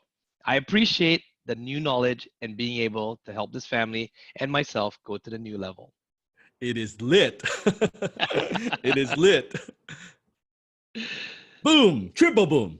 All right, Rachel Myers closed on 3 children nutrition programs, 15% take home of $2,500. This is very exciting. I'm very grateful for my IC brothers and sisters for keeping me encouraged and hyped. Thank you to Dan Locke, Desmond, Tina, and the entire Dan Locke team for your professional guidance on closing and making a difference in the lives of our clients. Hashtag grateful. I love this one. Andre. Go ahead, Deacon. Frank's Boom reports, hello HTC Inner Circle. Today I had the pleasure of meeting with Adam Nasser in the Hyatt Park in Vienna. We had a great time and shared many ideas. Very inspiring. Big shout out to Adam Nasser for being an amazingly brave and wonderful person. Adam pointed out to me that I should celebrate my booms more, so I proudly want to celebrate with you some booms. September, I closed 2 10,500 euro packages. October, closed 1 15,500 euro package. 4 5,000 euro packages. 2 2,500 euro packages. The first week of November, so far, 1 15,500 euro packages and 2 100,000 euro packages upsell. Boom, boom, boom. Powerful. I love the 100K. This is awesome. So that's B2C. B2C. So we have 2 tracks. How many tracks? 2 tracks. So within a circle, we also have the B2B track, which is the same setup, different modules, different systems, yellow belt, orange belt, green belt, and blue belt. Now, the question is, well, Sifu, do I have to choose either one? Is that your question, right? Is that what you're thinking? Well, Sifu, do I have to choose B2C? Can I start with that first, or B2B, right? You will have access to both. You will have access to both within Inner Circle. So you could choose. So maybe if for those who have business experience, you have worked in the corporate world, or you're a business owner yourself, you could focus on B2B. You want to start off with that. But what Sifu recommend you actually learn both, because by being a better B2C closer, it will make you a better B2B closer. And by being a good B2B closer, it would make you a better B2C closer. Does that make sense? We want it to be for you to be well-rounded, because in order for you to lead at the HTM level, we need you to be able to help, because otherwise you will have closers on the team in the future asking you certain questions. You want to be able to tell them, hey, you know what? I did this and this and this. There's nothing that they could ask you that you don't know how to answer. Does that make sense? This is why it's going to take some time. This is black belt, right? And by the way, by the end of you finish all the modules in 3 years, you are earning a black belt. See if it's going to send one to you, gift one to you, a physical HTC black belt. You're going to get that in the mail. You got to earn it. You got to earn it. And every level within Inner Circle, yellow belt, orange belt, does that mean that you finish, let's say you watch all the videos, does that mean you automatically graduate to orange belt? No. No. There are requirements. How many hours of role play you must meet. There's certain tests you got to go through, just like a dojo, to earn the next. So it's 3 months. If you follow through and do the assignments and you do all the role play, all the hours, right, you will graduate to the next step. I don't want you to be a orange belt until you're ready. But if you follow it, just like what within HTC, you're going to earn it. And boom, within 1 or 3 months, you're going to get to orange belt and then green belt and blue belts and so forth. Does that make sense? There's accountability. There's structure. You never just kind of leave it on your own. No. No. The entire team is here to help you. He is here to help you. And they're just some of these things. Boom, Kala. I love this one. It's a great story from Kala. I didn't find HTC. HTC found me. How many of you can relate to this? Flashback to 1 year ago, almost exactly to the day. I was a single mom, working full-time, and had just opened my private practice. I only had 2 clients, one of whom was a textbook client from hell. I was struggling financially and unhappy in my job. I dreamed of working in my practice a couple days a week, building my dream clients, and maybe even finding something else to do to earn income on the side. Then one day on my commute to work, I heard Dan Lok, this Dan Lok guy, come onto my podcast. I listened to I listened to Daily as a guest speaker. I was intrigued. They offered a free masterclass, so I watched it later that evening. And before it was even over, I scraped together just enough to make the first payment and joined. I knew the moment I entered the community that this was exactly where I needed to be to turn things around. I had no idea just how much I would learn and grow over the next 12 months, but I was truly committed. I attended every live class. I completed every homework assignment, some even twice. I role played. I took the feedback with humility and grace and implemented. I gave back to the community. I took every opportunity for additional and continued learning, coaching, and mentorship that I could find. I had to put in the time after work and after clients and after kids. So I woke up early. I went to bed late. I worked on the weekends while my friends and family were relaxing. Flash forward to today. HTC helped me to completely shift my mindset and learn the skills I needed for my private practice consult calls. It gave me the edge I needed to track and close my ideal clients and disqualify the rest. I work in my practice 2 days a week and close deals the rest.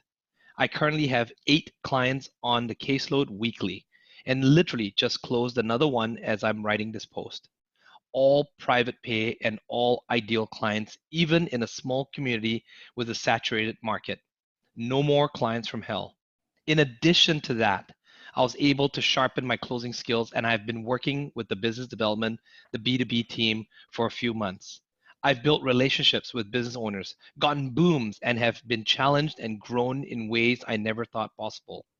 What's more, I've built a network of incredible, high-performance people around me, and I've been given opportunities to lead others, coach, and mentor them to greater success, so that I can give back to the community who has helped me become the best version of myself. Thank you, Seafood Danlock, Desmond, Rich G, Ken Lewis, Chris De La Pena, Adam Nasser, and all the incredible HTC brothers and sisters who have helped me to grow into the person I am today, who push me to become an even better version of myself every even tomorrow, and who have allowed me to achieve levels of performance and success I never even knew I was capable of. Could you If see? we, Could you see Colin has to make some sacrifices, to put in the time, woke up early, went to bed late, but also given the opportunity to grow, to lead, to mentor others in the B2B. and I must say, Carla is probably the number one SDR. That is the breacher, the outbound in the entire, the B2B team. The B2B team works really well. And, we're merging with all the teams together now. Yes. She built all the training as well too. So single mom with 5-month-old baby. So I guess it only works for single moms, parent. again. That's it, man. 14 years old single parent. That's the formula. Clues. Yeah. That's it. That's it. You're married. That's no way. Doesn't work. No way. Yeah. Brandon. All right, Brandon C. Another 15K. Boom. I closed 2 decision makers for a company that was a 5,000 company and a 500 fastest growing companies for 2 years. The stuff you see on magazines. Not too shabby, eh? I'd like to share with you my top takeaways from this boom, also closing B2B digital marketing, webinar services specifically. Number 1, just have a casual but confident conversation.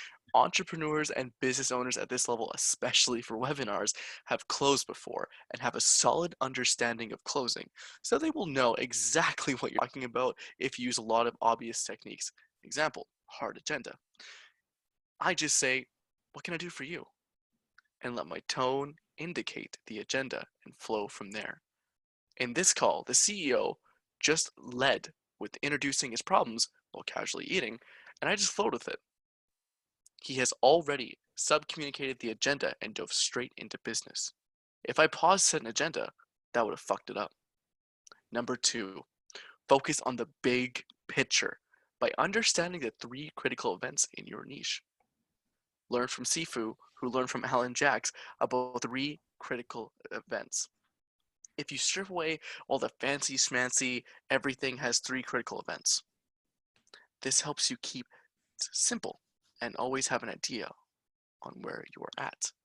Example, in closing, where they are, where they want to be, the between. In life, birth, living, and death. In my niche, target audience, traffic strategy, conversion mechanism, webinar. This is especially crucial if you have an emerald/sapphire prospects. In my call, this helped me navigate and have a clarity on CEO's complex business model and problems.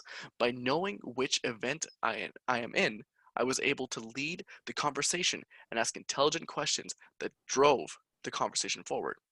If you feel like you've lost, quickly ask them, which event am I in?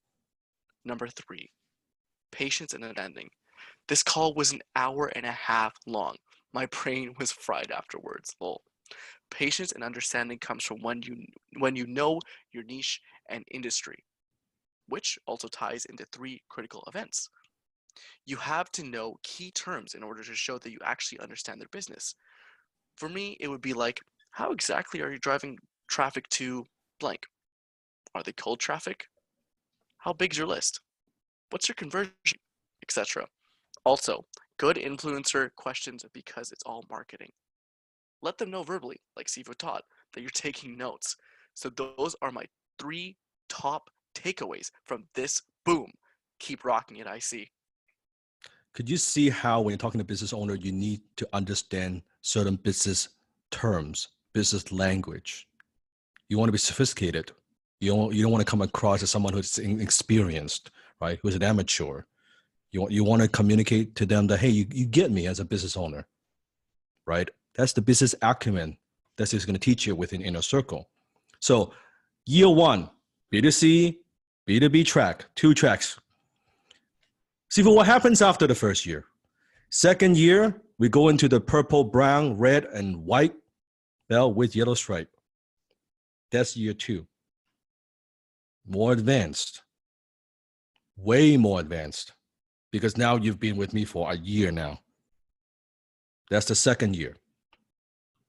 And third year, we continue to build on what you built for the first and second year to get your black belt. To get your black belt. Who wants a black belt? Who could see yourself wearing a black belt? Wouldn't that be the ultimate wealth trigger? And I use the belt system because I truly believe that's something that you earn. And you know when you have put on that belt, you've earned it. That's true financial confidence. No one could take that away from you. No one could take that away from you. So CFU has created so many six-figure earners and now even seven-figure earners. CFU wants to help you. But I could only help people help themselves. You can see so many closers in black.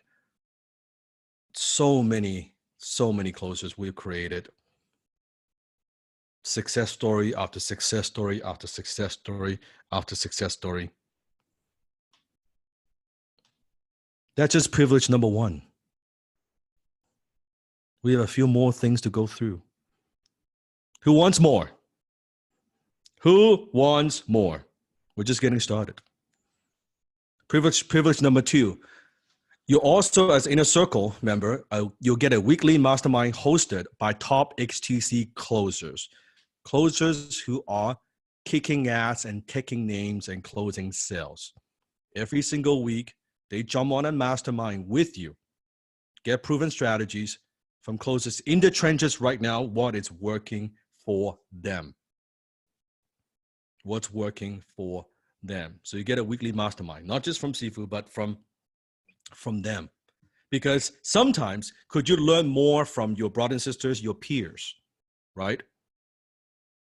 What they're doing, because what they're going through. And you see, Eva? Eva, thank you for the amazing mastermind last night. My takeaways. Number one, pain and failure are pillars to the success. Number two, you can control your emotions. It's important for me to know that I can control my emotions. One of the lie and excuses were always now goes something wrong. I feel bad, so I cannot work 100%. In my head, I had the no excuses, but in my head, I felt less power in such moments. Now I decided that it will be no obstacle anymore. I have the control over my emotions. I'm looking forward to the next part this night. Who comes also in this class tonight? See you there. Now, can you see, so beyond the weekly B2C, B2B, the two tracks that we have the weekly mastermind. So then you get your questions answered. You see, what's it like working in the trenches? What are some of the things, the do's and don'ts? Is this helpful? Can you see how this is a structure? In fact, it is a structure that is designed to give you credibility, to give you accountability, to give you the confidence. We leave no stones unturned. See, who wants to put you in a position that you're incapable of failing. Absolutely incapable of failing. The only way you'll fail is you don't try. You don't apply yourself.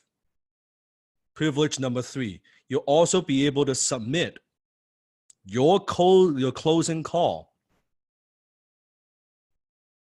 And we have our leaders, we'll pick the different closing call, and they actually do a critique on what you could improve.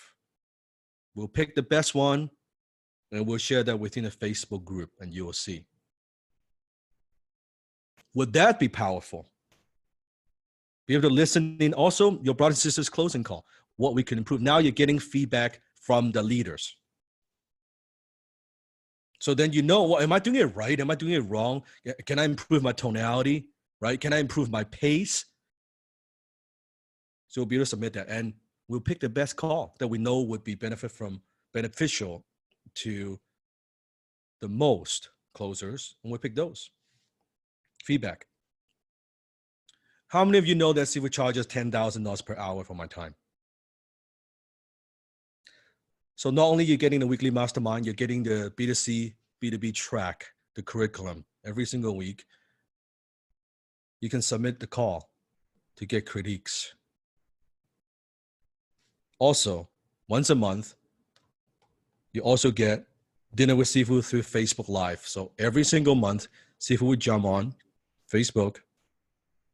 Yep. And don't And worry you about the should. homeless guy that's on the right side, right? The guy that doesn't Oh have the hat. no, That's Desmond, right. you're throwing some heat. Some heat, some heat. Now, so the Facebook Live is usually it's usually about hour and a half, sometimes 2 hours long, right? Some of the That's best questions, yes, some of right? the best. This is where you get direct coaching from Sifu. You ask a question, we answer it, Yeah. and we You share some give of the some of the most deep stuff. deep, and it's gonna be. You can see Sifu is very casual. We're having a plate of sushi. We turn on the Facebook Live, and this is not going to be super polished. It's kind of raw, Very raw. kind of uncensored, kind of everything goes. Okay, it's going to be like that. Okay, so every single month we will be doing a exclusive Facebook Live for Inner Circle members. You can ask any questions directly, and we'll give you the solution coaching you need. It is for Inner Circle members only. How many of you recognize this alone? It's invaluable. Just this, put aside everything else. Just this privilege alone.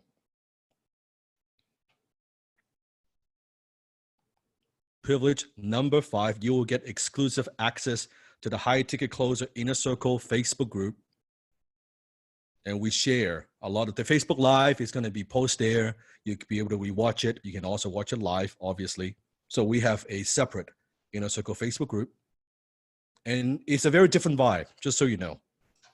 You see the doers within a Facebook group.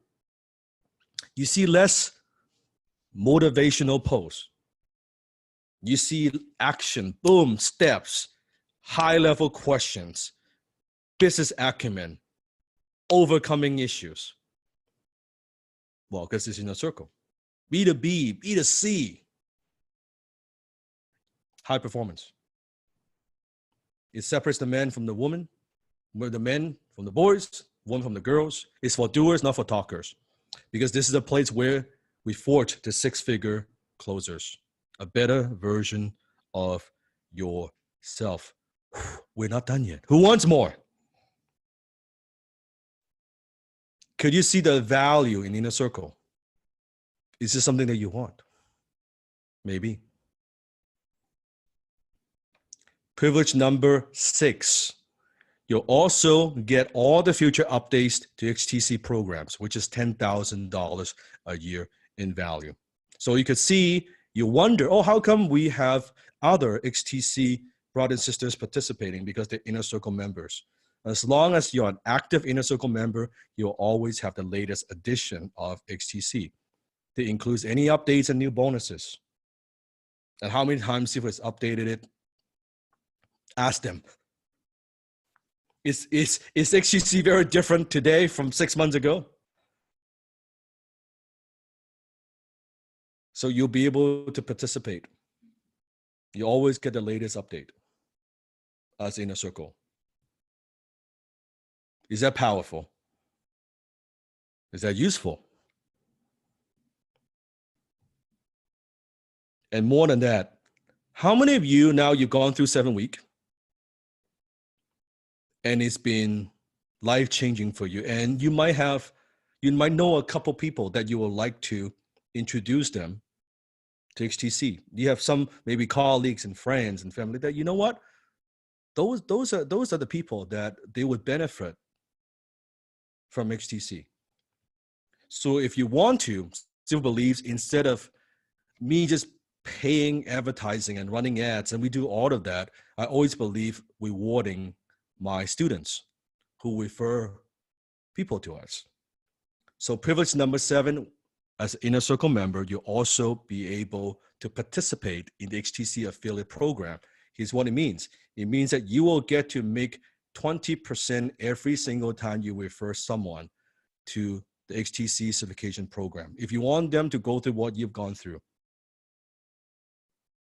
If you want to this is, by the way, this is beyond, this is like a side income. This is where, not even including the main thing, the core thing that you do closing. This is just You make a couple referrals, you make 20% every single time you refer someone to HTC.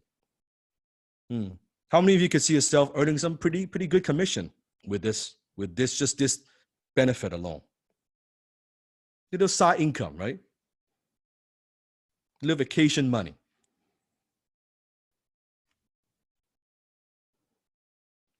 And we have so many success stories. I'm not going to spend too much time. I'm just going to go through. And this is the fastest $500 I've made in 15 minutes. 15 minutes. $500. Here's another one. Simon. Boom.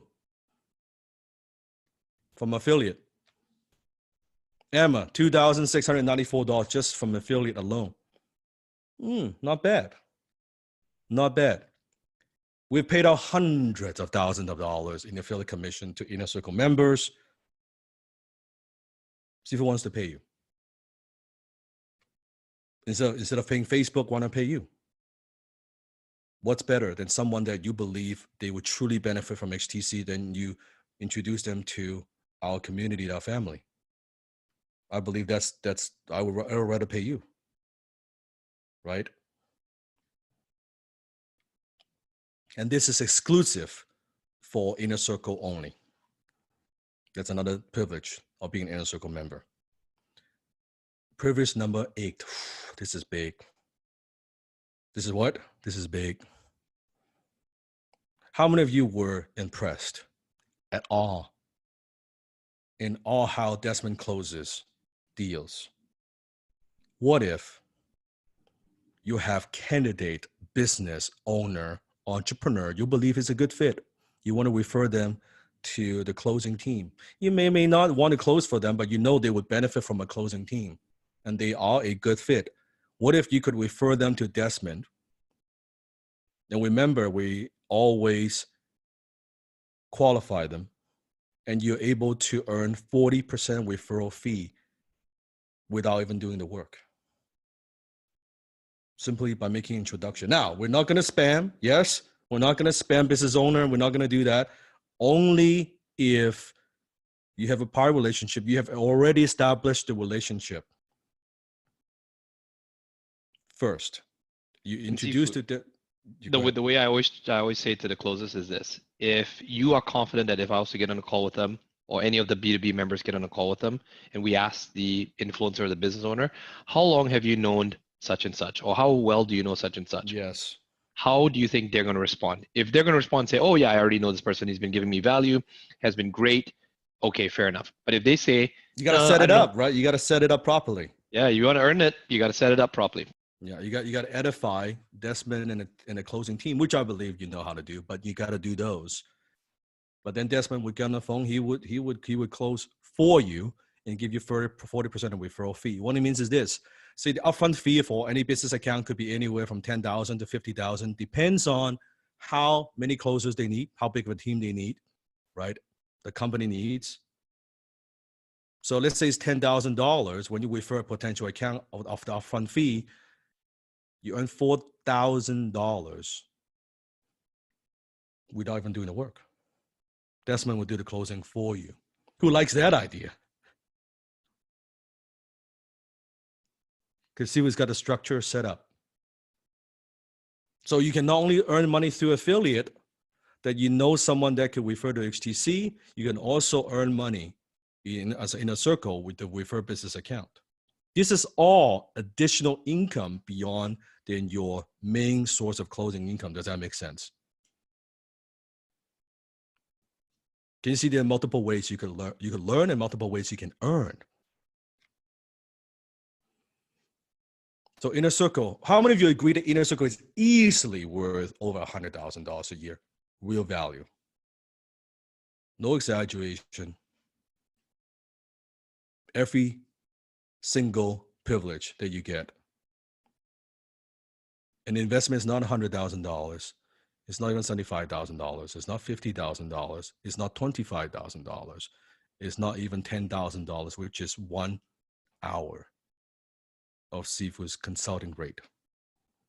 When you are accepted into the Inner Circle, your investments only $32.50, a one-time initiation fee that includes your first month of membership, and then $250 a month. And yes, you have to go through an application process. So this is how you apply.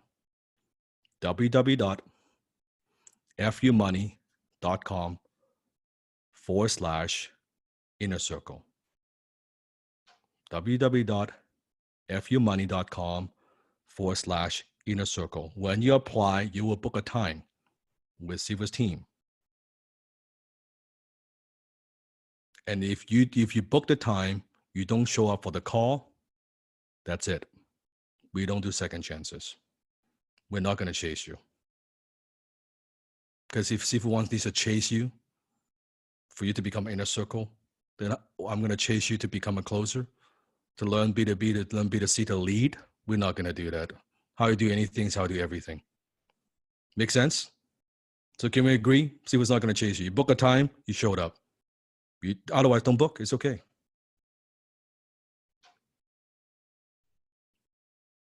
And I see it is an investment in yourself. Could you see if you even implement even a fraction of what Sifu teaches, it easily pays for itself 10 times or more. Remember, now thinking about the iceberg, when Sifu says it's 1% of what I know, there's no exaggeration. Inner circle, everything that we're providing to you, the tools, the systems, the accountability. And there's more to it. I haven't even gone through everything yet. There's more to it. And Sifu is looking particularly, this is a big shout out, we need more Wonder Woman closers within our community. We need more female closers, 1,000%.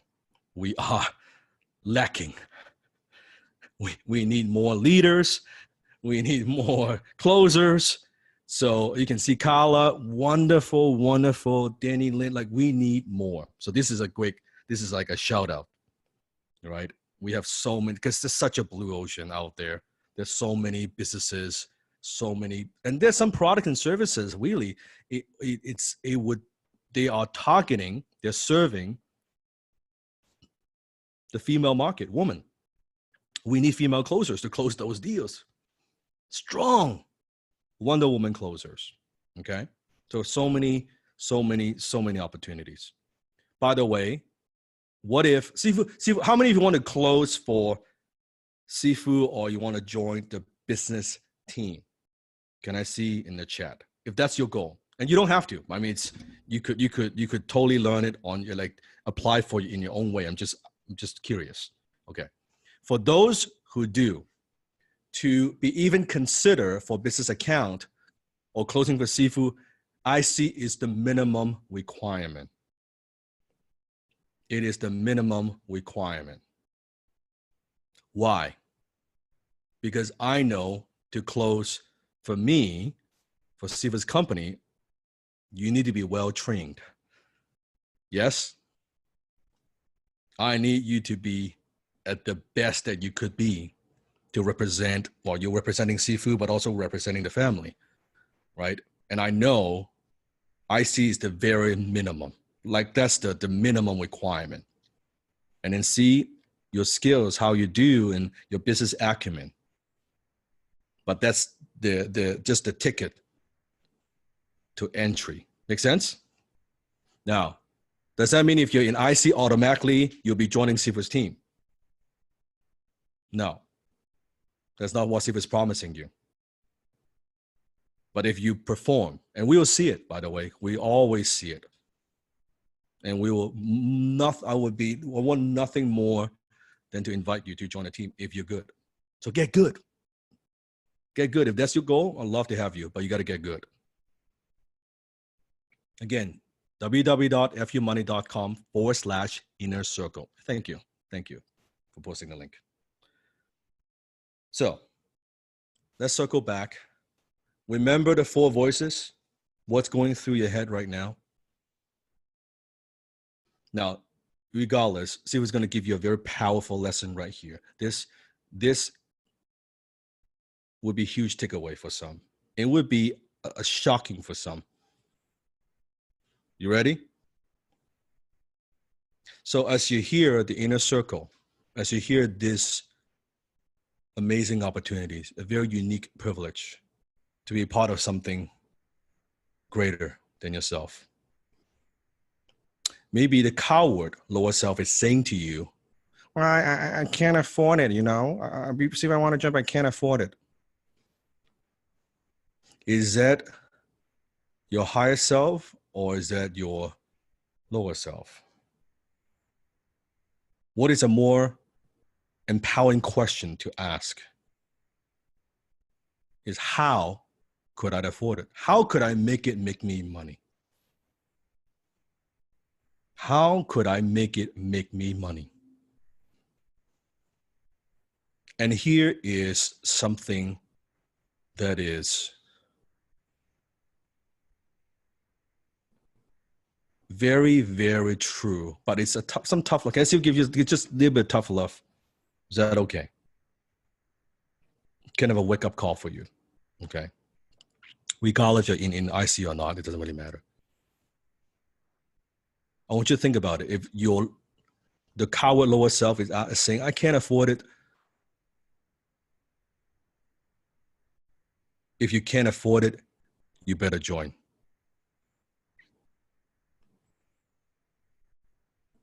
Because you never, ever, ever have any income problem. You always have a skill problem. If you can't afford it, you better join. Because think about it. If divide $250 in 30 days, we're talking $8.33 a day. If $8.33 and less than minimum wage for a lot of people is a stretch for you financially, then when is it time to change that? And do you really want to continue to live this way? That you can't even afford $8.33 a day?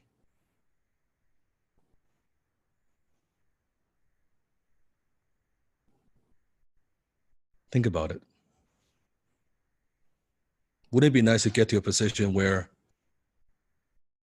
$80, $800 a day doesn't even phase you? It's nothing. Make sense? Just think about it. Isn't it sad?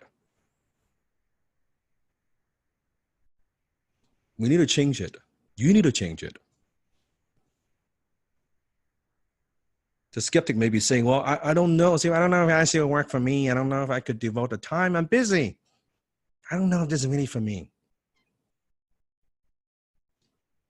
Could the skeptic say that? Yeah. Maybe that's what the skeptic is saying now. It's going through your mind, an internal dialogue. Is this coming from your higher self or lower self? Is that the truth? You are not afraid that IC will not work. You're afraid that IC will work. Because it means a different life. It means you're going to change. It means maybe you're not going to hang out with some of the family and friends anymore. You know your life is going to be different, and that scares the hell out of you. You know your life will never be the same in IC with everything that the community, the systems that we have put in place. You're going to get that belt. A high self would say, this is not a maybe. This is a must for me. I will not let myself fall back to mediocrity. I am a high ticket closer. That's what a high self would say. That's what a high self would shut the lower self up.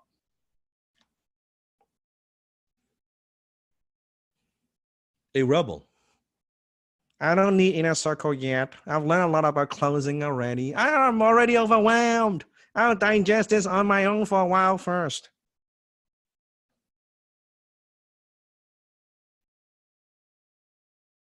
Would it be possible the rebel is saying that? I'm overwhelmed. I need to digest this on my own for a while first. Is that the truth? Is that coming from your higher self? What is the truth?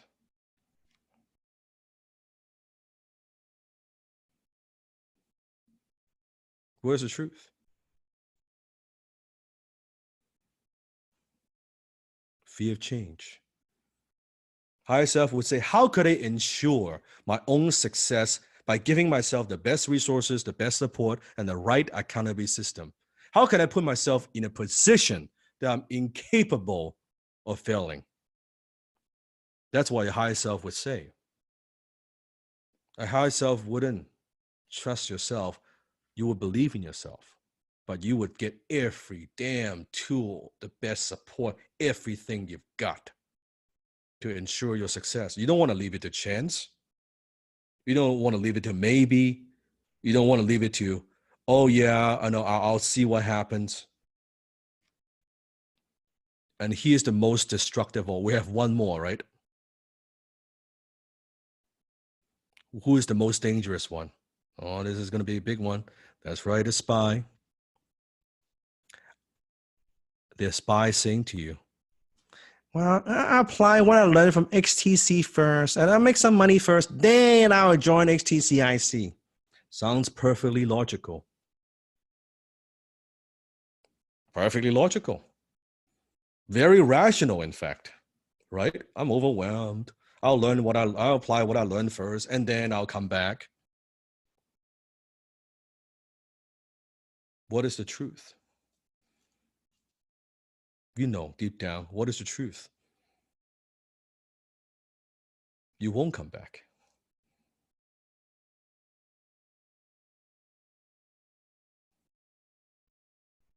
You won't come back. The truth is, what you're really saying deep down, I don't think I will make it. I don't believe I would close enough sales to cover the $8.33 a day. What you're really saying is, I don't really believe in myself. I don't know if I can make it. That's the truth. Because if let's say hypothetically, 6 months, 12 months from now, you're making 3, 4, 5, 6, 8, 10,000 a month. Do you care about the 250? Do you care about $8.33 a day? No. Wouldn't give it a thought. So then you say that I'm going to apply what I learned from XTC and make some money first, and then you would apply for XTCIC. It's not true. Because you don't believe you'll make it. And guess what? You don't believe you'll make it, you won't make it. Because you've already, in your mind, have made a decision. It becomes a self-fulfilling prophecy. Because if you know you're going to make it, let's say you know 1,000% in your soul you're going to make it, why wouldn't you get all the help that you want? Why don't you get all the help that you need? Why would you not put yourself in a position of incapable failing? Why wouldn't you get all the accountability, all the systems, all the support, all the curriculum that you need, all the coaching that you need to ensure your success, if you think about it?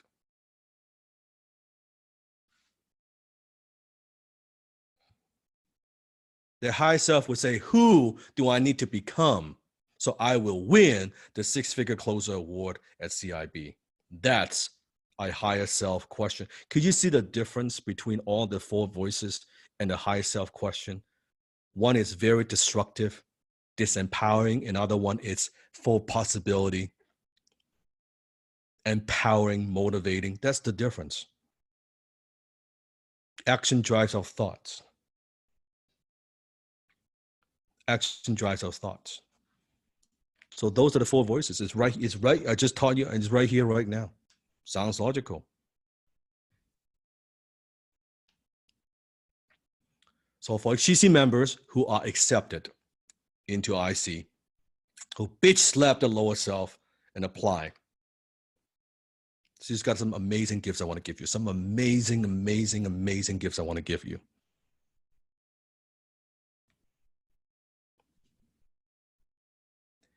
One of the skills that Sifu has developed. It is the ability, not just closing on the phone, but the ability to close in a group setting. I call that platform closing. So not just one-on-one, but in a group. Do you think when you are a leader that you will have opportunities to lead, to speak, to present, to influence, to persuade in front of a group of people?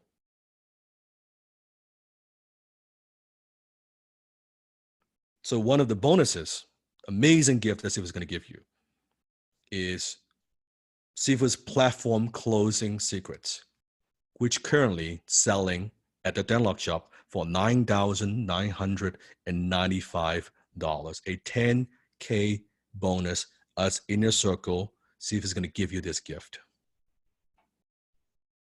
So to help you become a better leader, to equip you, even though you're not closing right now in front of a group, but it would equip you with the proper presentation skill. How many would love, maybe not speak at Sifu's level, but be able to become a better speaker, a better public speaker, a better presenter?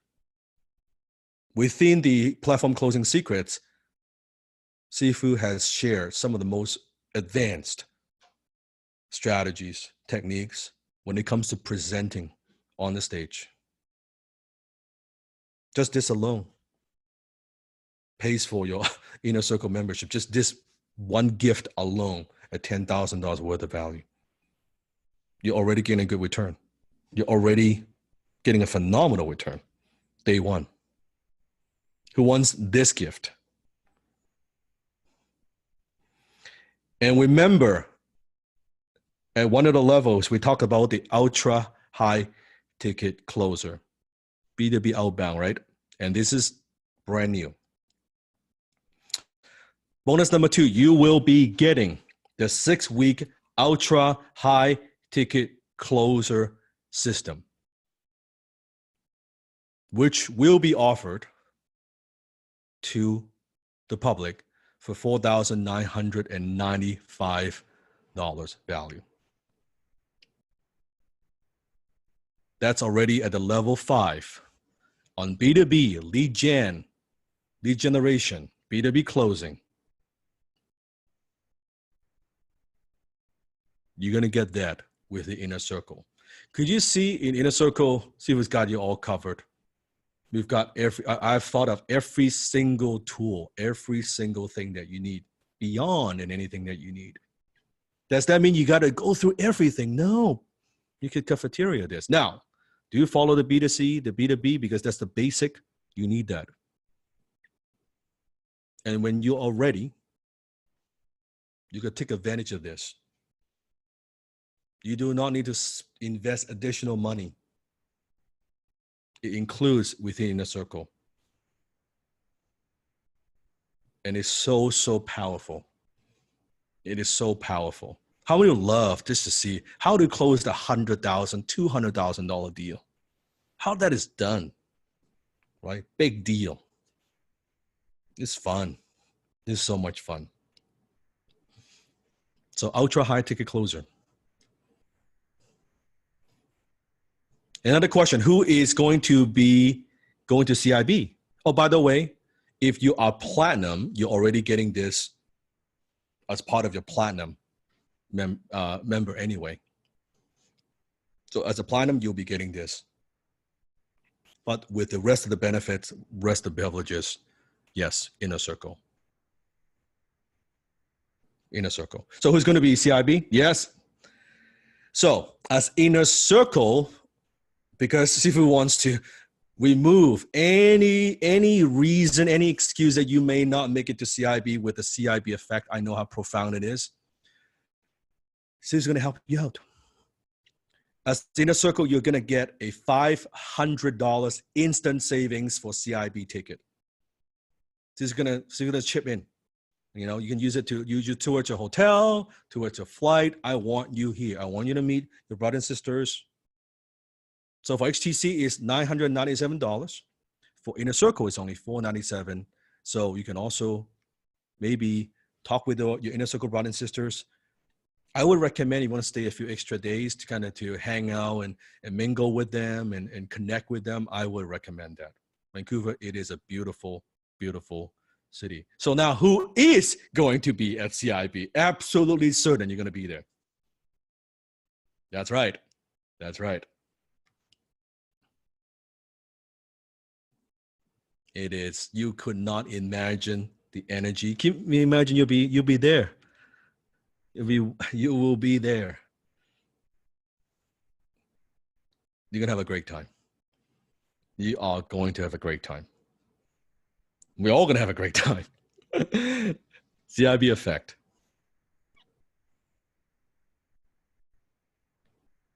And when you're committed, you will win the award. 6-figure, 7-figure. And for some, not overnight, within a few years, you just might, the best of the best, just might win the 8-figured closer award. That's when you have earned over $10 million as a high ticket closer, which is decorated with Swarovski stones. It is an amazing award. It is the ultimate representation of who you've grown into. So start off, set a goal to be 6-figure, then aim to be the best leader that you could be, to hit a 7-figure. And when you master all those skill sets, you can scale companies. That's when you get here. That's when you get here. So the question is, will you be the one who walks across the stage and accepts an award from Sifu? If so, one more time, apply at fumoney.com/inner circle. The question is, if it's not you, then who? If it's not now, then when?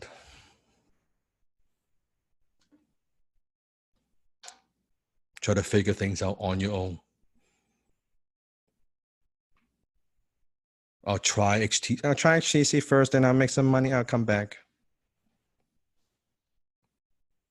No. One thing I've learned is, in life, action takers are money makers.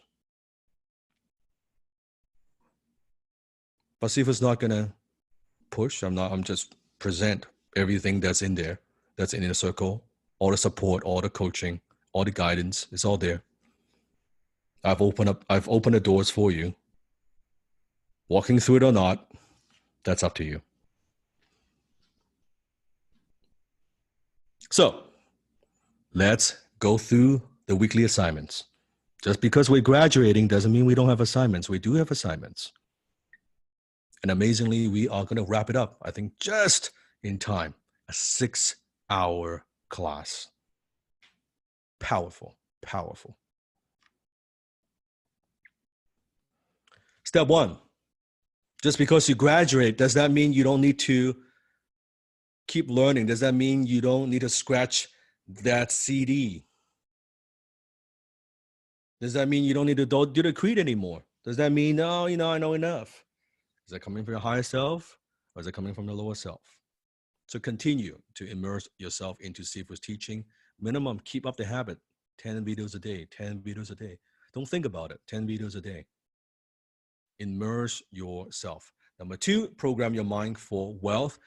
Don't forget the attitude of gratitude, a lifetime of negative poverty programming. It takes some time to reverse that. It takes some time. So when you feel like, keep in mind, when you feel like you don't need to do it, guess what? That's the spy. That's the spy. Just don't think about it. Just keep doing it. It doesn't cost you anything. See if it's giving you all the tools. Do it. But you need to invest a little bit of time. That's that's time for yourself, for your soul, for your mindset. Give yourself that time. Don't believe in the excuse, oh, I don't have time, Sifu, I'm busy. You have the time. Anybody can do 30 minutes a day. Can you do 30 minutes a day? Anybody can do 30 minutes a day, right? And then if you're doing other things, just have the, if you can't watch, just have the video, even the YouTube video playing in the background so you listen to the lesson. When you're driving, just have the lesson. You don't need to watch it. Just play in the background. You will learn it. Immersion is the only way to reverse all the negative effect.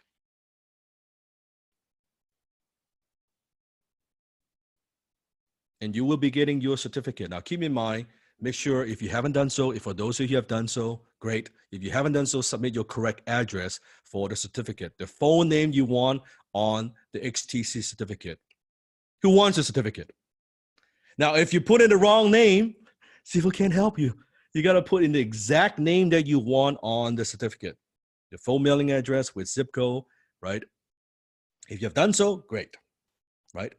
And certificate will be sent out usually within 2 months, expected, but depends on where you live, right? Because each certificate is custom tailored for you with your name on it. This is with, even the creed has your name on it. So we're going to take a little bit of time to do it right. And you've seen it, your brothers and sisters. So be patient. Can you be patient? Can we agree? It's going to take a little bit of time to do it right, right?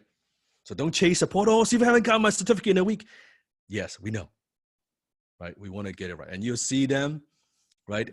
You get a certificate. If you have submitted your story, your video testimonial, Sifu will also send you an exclusive high ticket closer t-shirt, not for sale anywhere else, only when you submit the video testimonial, if you have done that. Who is getting a t-shirt? Let's see in the chat. Nice, very nice. It's a beautiful t-shirt. The new version, yeah, they're expensive, but they're nice. They're nice. Wouldn't it be nice when you're closing, wear that shirt? Closing sales. Number 4, step 4. Continue to role play with each other. Okay, now we graduated. I guess we don't need to role play anymore. Right? It's okay. We got it. Or do we need to commit at least an hour a day? Role playing, perfecting your skill. It's not a routine, it's rubbish. Block out the time. I don't even care if 30 minutes here, 30 minutes there, morning, evening, afternoon, doesn't matter. That consistency, Sifu has created a platform for you, but I cannot do it for you. You got to do the push-up. I've taught you how to do the push-up. I've taught you what it takes. I just need you to do the push-up. That's all I'm asking. It's here. The community is here. The system's here. The platform is here. Just commit to 1 hour a day. A role play a day keeps poverty away. Before you know it, imagine do 1 role play a day. That's 365 role plays a year. Do you think if you do 365 role plays a year compared to someone who's done 2, 3, or 5, or 10, how much better you would be? That daily consistency, it adds up. Can you see that? That's 365 hours of training. My goodness. Think about martial art. If someone trains 365 hours a year, 1 hour a day, how good that person would get versus someone, they train 1 hour per week, right? You would have a huge advantage, right? And if you're serious about joining Sifu's team, inner circle, that's like bare minimum. I would not accept anything less than that. By the way, in order to move up to the belt anyway, you need to meet certain requirements in terms of how many hours role play that you do. So he was going to give you a checklist.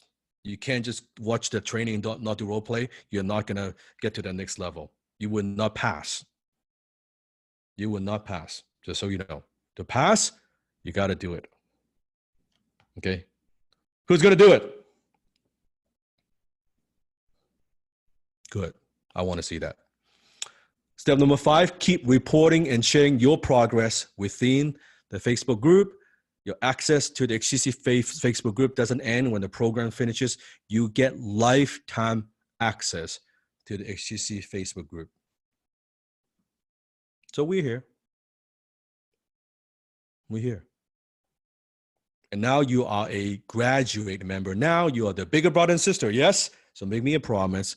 Support, motivate, encourage, help the new members. Remember where you came from. At first, a little bit nervous, a little bit overwhelmed, don't know what to do, don't know where to look, right? And the new brothers and sisters coming in, it's the same thing. Now you have gone through it. Support them. Can you do that?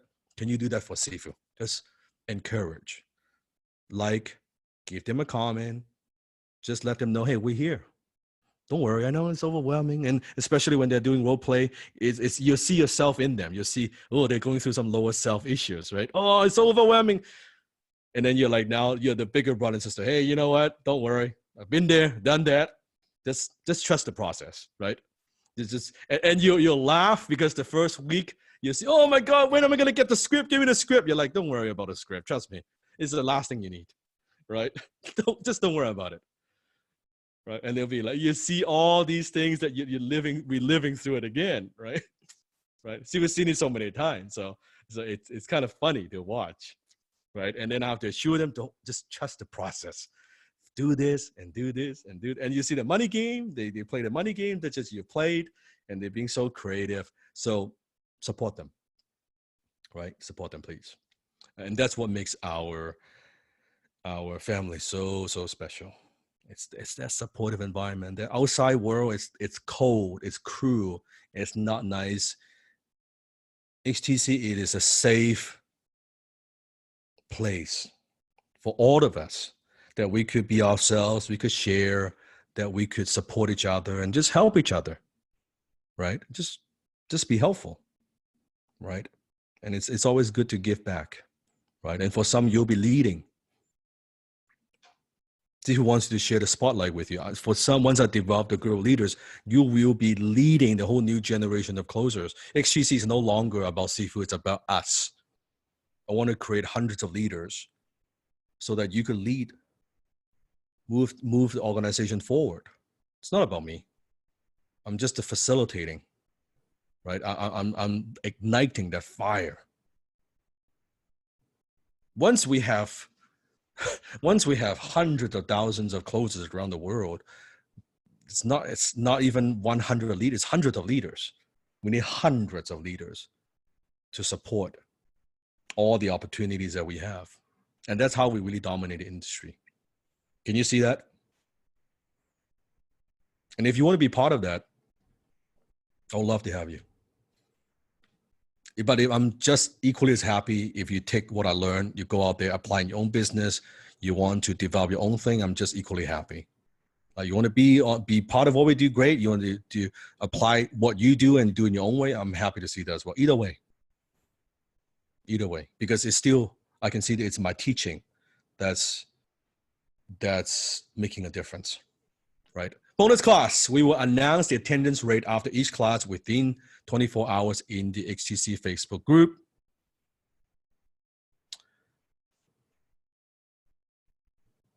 And he's a powerful, kind of like a poetry I want to share with you, philosophy. Don't be reactive. Don't worry about what the prospect will do. All responses should happen out of feeling, not thinking. It is not a matter of remembering techniques. Don't worry about others. That's fear. Reasons to motivate don't last. Simply do what you enjoy, and you will naturally practice a lot and get good. And then closing is just a natural byproduct. That's the difference. That's the true difference between activity versus a path. And congratulations, you are now a high ticket closer. Congratulations. Give yourself a round of applause. You deserve it. You've worked very, very, very hard in the last 7 weeks. It's been incredible. Make some noise. That's right. Congratulations. Congratulations. That's right. Thank you. Some Oh, music. beat me to it. That's right. Well done. You've made it. Congratulations. You are now high ticket players. That's right. Good job. Good job. He was very, very proud of you. Because any last parting word for the new season? And also This Desmond has as well. been such an amazing journey. Don't take your foot off the gas. You've made it this far. Imagine what it would look like 3 months, 6 months, a year from now if you keep your foot on the gas. Never stop. Keep moving forward. Well, Season, congratulations. As we started this journey 7 weeks ago, so many of you came in as very different individuals, all different walks of life, all different challenges and lower selves. I can definitely speak on behalf of Sifu, Dan Lok, and the entire team.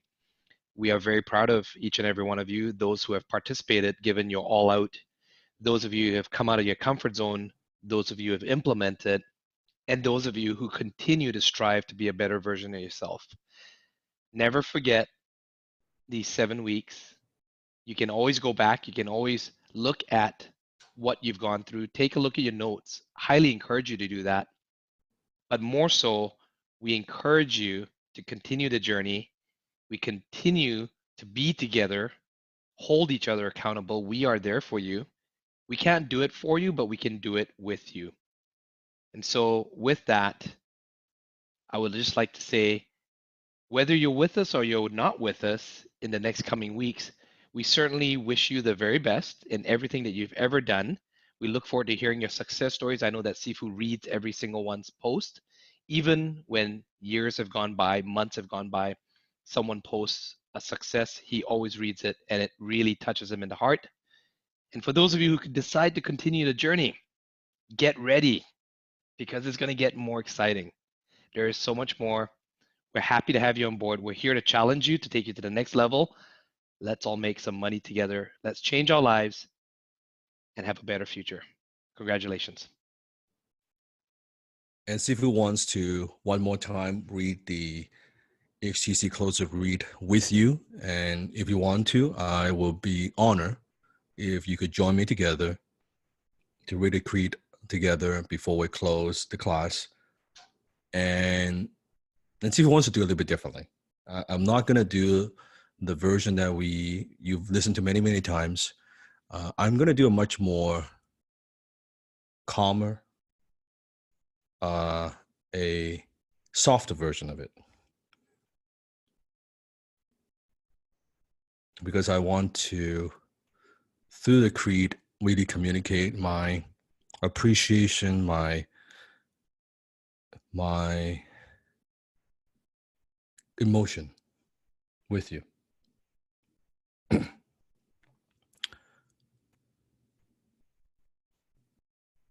High Ticket Closer Creed. I'm able to blaze through every door of opportunity, and I play with resistance. I'm committed to my results, and I make no excuses. I take massive action, and every moment of every single day, I do whatever it takes to move me towards my dreams. I have the power to build what I want, the courage to create what I dream, and the tenacity to have whatever I please. I have the capacity to ask the right questions and the ability to listen with intent. I strive for excellence, yet I'm not attached.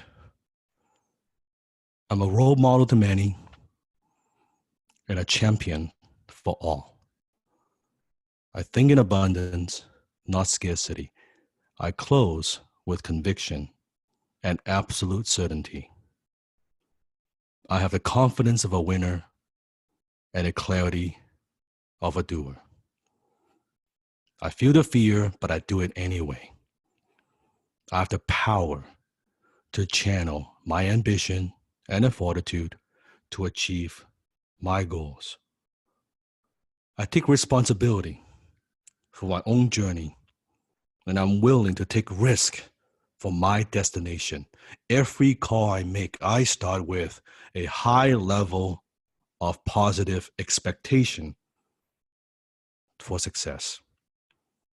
I know that right now, my family and friends are protected and more prosperous because of my ability to close. I'm constantly investing in myself to build the foundation that discovers the best version of who I am and who I want to become. My time and money and reputation are my most valued assets, and I invest these assets for the right clients with the right services to deliver the right results. I'm like the spirit of water, born to flow and be free. And my name is, and I am a high ticket closer. And my name is, and I am a high ticket closer. And my name is, and I am a high ticket closer. It's been an incredible 7 weeks. We spent a lot of time together. It's been an honor to be your mentor, your Sifu, transferring my skill to you, passing down the torch. And it's been a privilege to do this, and I'm grateful. And always remember that if you don't believe in yourself, just borrow my belief.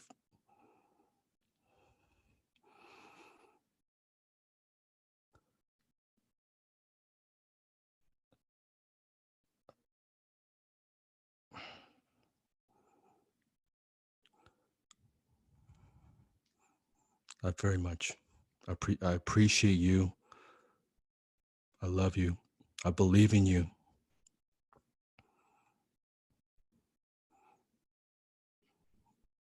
And you are much, much closer than you think.